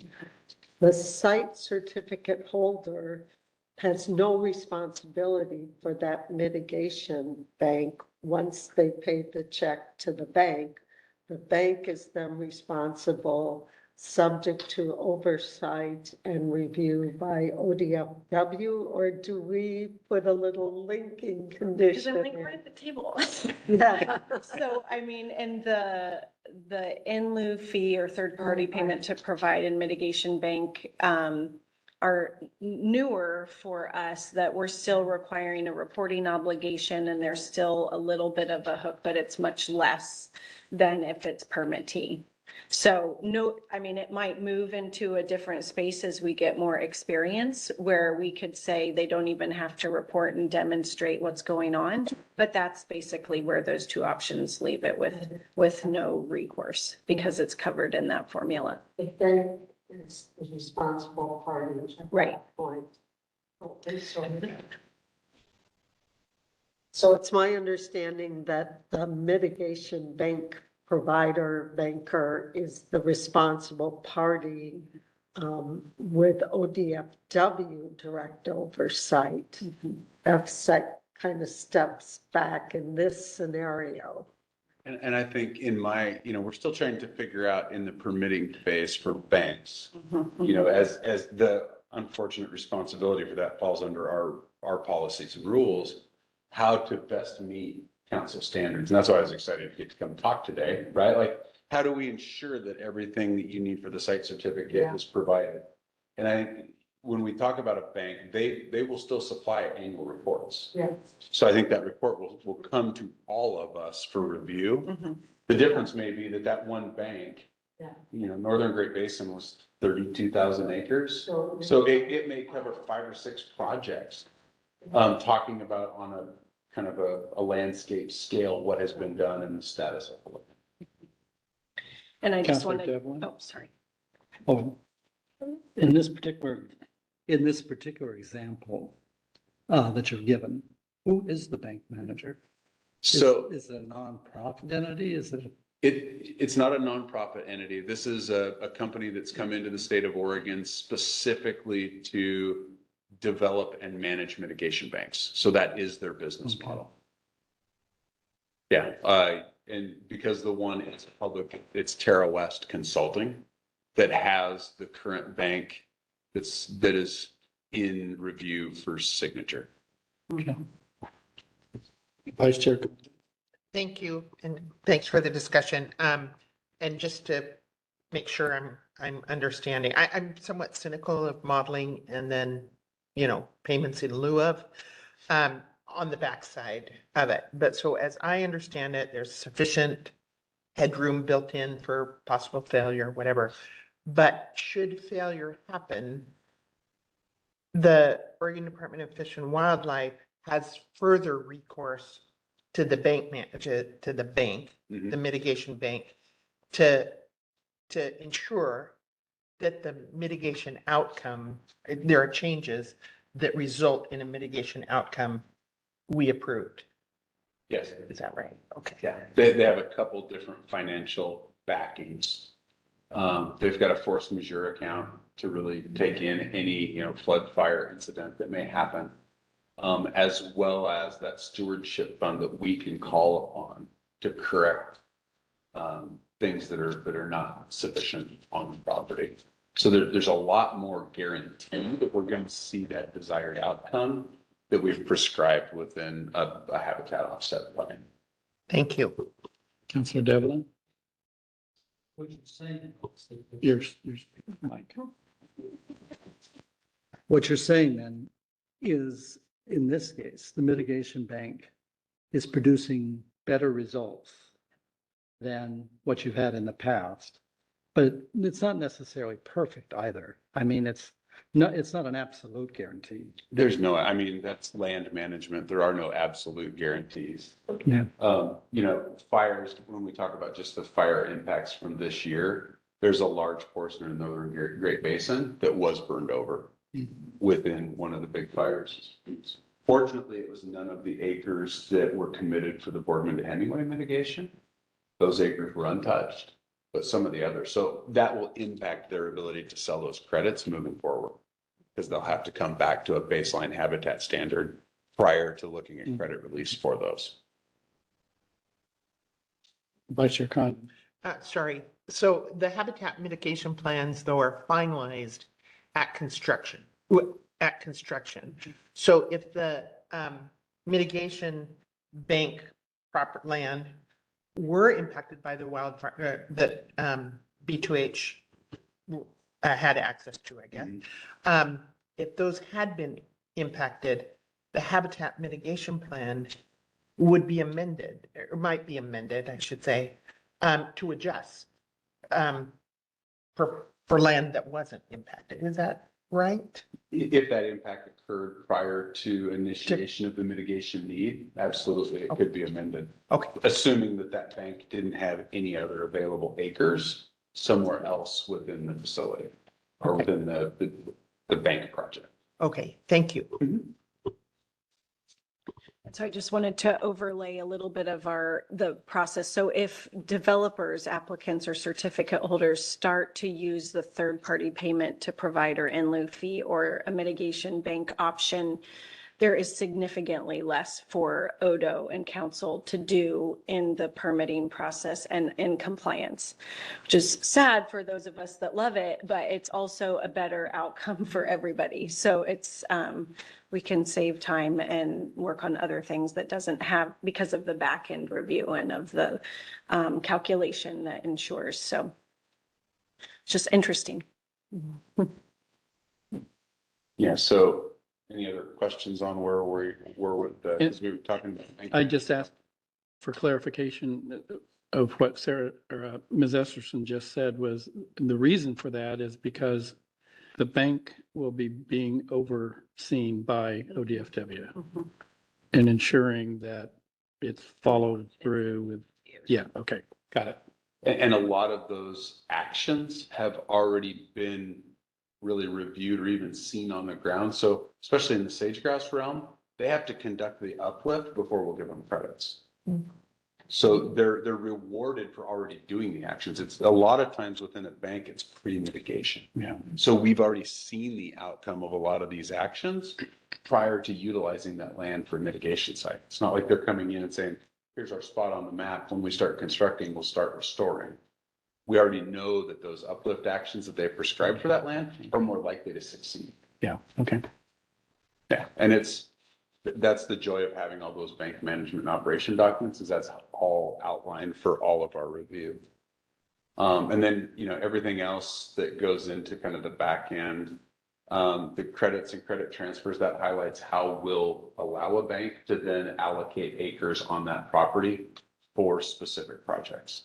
So what is that release schedule? Very specific for sage grouse, a little bit more nuanced when we talk about standard habitat mitigation plans or habitat mitigation policy offset, as we're talking with the bankers. And then we get a lot more background information on the property too. Having a full phase 1 environmental assessment really tells us what else is on that ground that may be of risk, and looking at minerals. So we've got a lot clearer picture of the land that we're allocating for mitigation when we go through this pathway. And you said, and looking at minerals, what's that? Well, so within Eastern Oregon, mineral rights are reserved on a lot of properties. So you may own your land, Yeah. but someone else owns the Mineral mineral right. under the land. Got it. So when we're looking at minerals estate, it's not only who owns the mineral rights, but we also ask for an assessment of what minerals may be on site and what's the likelihood that we may see an extraction. Yeah. So in the Northern Great Basin example, there were minerals there that may be viable. It's very, very low possibility. We required them to develop an offset plan. So if somebody does exercise the rights they own, then how do we mitigate to the mitigation site?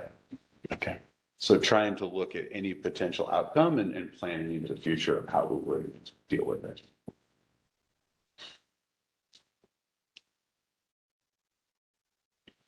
So I think the real key, I'm excited about some of the creative solutions that are coming up. I know new is always hard.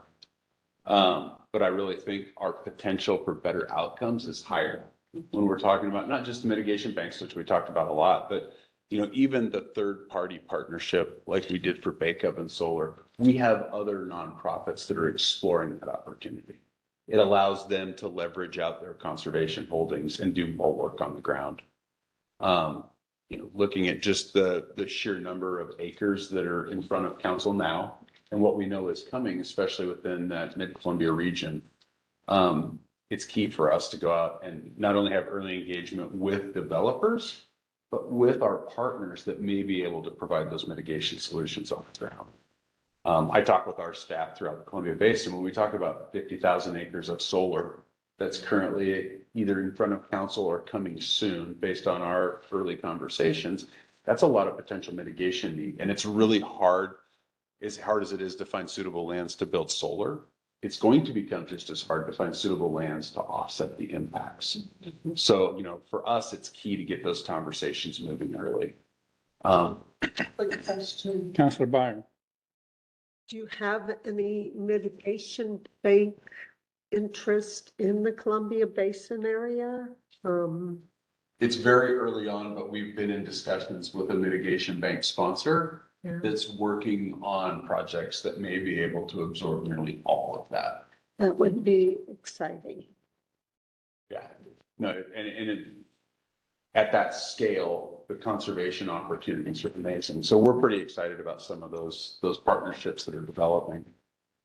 And really just, I think one of the big keys is looking at durability. That's what I like about the third party payment to provide about mitigation banking is we're hedging our bets against catastrophic wildfires, against failure of uplift actions, having a plan on how we deal with those, and hopefully providing a pathway to better success moving forward.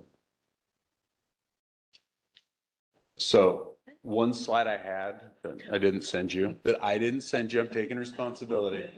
I also wanted to highlight that a lot of these efforts, we talk about the Oregon centric, but they're also going on at the national scale. So it's not new to our development partners. Our agency with some of our sister agencies throughout the US recently partnered with a group of industry partners and developed a national communication standards for solar power.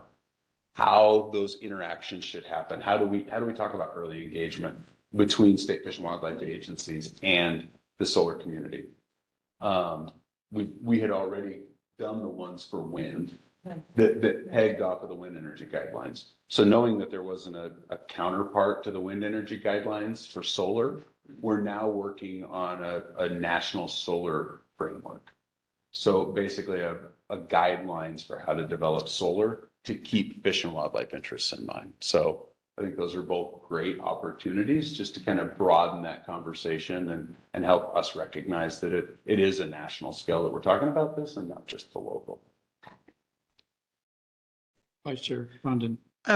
Apologies. I think you're going to leave us. And so, so I'm taking advantage. In the greenhouse gas emission offsets, there's been some controversy about the value of credit, when they say, hey, we're going to make this payment for offsets, and then the value of those don't match up to the offset needed. And so I think you said that the value of the credit is verified. It's not just an upfront, the credit is valued at this, when on the back end, the credit or the mitigation didn't do as much as thought, so the credit was less valuable. Does that make sense? The valuation at the front end is higher than the benefit received on the back end. But if I heard you correctly, it's on the back end that the credit is calculated for value. We allow some credit release throughout different points within the generation project. So a bank will be allowed to sell a certain proportion of their credits up front just for protection of the land and initiation of uplift, similar to what we've done for traditional mitigation. And then within their bank management plan, they say, okay, these are the uplift actions. So at year 1, 3, 5, whatever it may be, depending on the landscape and the planned activities, we'll go out and conduct a site visit and say, yes, those were successful. You get this amount of credit that's now released. There is a holdback of the final credit release to ensure that all of the designed uplift actions were successful. Yes, and thank you. So yeah, it's not, we don't have to worry about valuation up front because that valuation is spread over the duration of the bank. Thank you. Councillor Byer. So I think the migration corridor mapping is really exciting.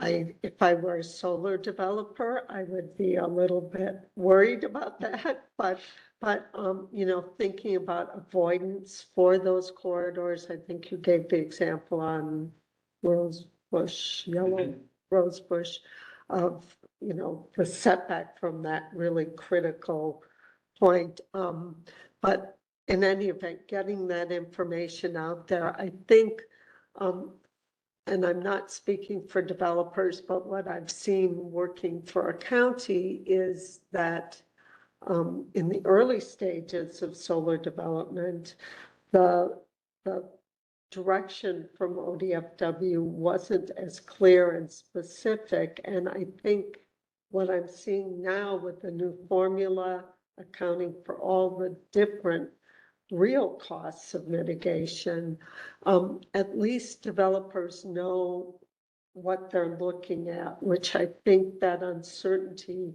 was an issue early on. So I think that having the mitigation bank option, so you can write a check and just say, these guys know what they're doing, is really something that will help us as well as the developers. But the migration corridors are great research, and it's good to have that data. And unfortunately, I think there's pretty well recognized acceptance for migration corridors as we look at the BLM solar plan that was just finalized. That was one of the exclusionary areas for natural resources that was accepted by the BLM. So, and that's where we had developed our statewide migration corridor map. And a lot of migration in Oregon is just large scale movement of individuals. We developed that high use to critical specifically to meet the exclusionary criteria within the BLM plan. So those are areas that are not allowed for development on federal lands. So to then advocate for those on state land, it's not new. Yeah. So hopefully that gains more recognition for those corridors as developers are looking at lands to. It makes sense and lower cost for them, presumably. Yeah. Secretary Cornett. Yeah, I just want to reiterate what kind of Sarah, when she set up this presentation, and I think it really bears some sort of thought and value in that, our standard is ODFW's policy. So when you get other standards, other reviewing agencies, others, there's not a direct one-to-one relationship. There is absolutely a direct one-to-one relationship here. Doesn't happen at the county level, at least not yet. It doesn't happen with other standards and other reviewing agencies. This one is very unique. So I think it allows a much more seamless opportunity for the evaluation and the mitigation to be very consistent with the agency who is, directed to protect these resources. We're directed to protect these resources through them. That is their only requirement. That is fundamentally what they're doing. This is part of what we're doing, but I think just, again, this particular one is different than all of the other ones. And I think it makes a lot better connectivity. So one more. Councilor Byer. Would you come back in a year and do this again, the two of you, and just tell us how things are working, right? Because I think the mitigation bank stuff is just either going to explode or not. And it's pretty interesting, particularly in the Columbia Basin. Yeah, it'll be a great question to see how it's utilized in the Columbia Basin. I think as we look at potential impacts in sage-grouse habitat, mitigation banks are one of the best solutions for sage-grouse impacts because it's so arduous to meet the standards for sage-grouse mitigation. I'm hopeful that they provide a good solution elsewhere like Columbia Basin, but yeah, I'd love to come back and we'll see how it goes. We are a good team and some friends. So that model of interagency coordination. He's the model. Great. Yeah. Thank you.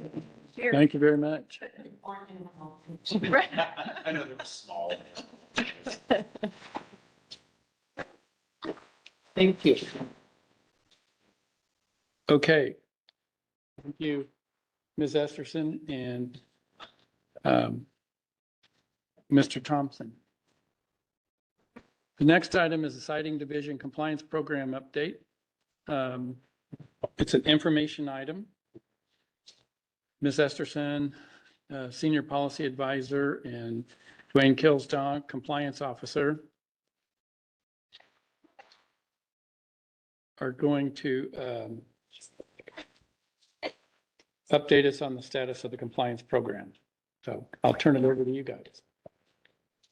Thank you very much, Chair Howell. Vice Chair Condon and members of the council. I might have missed it, but BB Bartley will also be presenting with us, and Ash Woods was intended to be part of the conversation, but I didn't mention her because I looked around. yeah, she will be online. Let me Online. verify her face. There she is. Okay. Great. Okay. First slide, please. This is your compliance update. I think we gave you the last update in August, but we'd really like to continue coming, every 6 months versus annually, just because it really is snowballing. There's a lot going on in compliance, and we want to make sure you are tracking. So we're going to give you a little bit of an overview of the compliance program. We'll talk about pre-construction, construction, operations, some of the issues we've been seeing, and highlight some of the workload and resource forecasting that we've been doing. So the compliance program, as hopefully you know, includes basically 3 buckets: pre-construction compliance, construction, and operation. It does also include retirement, but as you know, we haven't retired a full facility. We've had a couple of terminations where we partially looked at retirement, but a certificate holder is obligated to notify us 2 years in advance of ceasing operation. We have not received such notification, so we aren't going to highlight retirement bucket too much, but it's there. And in each bucket, it's kind of the same. We evaluate condition compliance through review of submitted materials. At pre-construction, it's documents in a compliance matrix. In construction, it's a semi-annual report and other monitoring documents and inspection reports. And then in operations, we review annual reports and inspection results. Okay, to support your understanding of the volume of work in each bucket, this represents the prior fiscal year that we would have completed in June 30. So this might, I shouldn't have even brought that up. This represents the last 12 months. And it does include work from our consultant,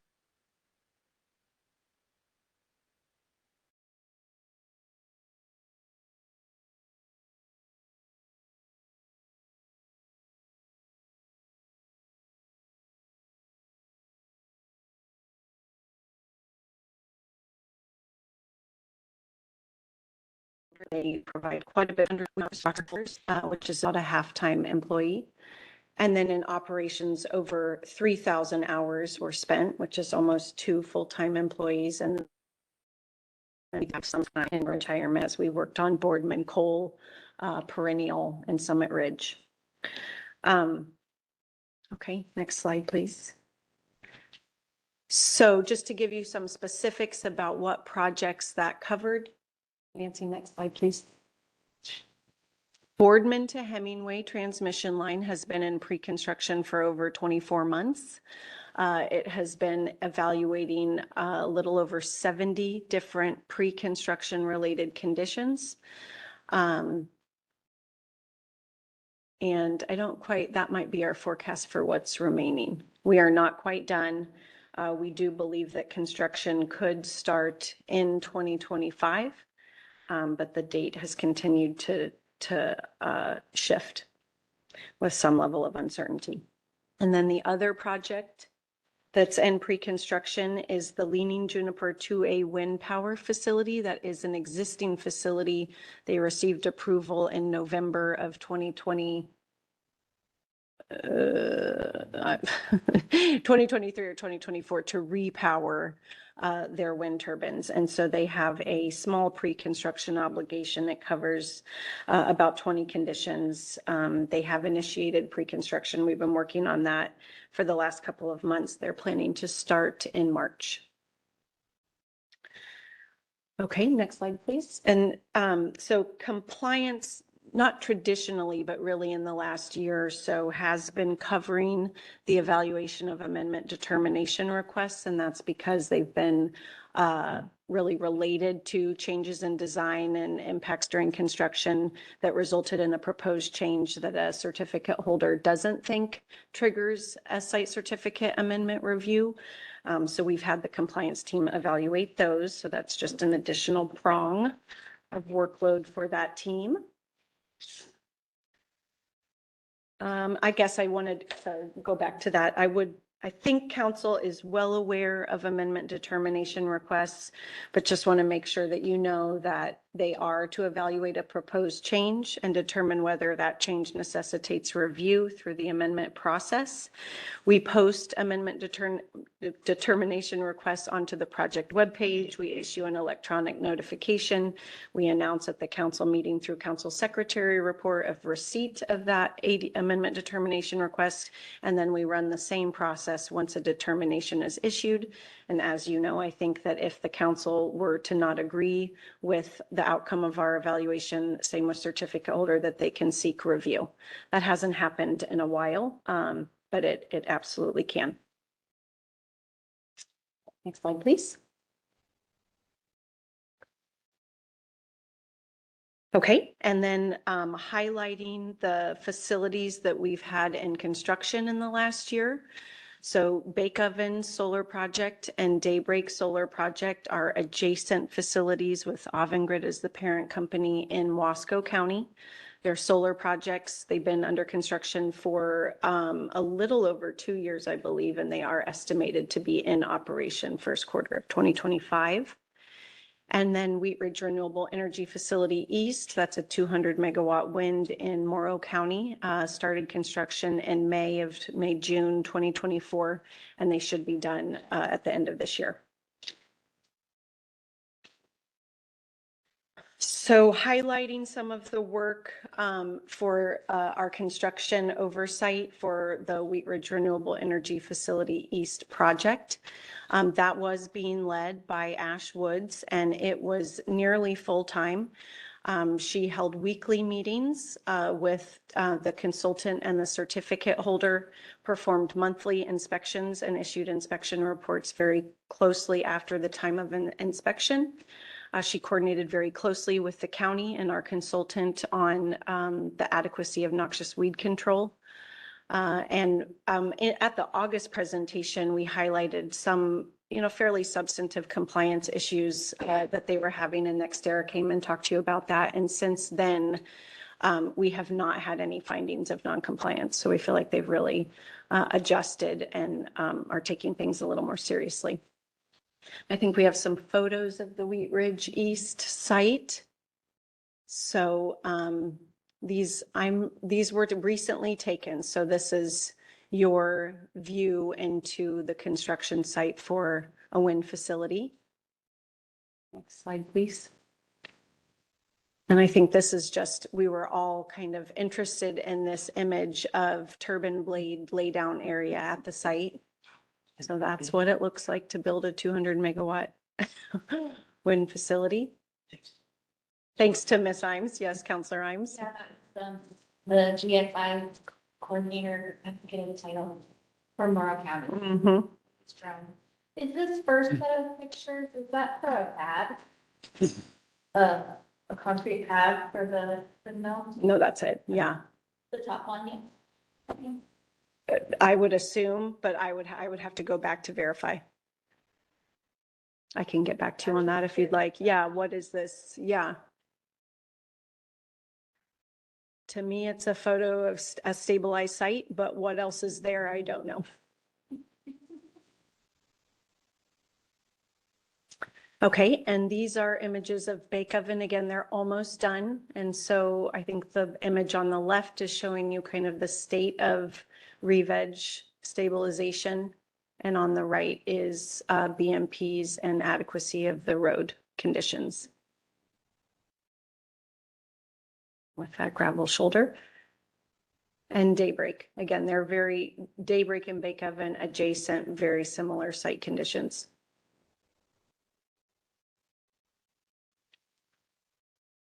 Okay, so now moving into what is an enormous bucket, the O&M bucket, operation and maintenance bucket. Let's see, so we have 26 facilities that are in operation. We have some that are gas plants, gas pipelines, underground storage facilities, ethanol, wind, solar, and a transmission line. And the location of those operational facilities as presented on this figure, those that are in purple are operational. Those that are in red are approved but not yet built and are in the pre-construction phase. So basically that's Boardman to Hemingway. So there's not 6 different facilities, but that's one facility. And then the orange is approved but not yet built. Okay.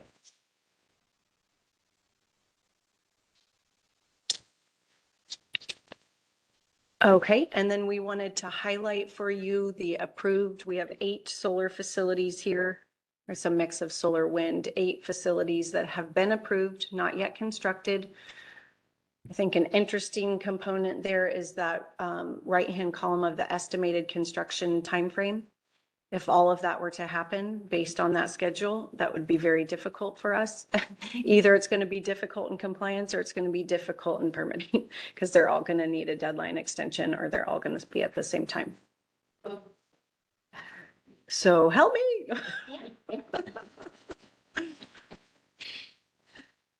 Okay. Okay, and now we'll hand it over to Superstar, Mr. Dwayne Kilsdonk. That's awesome. I've never been called that before. Greetings, Chair Howell and the council members today. For the record, I'm Dwayne Kilsdonk. I'm the compliance officer for the Oregon Department of Energy, the siting division. Today I'll start out with operation inspection summary for 2024. And so there's a little bit of a change to the slides that I never got in. There's one other project that didn't get in there. So I'll be adding 17 annual and 17 completed, and then 10 annual and 7 completed. So I'll kind of go through that in my verbiage here. So in 2024, the department scheduled and completed 17 operational inspections. So that's getting out, going out, completing the inspection and coming back. And then all the other stuff behind it, follow-up reports and stuff. And then as well also we conducted 7 virtual inspections with 3 to go. And the 3 left are Hermiston Gen, Hermiston Power, and Eugene to Medford. That's our 500 kV line.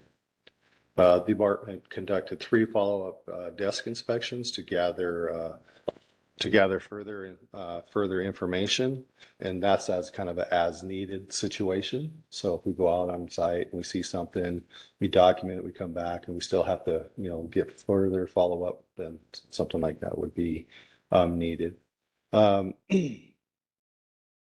on kind of my little spill there, each on-site inspection requires an average of about 140 hours, 1 FTE for prep, inspection, follow-up, and inspection reports. And sometimes most times actually, when we're going through reviewing the inspection reports, sometimes we have to wait for added information. So we'll have to request for more information, and sometimes that turns around right away. We try to put dates to it, so they have to, comply by this date. But sometimes still they need further time, and so that happens as well. Can you move the microphone to the other side so if you're going to look at the council? I'm always the microphone guy.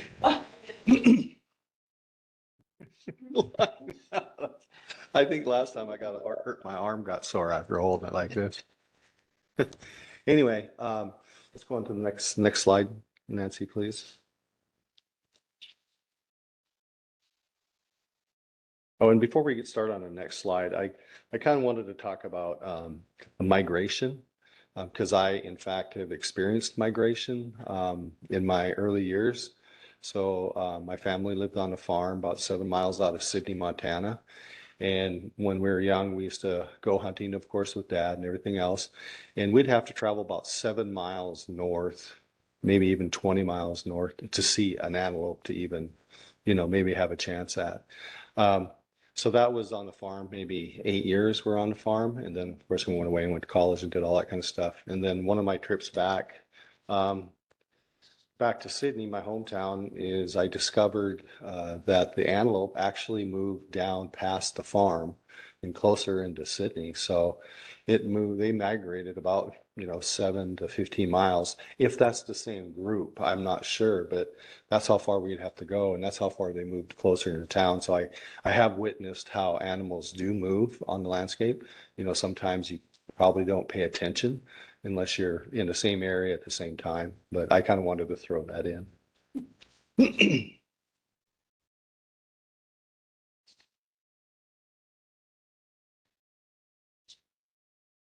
Okay. So let's talk about the 2024 operational inspection issues. We've had a few, as you recall, the MC4 connectors and things like that, but I'm highlighting out this one.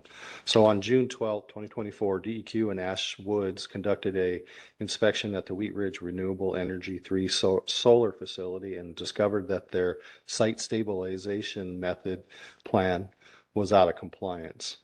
Wheat Ridge Renewable and DEQ are working to implement a temporary site stabilization plan and is currently working on a long-term stabilization plan for the facility.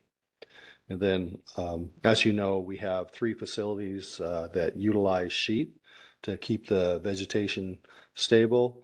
And those facilities are Montague Solar, Daybreak Solar, and Bake Oven Solar. Counselor Imes. Do you have anything to report on the, how that's working out with the goats?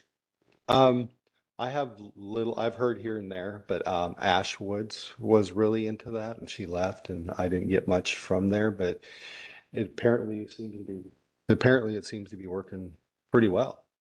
Okay. Go ahead. So the facility that's used sheep grazing, that's what we're talking about, right?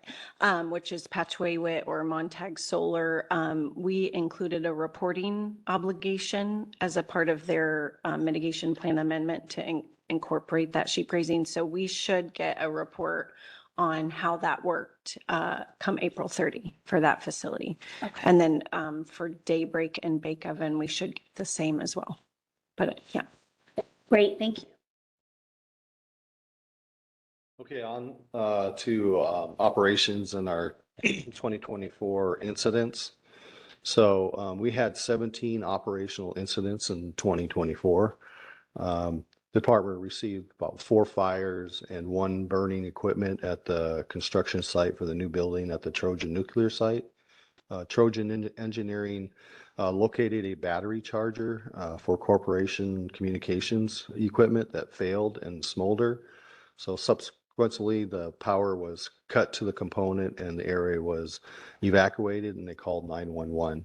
So basically it was just a small charger that people were charging this stool that got hot, overworked maybe, and then started smoldering, caused a lot of smell and issues, and then everybody evacuated, pulled the plug and evacuated. So that was taken care of relatively quickly. And then the department received 7 incidents of mechanical failures as well as failures, and all from PGE, Bigelow Canyon Wind Farm, like I said. So also Bigelow Canyon Wind Farm had a transformer leak this year too. And so just for to let you guys know that PGE and Bigelow have a schedule to remove all the old transformers and replace them with new. So that's really going to be helpful because they've had quite a few transformers start on fire just because they didn't communicate really good to each other. So and then so Hermiston, the next one is Hermiston Power project had 1 incident of emission limit exceedance. The parameter of NOx, ppm, and 15% of O2 within a 24-hour period basically starts a kind of a violation through DEQ and their air permit. So the so the exceedance happened on January 14th, 2024, with 4 individual exceedants at 1-hour intervals from 7:59 p.m. to 10:59 p.m., about 4 hours. I know these plants take this NOx very seriously. They take it so seriously that sometimes they won't get their bonus, their safety bonus, because if they exceeded and they get fined, then it's kind of a punishment for the plant operators. But sometimes the reason is that, is what they have to do is they have to kind of scale down when wind's blowing right up. So they have to kind of like, moderate back and forth to slow the plant down to make less electricity so they don't go over that and they don't go over the NOx limit with DEQ. So, and that was a DEQ air permit, I believe. So, let's see. Yes. Councilor Imes. How, I'm not as familiar with the Bigelow Canyon Wind Project. How long has that been in operation? Let me go back in time, see if I can pull it up. Maybe That's, okay, so, It- a it- while. it's been in operation before Shepherd's Flat or South and Central, I believe. I think we have a date of what, 19 or 2000 and what? I'm not sure what the date is offhand. Okay, But some of the background for Bigelow Wind Farm is they've had a lot of mechanical issues. So they had like the actuators issue, which what happened was the actuators, every time they pitched and moved the blades, were actually failing and leaking. And they're leaking so bad that they're coming down to the base bolts on the bottom. And then when I seen that, then, that things are not going good. So they had that problem. And then they've also had problems with the hatches. The hatches breaking off and not being secured. So that was put on a corrective action plan. So was the actuators are put on a corrective action plan. So some things are just, reported by PG. I don't know if the other facilities are reporting some of these things as PGE is. okay. This so- is just 2024. Yes. I wanted to, I don't, thank you for providing this information. It's a little concerning to see that. But I'm new here, so I'm not sure if this is a common thing that you're seeing in the industry with some of these older farms. So the Bigelow Canyon began operation I have is a December 2007 date. So not quite 20 years, but Have they done a repower or nothing like that? No. not a repower. Yeah. So that is one of the older ones. Okay. I think part of what they're thinking their power is that they're replacing, these components that are failing, but they're just doing on kind of a corrective action situation and a time, scheduled time to replace stuff. And then stuff always does happen, it's a very mechanical, piece of equipment, the turbine is.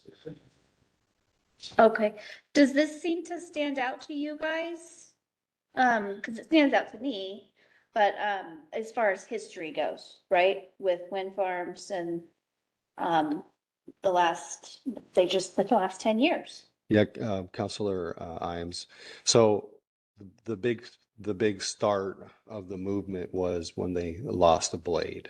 Yeah. So when we went there, they lost a blade. We did an investigation on how many times they torqued the bolts, all that kind of stuff.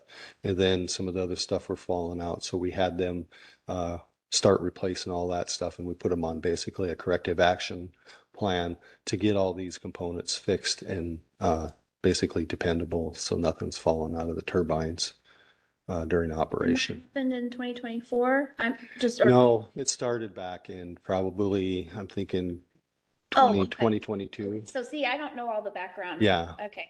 So yes, the very first concerning issue with Bigelow was the transformers.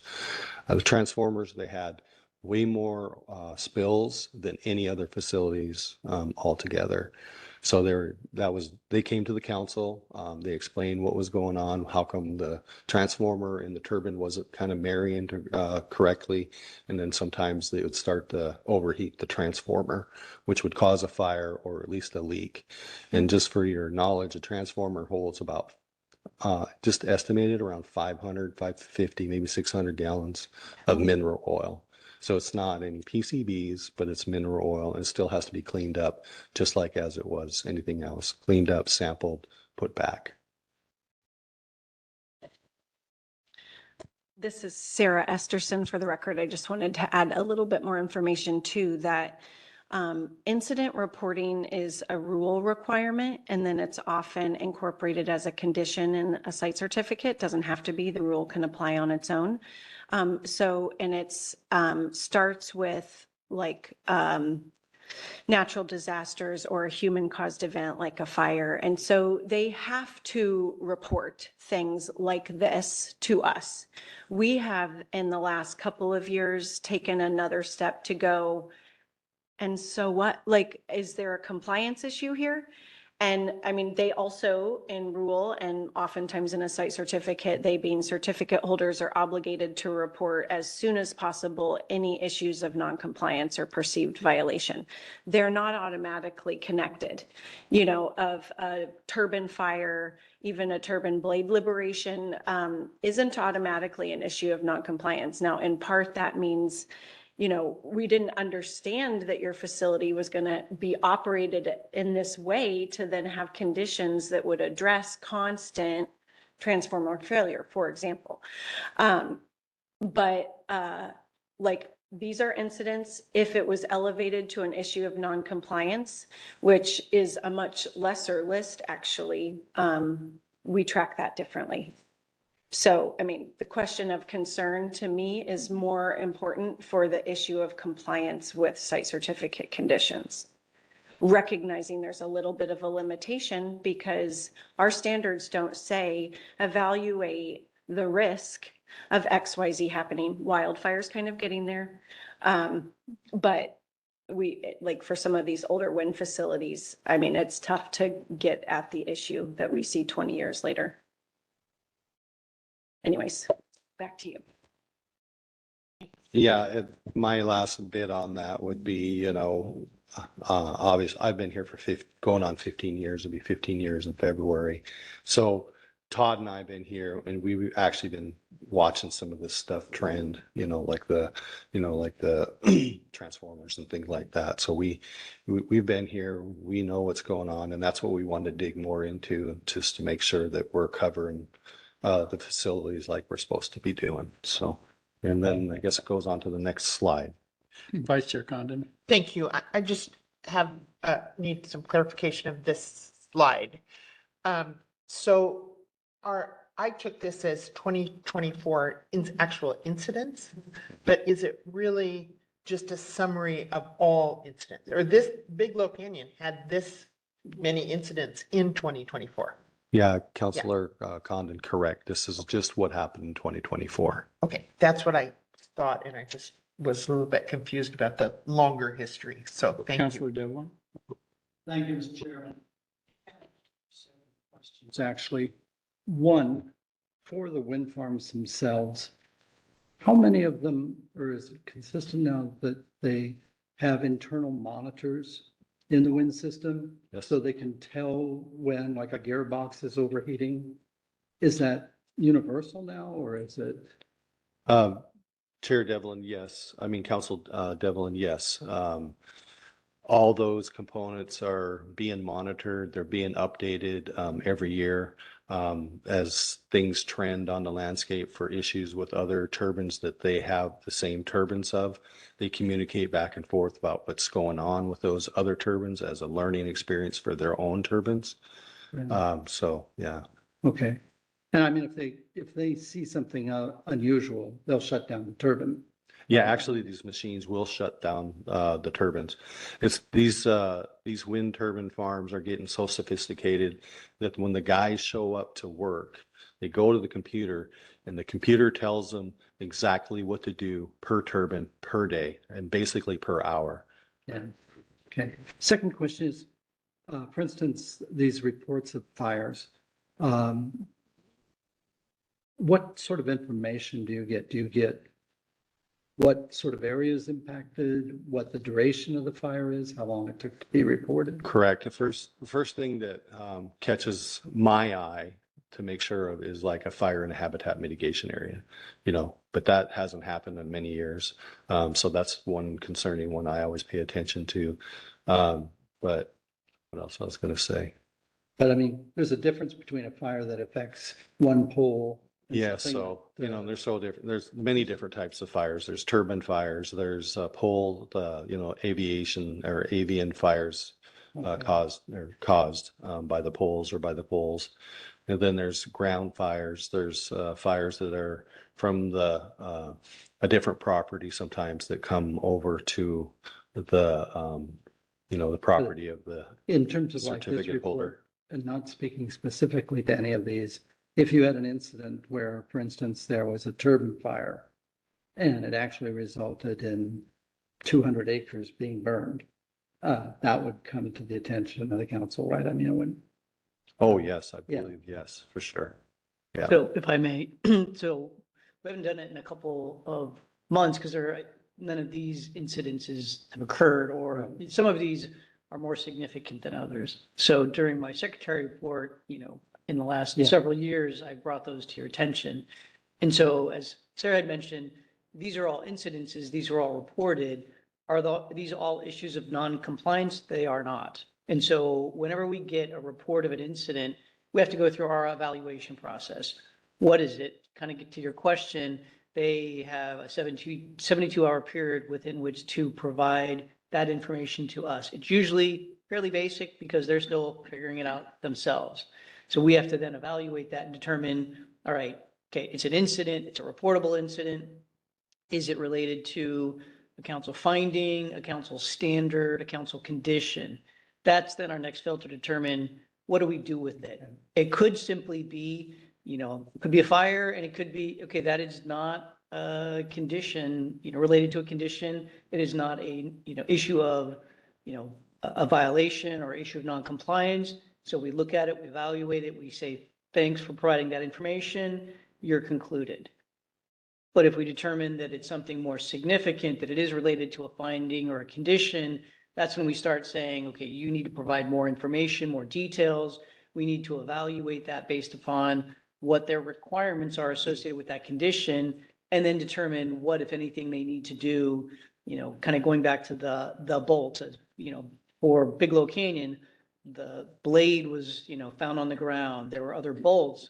We made them have a corrective action plan to say, you need to go through and have a systematic approach to verifying that the bolts on each of the turbine blades is tightened. That was a corrective action plan that we connected to, the site certificate. Not all of these do that. And again, as Sarah said, the issues of non-compliance are a much smaller list. So, it's a hard question to answer.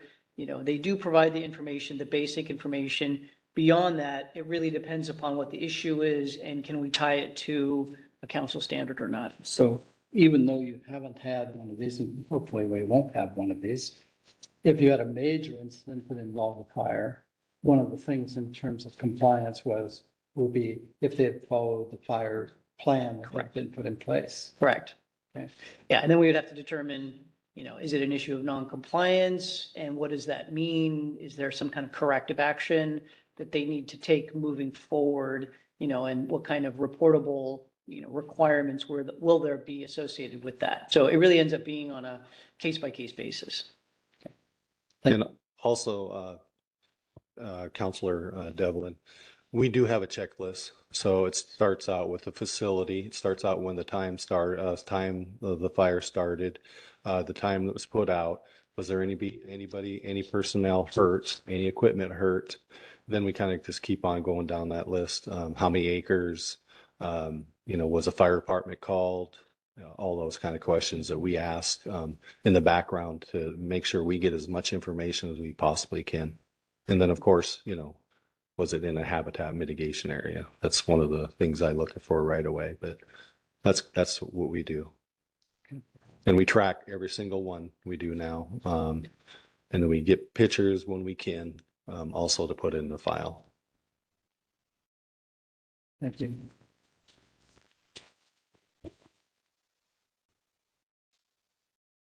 Okay, and we're now going to hand it over to BB to take us home. Hello, everybody. Can you hear me okay? Yes. Wonderful. For the record, I'm BB Bartley. I'm an operations and policy analyst with the siting division. In this slide, we're kind of looking forward, and as you have all heard, there's quite a lot happening in compliance, and with more facilities going into construction and eventually coming online, that's just even more work within the compliance program that we're responsible for. So one of the things that I've been working with Todd on, or Todd and Sarah, has been kind of envisioning the future of compliance and what those needs will be as more of these facilities are created. So this kind of is demonstrating some of that vision. Currently, we have one compliance officer, and we are working diligently to replace the one that we recently lost, who moved on to other things. And then we have a third compliance officer that was recently approved in our budget that we'll be opening up that position in July.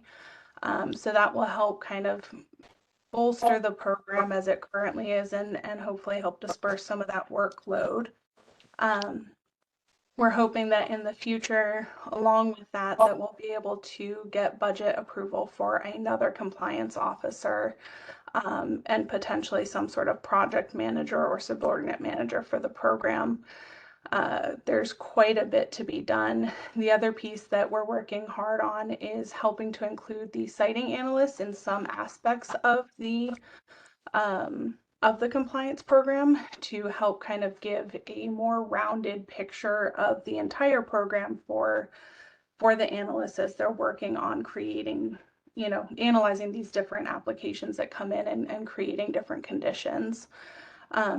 Giving them some of the work within compliance helps them really understand how those conditions are then being applied or not being, applied appropriately with kind of in a real world scenario. Next slide, please.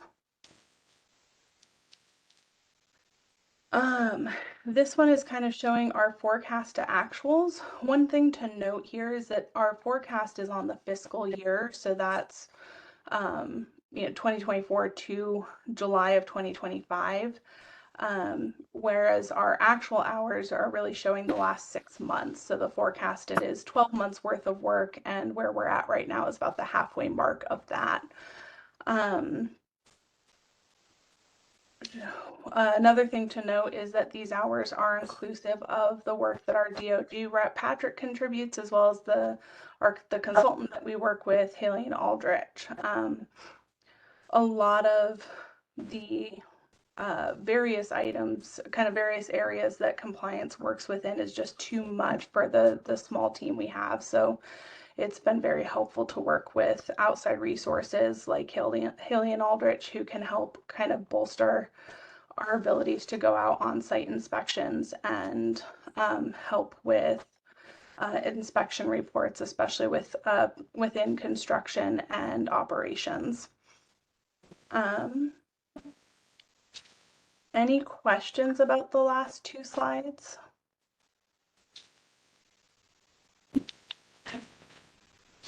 Councilor Imes. Thank you, Chair Howell. It's not really a question, just another observation here about construction specifically. And I'm assuming that most of this forecasting is probably because you can't necessarily anticipate everything that's going to happen, right? But it is significantly more actual hours. So just an observation again that there's some lopsidedness there. Thanks. Yeah, Mr. Chair, if I may. Yeah, I mean, I think that's a good observation. What we try to do is every year we get better about forecasting. So we have an obligation to, for every fiscal year, so July 1 through June 30th is estimate what the costs are associated with compliance for each facility, and then we charge them for that. You know, the short answer is it's going to be wrong. I mean, like it could never be exactly correct. But as we learn along the way, you know, if we have a facility that's in operation and it hasn't really had any issues or circumstances, we know pretty well what the time and effort is to, you know, review their annual report, look at the conditions, prep for a site inspection, drive out there, the cost of the car and the per diem and the hotel. We can get some of them very, very close. You know, there will always be some variation. But if somebody has major construction related issues Yeah. and that we didn't anticipate, that could result in significant additional cost of, you know, more site inspections and bringing on, you know, a contractor to help review things. So you're right, we can't anticipate everything. We can get better, and we try to get better on the things that we can really, where we've got good experience and we can do a good job of forecasting. You know, but if somebody, we don't think they're going to go into pre-construction, and then halfway through the year, they say, yeah, we're going to start pre-construction. Well, we didn't charge them for all of that effort. So that's going to be a lot different. Or again, if there's an incident or, you know, a violation, all that stuff can really drastically increase the cost, you know, associated with that. Because if we didn't anticipate, you know, a compliance issue, and that results in 2 or 3 site inspections on, you know, in the field site inspections, that's a lot more cost. So anyway, Yeah. the short is you are absolutely correct. And we try to get better, and I think we get better every year on the knowns. It's the unknowns that, you know, we're always going to just have to respond to. Thank you.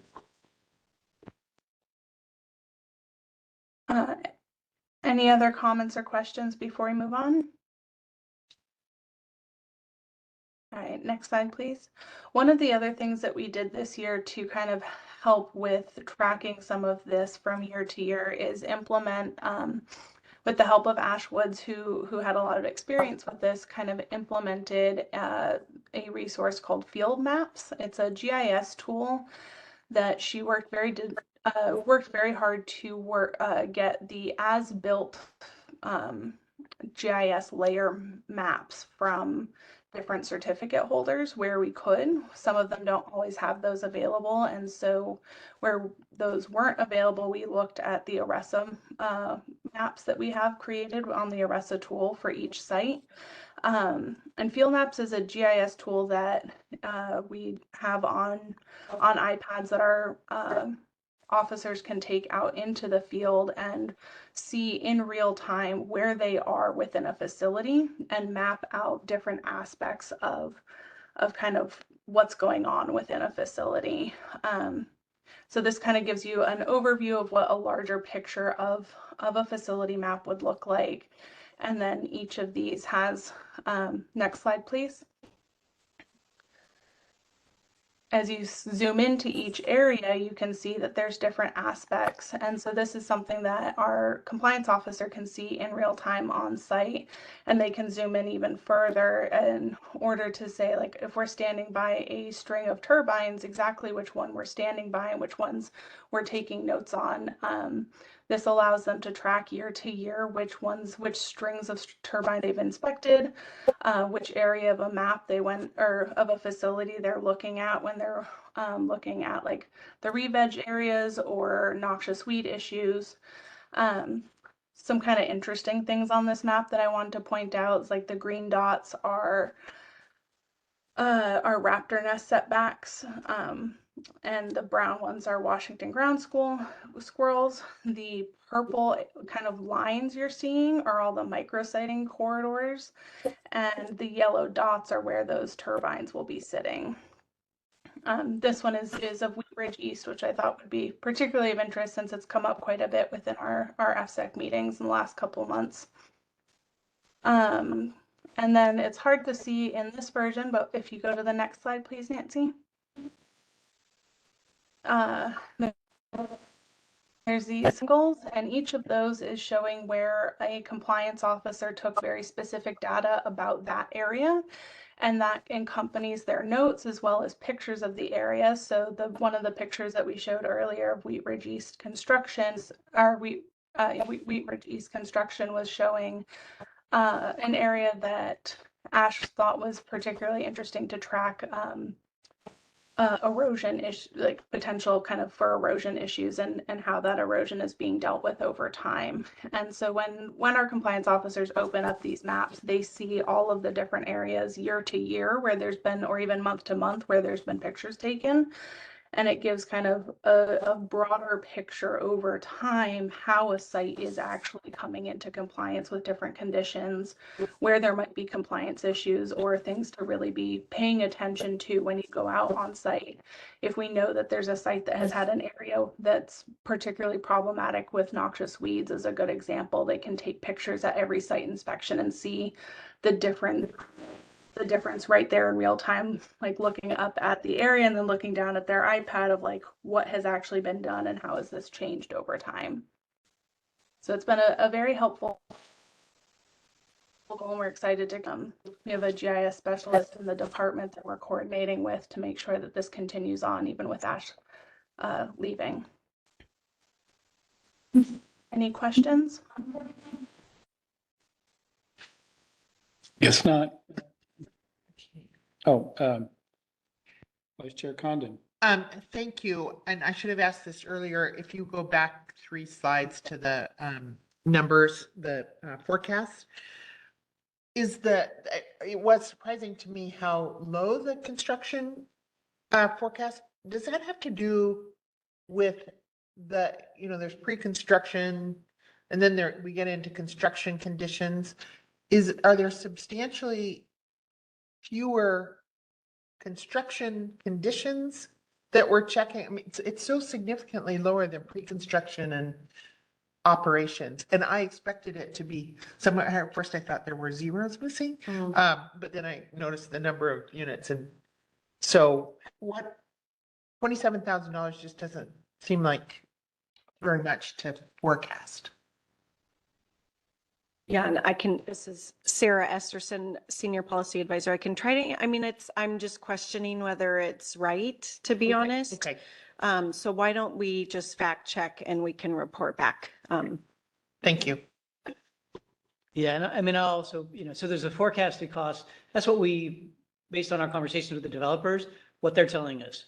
Hey, we have a project, it's approved, but we're not going to come into construction in 2024. So we may have, that could be zero. We could have zero construction because there's nobody that's in construction.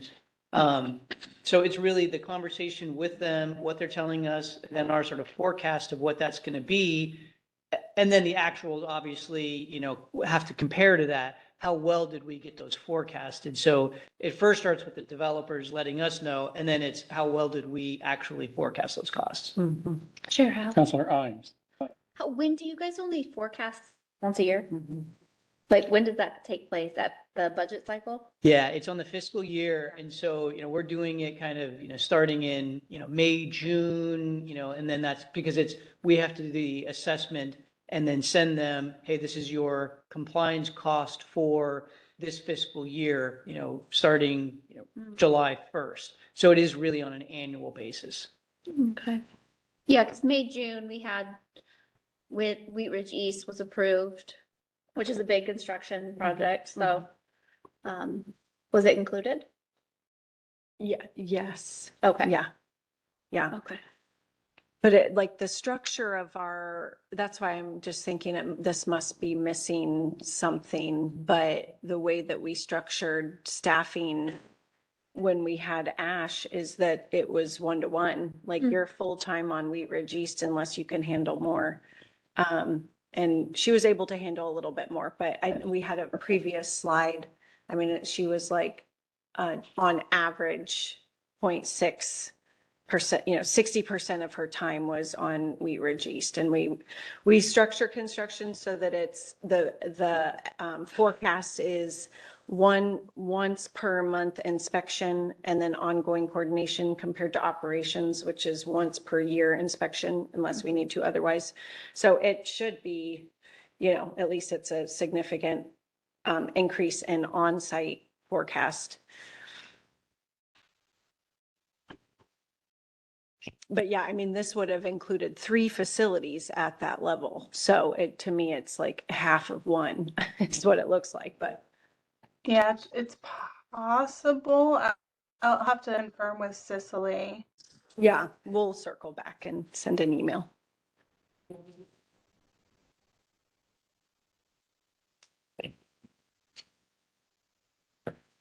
Okay. Oh, I don't. Chair Howe? Counselor I I. don't have any more questions, but I did want to just add a comment that the field maps tool is really awesome. I love this. I love that you guys can in real time go back and look at pictures and track things visually. And so I'm 100%, this is great.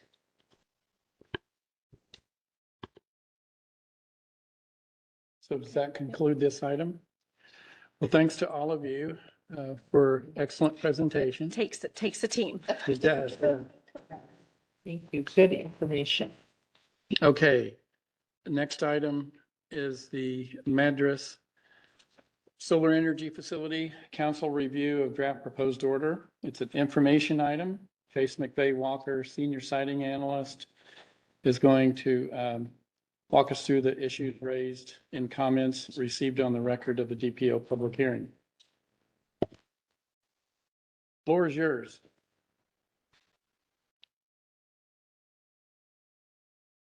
Okay. Good afternoon, Chair Howe, Vice Chair Condon, and council members. For the record, my name is Chase McVeigh Walker. I'm a senior siting analyst with the department. As the chair just mentioned, agenda item H is council's review of the draft proposed order on request for amendment 1 for the Madras Solar Energy Facility. In today's presentation, I will be reviewing some highlights of the draft proposed order on request for amendment 1, and will provide an overview of the comments received during the draft proposed order comment period and summarize the issues raised in those comments. Next slide, please.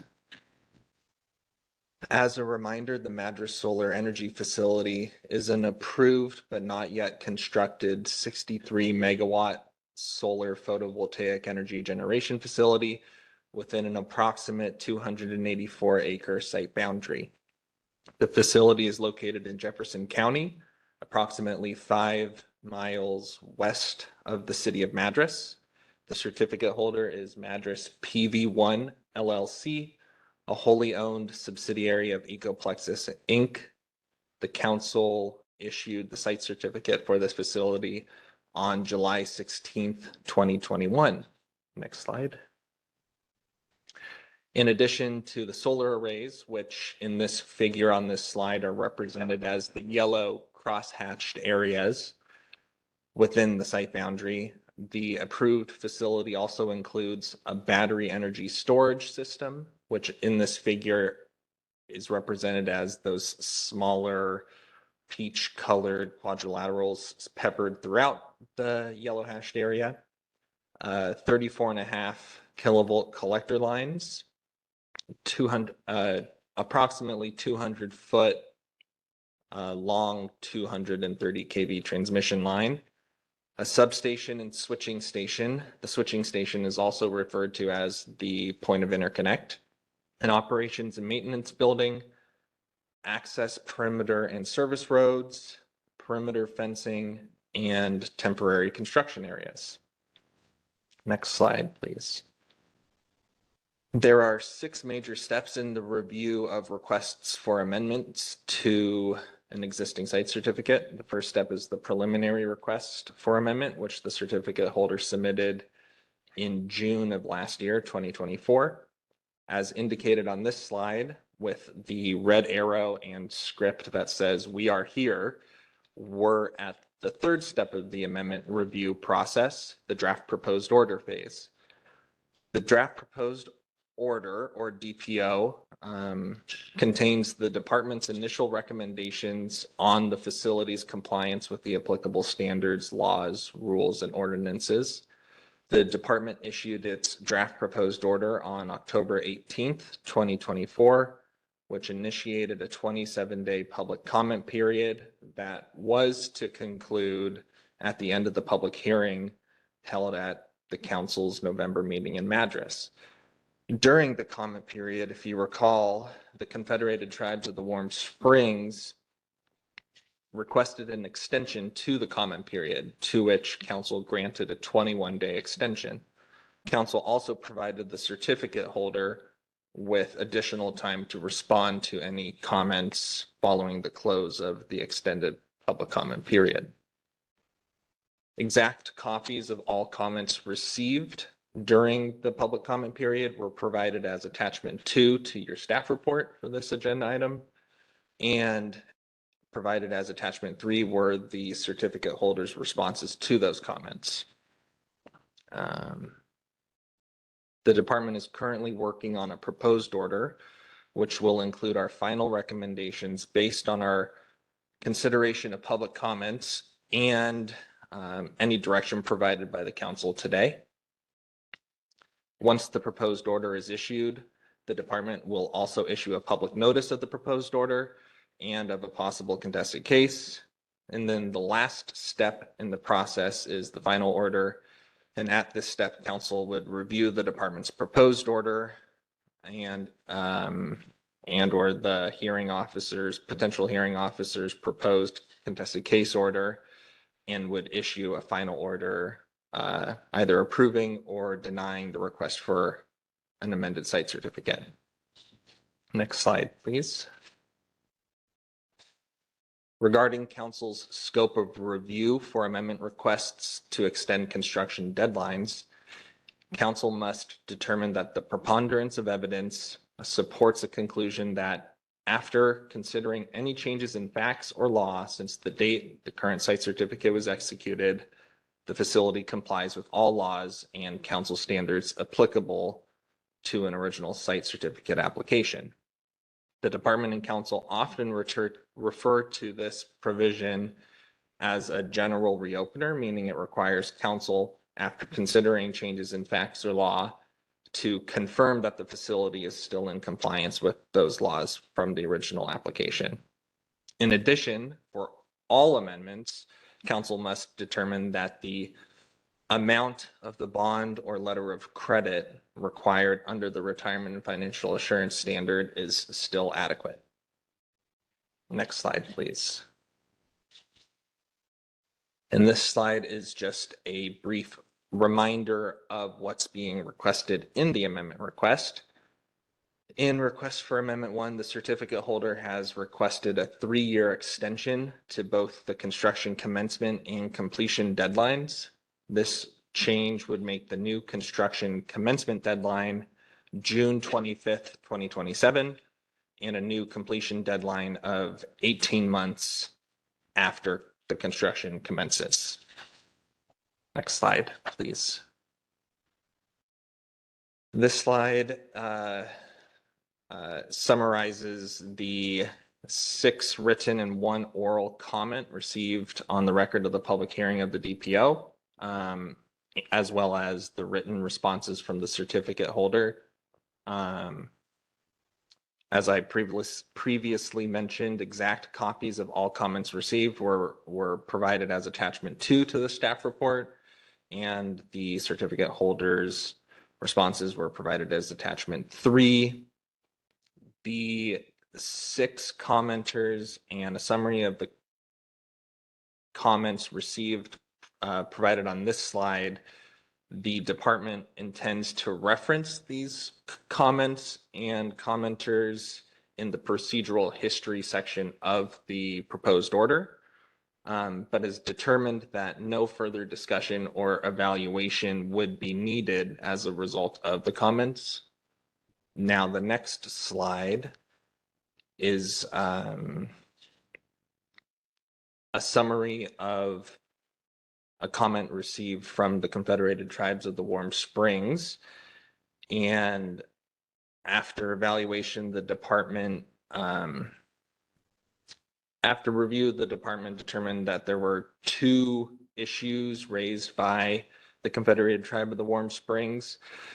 And those two issues are summarized here on the slide. The first issue relates to preemption, and the discussion on preemption, council's legal counsel, Patrick Rowe, will present and lead that portion of the presentation in a couple slides. And then the second issue raised by the Confederated Tribes of the Warm Springs relates to council's approval of the goal exception to statewide planning goal 3 and the determination that the facility is locationally dependent cannot be made to meet its standards. That was a summary of the second issue. And the combination of Patrick and I, we're going to discuss these two issues in more detail in a couple slides. But before we get to that evaluation and discussion, next slide, please. This slide lists the standards and requirements that the department recommends in the DPO would not necessitate new or amended site certificate conditions.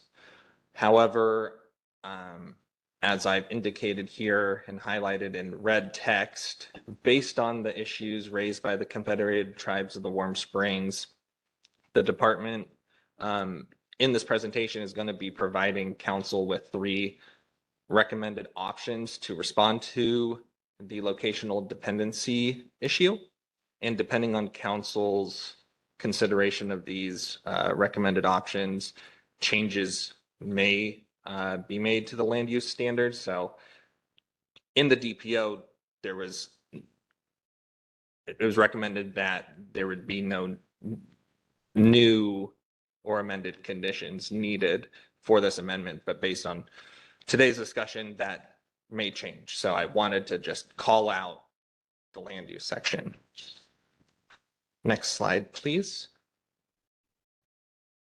For these 4 standards listed on this slide, in the DPO, the department recommends council amend existing site certificate conditions with generally standardized changes based on the scope of the amendment itself, that scope being construction commencement and completion extension. So details of the generally standardized changes were provided in the staff report, and I can go into more details should you have questions. Otherwise, I'll roll on into addressing the land use portion and issues raised by the Confederated Tribes of the Warm Springs. Any questions from council? Guess you can proceed. Okay. I guess I have one more slide before we get into addressing the Confederated Tribe of the Warm Springs issues. This slide highlights both the public services and wildfire prevention and risk mitigation standards. And in the DPO, the department recommends for the public services standard that council impose 1 new condition as well as delete a condition. And so those recommendations were more substantive than the other standards I've just gone through. The new condition the department recommends council impose would be public services condition 5. And this condition would require the certificate holder to identify all water related needs and estimate daily annual water demand for each construction phase as applicable, as well as provide the department with evidence that demonstrates that adequate water supply to meet construction demand has been secured and legally obtained by service providers or third-party permits. And this condition is and would be consistent with recent council direction and recent imposed conditions. And then the condition the department recommends be deleted from the site certificate is public services condition 4. And the requirements of this particular condition were based on representations originally made by the certificate holder in their application relating to the development and implementation of an emergency contingency plan for both construction and operation. And because of the wildfire prevention and risk mitigation standard being adopted after the issuance of the final order and site certificate, now that we are reopening it, we felt that it would be more appropriate for the elements of that condition to be filtered into the wildfire standard. And so the changes or the recommendations for wildfire prevention as made in the draft proposed order, the department recommends 4 conditions be imposed. Wildfire prevention and risk mitigation conditions 1 and 2 would ensure the finalization and implementation of a construction wildfire mitigation plan, whereas recommended conditions 3 and 4 would ensure the finalization and implementation of an operational wildfire mitigation plan. And for these 2 standards, like the rest I've gone through, additional details were provided in the staff report. And unless you have any specific questions on these 2 standards, I think my next portion of the slide I'll hand off, or presentation I'll hand off to Patrick to begin our discussion on land use. Are there any questions on these 2 standards? Looks like not. Okay. All right, and I'll hand it off to Patrick for discussion on issue number 1 being preemption. Okay, as Chase mentioned, the Confederated Tribes of the Warm Springs have argued that council is preempted from taking action on this amendment request under the Federal Power Act. So first, just the concept of preemption, what does it mean? I've put up a very simple definition up here. It precludes a state or local government from regulating in an area that the federal government exclusively regulates. In this instance, the Confederated Tribes point out that FERC alone issues licenses for dams to generate electricity, and that exclusive jurisdiction that FERC has extends to transmission lines that run from dams that generate electricity. Go to the next slide, please, Nancy. So a few things to point out, and this is similar to a slide that Chase showed you earlier. If you look at the diagonal in the top of this is the site boundary in purple. This is the perimeter of the site boundary, and the line that's running diagonally at the top, the orange line that's in green shading, that's a transmission line that runs from one of the dams that the Confederated Tribes and PG operate 3 dams on the Deschutes. This line is running from one of those dams, and it's going obviously through this site boundary. A couple other things to point out on this slide is the blue box on the slide is a PG substation. The green box within, you can see the green box just above the blue box that's in the green shaded area that's right on where you see the transmission line. That's where the certificate holder intends to interconnect to that line. And again, there will be a fence around the boundary. So what Confederated Tribes are saying is they take issue with this plan to interconnect to that transmission line. PG has agreed to it, and they've entered into an agreement, but PGE and the Confederated Tribes are joint owners of this Pelton project, including that transmission line. So while PG has agreed to it, the tribes have yet to agree to it. Okay, you guys with me? Yep. All right. So what Confederated Tribes says is, well, we question whether the council is preempted by federal law, the Federal Power Act, because only FERC has jurisdiction to authorize dams and projects that generate electricity on dams, including the transmission lines. And they say they raise 2 points. They say, one, we think there's a conflict between the site certificate and between FERC's exclusive authority, because the site certificate would eliminate their access to that transmission line through construction of that fence. And second, they say there is a condition that already is in the site certificate.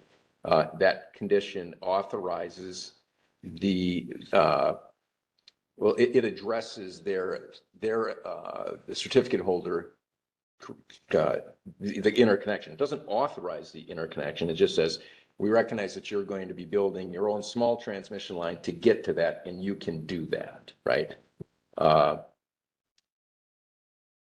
And they say that's a problem because you're authorizing that connecting line to enter the FERC project boundary, where FERC has exclusive authority to regulate the line that it would be interconnecting to.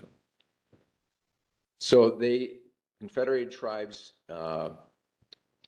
in their discussion of preemption, they also mention a court case called Sales Hydro Associates, and they reference this case in support of their preemption argument. And I'll tell you just a real little bit about this case. So this case arose in California, and in that instance, FERC had issued a license to the developers, Sales Hydro Associates, and to another party, and FERC issued them a license to build and operate a small hydroelectric project in a national forest in California. The developers got that permit from FERC, but then the state of California, their Water Resources Control Board, asserted that the project also needed a permit. That same project needed a permit from the state, and they were saying, we're not going to issue this permit until you do X, Y, and Z. So the developers brought a lawsuit, and they said, state of California, you're preempted from requiring a permit for this project because only FERC issues permits for hydroelectric power projects, and we have it from FERC, our permit, and so you can't require us to get a permit for this same project. The district court and the Ninth Circuit Court of Appeals agreed with the developer, and they said, California, you're preempted. You don't have the power to require a permit for that same project, for the hydroelectric project, right? We can go to the next slide, please, Nancy. Oh, sorry, back one. I didn't know we were already there. So that aspect, and this slide isn't quite the way I would like it to read. The idea that the sales case supports this preemption argument, I don't agree with. The site certificate does not regulate the project that FERC has authorized. Again, FERC has authorized generation of electricity, 3 dams. We're not addressing that. We're not requiring anything of those dams, nor is the site certificate regulating that transmission line that comes from the dams. Right? It's not requiring anything of that. So that sales case does not support their argument. Again, you're not requiring PGE or the Confederated Tribes to take any actions with regard to that line, and you're not authorizing interconnection to the line. You're saying, okay, we're fine with this transmission line, but you still have your transmission line that's going to interconnect, but you're not actually authorizing that interconnection to happen. They still need to get PGE to buy in, and they're going to need to get the Confederated Tribes, and they need to make sure that they're doing all of that in compliance with FERC requirements. So the idea of that part of their argument, that your authorization of that smaller line that would interconnect is somehow preempted, I don't see that being supported by this sales case, because again, you're not regulating anything that the tribes or PG is doing with regard to the line that they own. They also, as I mentioned, said, well, we think you're preempted because what you're doing by allowing this fence around the boundary would preclude access to our line. And the certificate holder responded to that, and they really focused on, in their response, the substation area and that point of interconnection. And they said, well, look, PGE owns that substation, and PGE is your partner. PGE will have access to it, so we're really not certain what you're concerned about. But then they also said, if we're misunderstanding your comments, then they offered, we will update our site plans to show that we're going to make sure that you get access to your line as you need it. They didn't talk about the larger perimeter fence. They just really focused on that substation. So what we're recommending that you do is you take them up on that representation and you supplement either an existing condition or you impose a new condition that says, one, make sure that you are giving them access and update your site plans before construction so that we can see that they are going to have access to that line. So it's really a condition that, as you often do, is consistent with the representation that a certificate holder or applicant has already made. We're just asking them to do what they've said that they would do. Make sure that you are allowing them access, the owners of the line, and update your site plans to show that that access will be allowed. Is that the same as an easement? Do they have to do that? Provide an easement for access to the line by the tribes? I guess I'm not quite following it. Well, the tribes are saying we'll lose our access Mhm. if we allow this connection because it's going to be fenced or something. Yeah. And that could be taken care of by the applicant just providing an easement. Yeah, I wouldn't call it an easement though. Okay. So an easement is if you have, this is all private land, say Yeah, so they don't. you're allowing access to someone to do something over your land. Yeah. Right? And that's really goes to land ownership. Right. And we're just saying they already already own there. it, right? So they don't need an easement to get to it. We're just saying, don't prevent them from getting to it. Yeah. Yeah. Yeah. Yeah. Any questions, comments, follow-up? Counselor Devlin? Trying to make this specific, but it's going to sound nebulous. You're going to need to speak up. I said I'm trying to make this specific, but it's going to sound nebulous. We're dealing with an amendment, not the original approval. We did the exception to goal 3 based on three items, which made it a fairly strong argument. We no longer have one of those, actually. We still have the proximity, but we had understood before that they actually had access to the transmission line. We don't really require in approval of a project like this that a transmission line is already in place. It's not one of our underlying requirements, correct?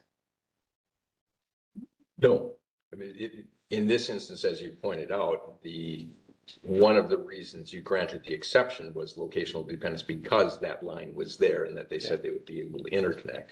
But you don't require the presence of an interconnection in order. So you're making a little bit weaker argument now because you don't actually have that, but you do still have the potential of the access. You don't have the access, but you have the potential. Mhm. But then going to the underlying reality of this whole process. I know this goes beyond our role. Without access to that line, this project is not probably financially viable. I can't speak to that. No. And really, I don't know if you're going to connect this to their exemption argument or if you want to get into locational dependence. That's the next thing that No, Jason's going to present. No, what I'm thinking of is you could just actually approve the project and approve the announcement. But really, the issue with it still is a little bit of an issue with the goal 3 exception, but has nothing really to do with the actual underlying approval of the project. I mean, So for the record, Todd Cornett, to put it a different Or- way, every generation project that we get indicates where they're going to interconnect. None of them actually have an interconnection agreement at the time that they Right. submit the application or they get approved. right. That's a separate process. Okay. So there are some different arguments obviously being made here, but this is the exact same circumstances with every generation project that Yeah. gets submitted to FSEC. I understand that. We don't require the interconnect being in place or an agreement being in place. So we wouldn't be requiring it here. So it meets our standards. We can approve it it's up to the parties to work out how they actually do the connection. They still have to get authorization from whomever. Right. To interconnect. Obviously, this one's a little more complex, usually it'll be, a BPA substation. This one, again, has a little more complexity to it, but it's really no difference. Yeah. You don't have the authority to grant that interconnection agreement. That is going to be some combination of FERC, the Portland General Electric, and the Confederated Tribes of the Warm Springs. No matter what you do, you're not granting that authority. You do not have that ability to grant that authority. So they still have to do that. They still have to figure that out with those entities outside of this. And if they can't, then it, as you indicate, that's either going to eliminate the project, or they will have to come in with an amendment to propose a new transmission line for a different interconnection at a different location. Yeah. And that would be a pretty substantial amendment. And this is really starting to bleed into the locational dependence It argument. does, So real fast. completely agree with what Councilor Devlin and Secretary Cornett said, that you don't authorize interconnection. That is not something FSEC does. But you have, in at least one instance, required demonstration of an interconnection agreement to support a locational dependence argument in the granting of your land use exception. All right? Yep. And that will be, Chase will talk about that in a little bit as well. So as far as the exemption argument, again, just bringing us back to that, what we're recommending is to, consistent with the representation that Madras has made, the certificate holder has made, when they said we will update our sites, our site plans to show that that we will give access to the line. Just recommend that you include a condition that would say, make sure you're giving access, and before construction, update the site plans and provide them to the department so that we can see that you've done that. Makes sense. Vice Chair Condon. And at that point, thank you. At that point, we've provided the condition, the interconnection is subject to PGE and the Confederated Tribes agreeing with the site certificate holder to allow interconnection. But everything stands as we would approve it if we, approve it. We've done our job. Approval has already been granted. Yeah. If they don't get the interconnection to this line, as Secretary Cornett pointed out, either they'll have to come back and seek an amendment demonstrating where that interconnection is now going to, how are they going to get their power onto the grid?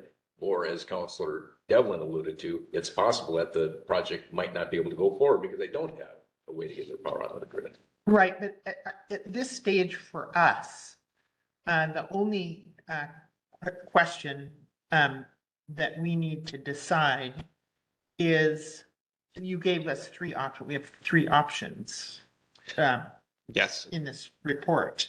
Yeah, and these options are going to be in like 3 slides. Okay, maybe I'll. Slightly different. Pardon? Slightly different issue. Okay, yeah, maybe I just jumped ahead with, okay, what is it? Let's just remember where we are in the stage of the process. There's a draft proposed order. We've received comments on that draft proposed order. Okay. So what you're doing right now is deciding if any of these comments merit, you're providing instructions to staff to make changes from what was in the draft proposed order in the proposed order, right? Right. That's what you're doing. And so what I'm suggesting with regard to this issue is that you provide, and as Chase did previously, recommended that you provide direction to amend or add new conditions. And I'm suggesting, given this comment that they've raised about preemption and about concerns about access to their line, and again, consistent with what they've said that they would do, that you include a condition that makes sure, says, make sure you're giving access to the owners of this line and update your site plan. So that's a direction to show that you'll provide that access. That's a direction you would provide to the department, and the department would then include such a condition in the proposed order. Okay, so we're not doing anything with goal 3, but I mean. Not for Patrick's part. Right. Yes, I'm going to get into it. Inflated the issues. Okay, thank you. Which is easy to do. Good. Two comments from the same commenter, yeah, and they're, yeah. Okay. So I think we're done with exemption, Or preemption. sorry, Yeah. preemption. Exception. Yeah. Yeah. Excellent. Well, I mean, I think we've already talked about everything. We could just pack it up and go. No, we'll get into the second issue and I'll try and go through it, but maybe summarize more than I have here. But the second issue, as we when we evaluated the Confederated Tribe of the Warm Springs comments, was that the Confederated Tribes contends that it's not appropriate for council to grant a Goal 3 exception based on the locational dependence reason. And that was because the original approval was based on a flawed assumption that Madras would have access to the 230 kV line.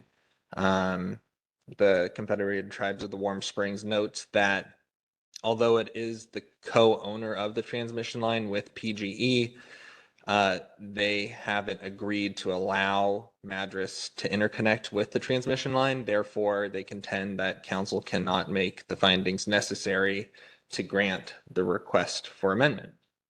When council approved the original application, the applicant then, but certificate holder now, indicated that they would interconnect to the Pelton to Round Butte line. And in their DPO comments, the Confederated Tribe of the Warm Springs, that the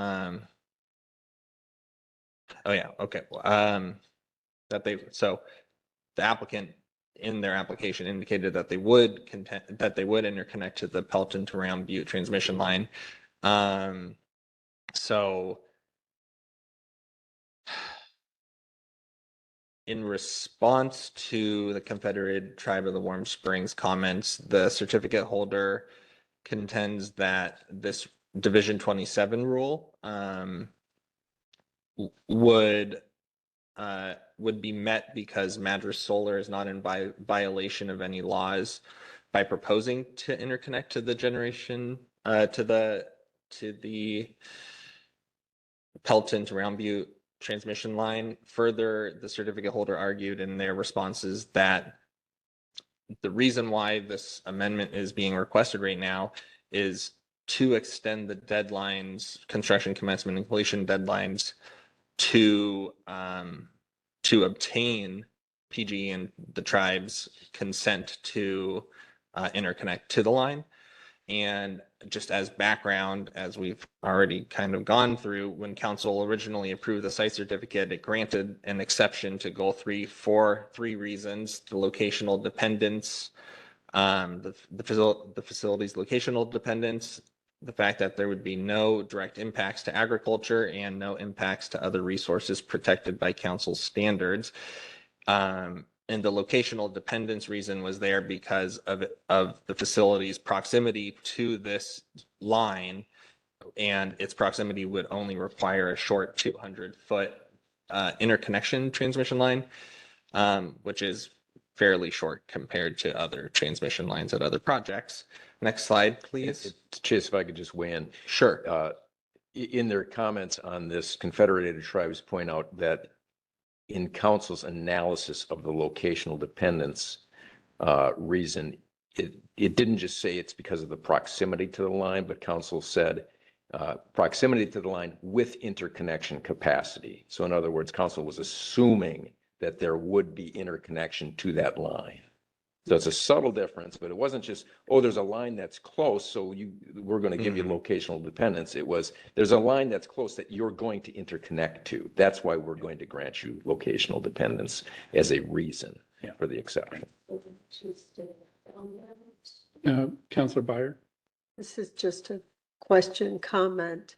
I don't know if we've been that specific in other analyses of locational dependency. I don't know that we've said, and you will connect here, or you must connect here, or you have proof that you can connect In here. one instance you have, okay, in the West End project. Okay, You granted locational dependence because of proximity to existing infrastructure, and you imposed a companion condition that said, before you construct, demonstrate to us that you're going to interconnect to that, to the line for that. okay, that so you're we relying on. conditioned it, we didn't base locational dependency on the particular site, but we said before construction, you shall show us that you're connecting there. Yes, I mean, it was you were granting the locational dependence as a reason for the exception, Yeah. subject to To that condition.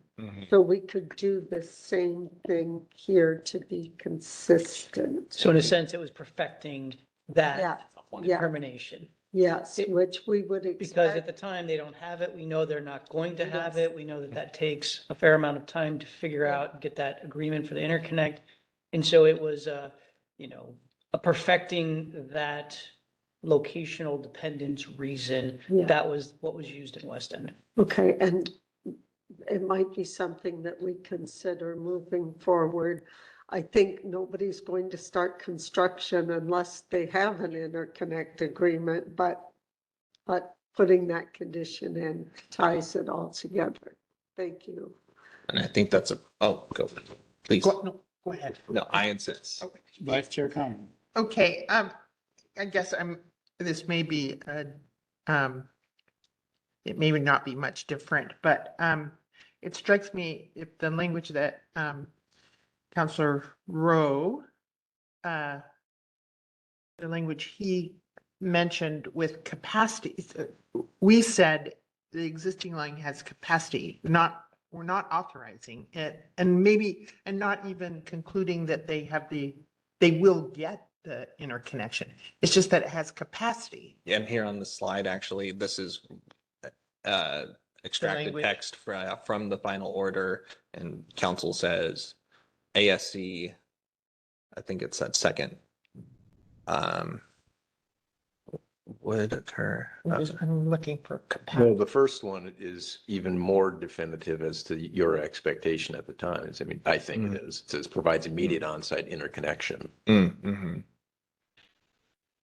Yeah, maybe it probably is. That on-site connection that really is the location of people. Yeah, it'd be better with capacity. And the second one says the facility interconnection would occur via a POI. I mean, it seems, I think they have a fair point that it seemed that you were assuming that interconnection would occur, and when you were granting the locational dependence as a reason. Yeah, if that said capacity, in the first paragraph, the proposed site provides capacity for interconnection. That to me would be correct, or that, Yes. Yeah. okay. These are better quotes than the one I gave you.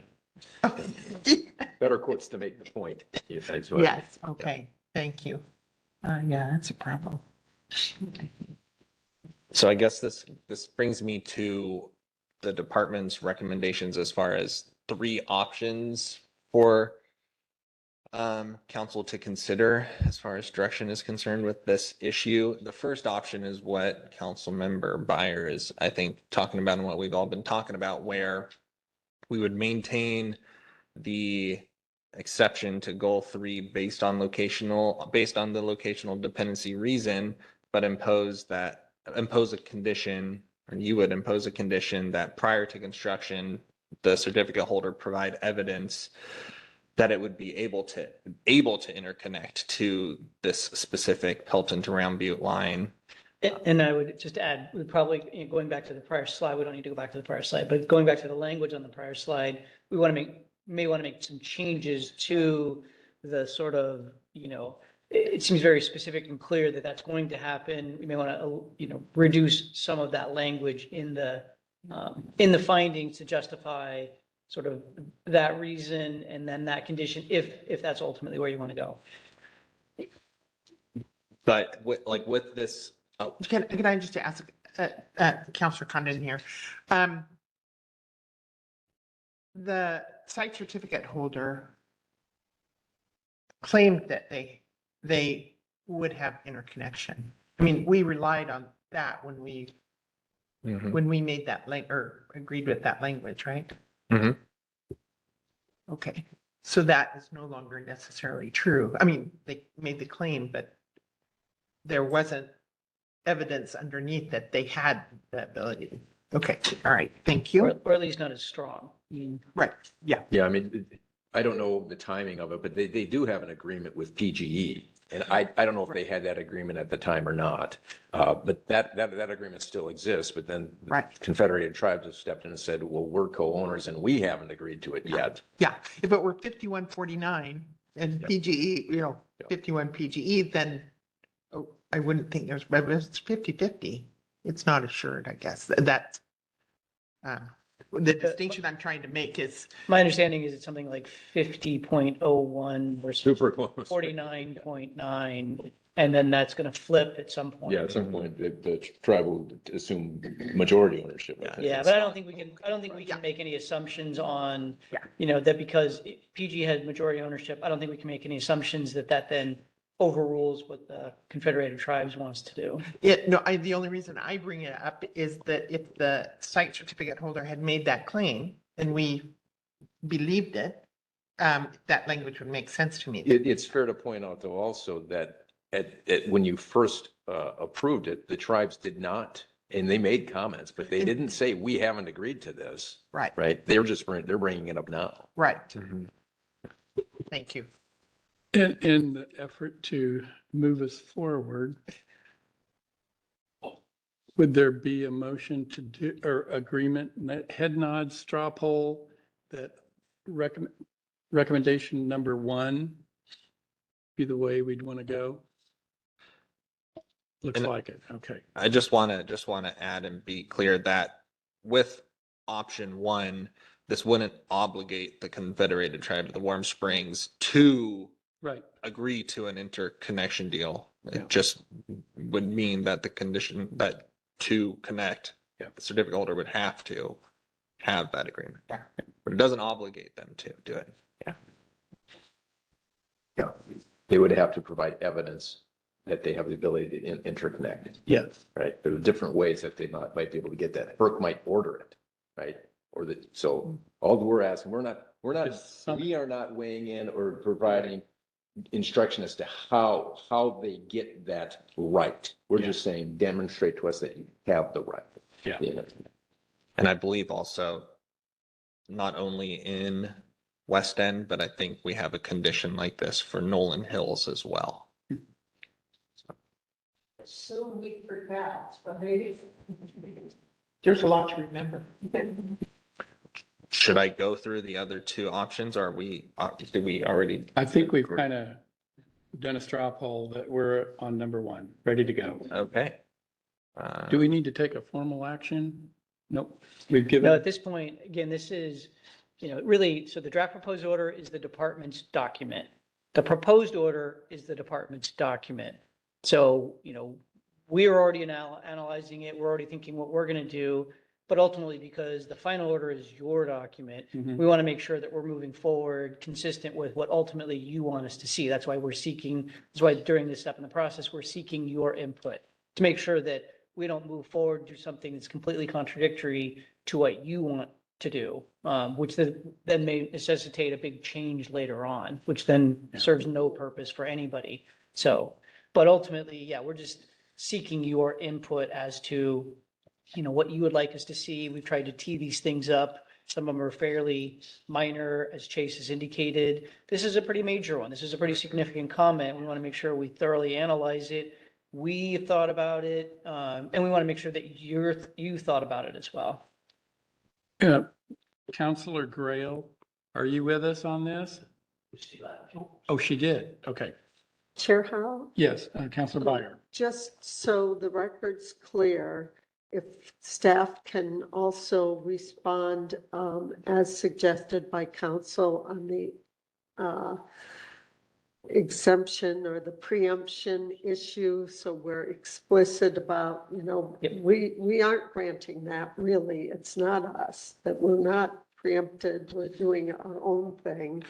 Second, that we make clear that we expect the applicant to provide access to the site, to the substation and transmission line, and that they provide a amended site plan to demonstrate that that access will be provided. And then, as we discussed, number one, affirming the exception to goal 3 and providing a condition that the applicant demonstrates an interconnect agreement prior to construction, just so we boom, boom, boom.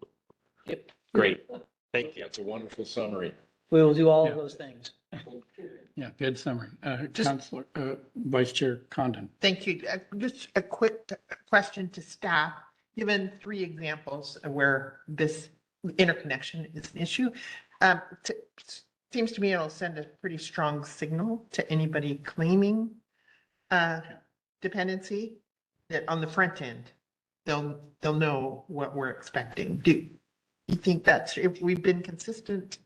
Yeah, I mean, I think this is kind of a nuanced thing because, again, we've never articulated that we've granted a locational dependency reason because they have an interconnect or it's a guaranteed. Right. But, as we move along and people make comments and we get more details and we think about things differently. So I think this is a good response to that. Should we put a condition in, every time related to this? Maybe. We'll certainly look at that, but I don't think it really changes the fact that when somebody's submitting to us, it is highly unlikely that they're already going to have an interconnect agreement and a power purchase agreement. That's just not how things are done. It would be a lot easier if it was, but that's just not realistic. And so almost nobody has yet. And I just don't forecast anybody coming in saying that they actually have that. Now there's some nuances of how likely is that to happen, how they're articulating it, and we need to be more thoughtful. And I think in our response to the language, what the applicant is putting in, and we will absolutely do that and make sure that we're sort of responsive enough. But again, I don't think substantively this doesn't change anything really. I think it clarifies things, which is good. And as we get better and more experience with things, that's always a good thing. Thank you. On my last slide was just, or is a summary of our DPO recommendations. And our recommendations is made in the DPO is for council to find that based on the preponderance of evidence on the record, the certificate holder has demonstrated that the proposed changes of request for amendment 1 would comply with the applicable laws and council standards, and that the site certificate may be amended as requested. And that's what we recommended in the DPO. And I believe my very last slide is just for any additional council comments or questions or discussion, if you have any. But I have your guidance instruction for these conditions on these issues. Thank you. That concludes this item then. Good summary, Counselor Byer. Yes. Okay. I have one last thing not related to this. So just an email came in and, I talked about during the secretary report on project updates, I have a last minute project update. So we have been working with a developer in terms of them submitting a notice of intent, and it just came in today. So during the council meeting, we just got the notice of intent. It's the Deschutes Solar Project.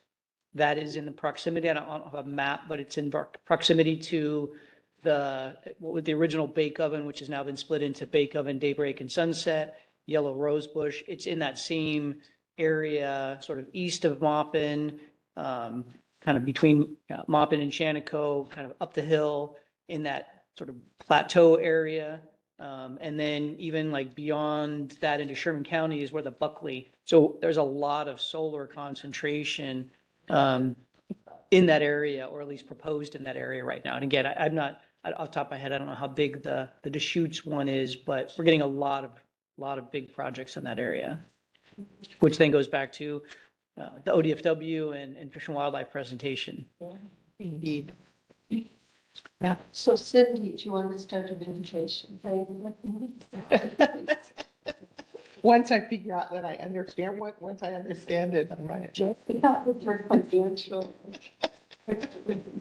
Anything else for the good of the order?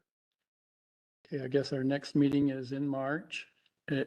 We don't know yet if it's the 20th and 21st. Or just the We don't know 21st. yet, likely just the 21st, Yeah. but we'll be in contact with, I wouldn't think we have any public hearings unless we have so many agenda items we need to start in the Yeah. evening on Thursday. We'll figure that out. Yeah, okay, But I'm anticipating just the Friday right now. okay. Well, it's, the time is 3:20 PM and the January 17th, 2024 meeting of the Energy Facility Siting Council is now adjourned.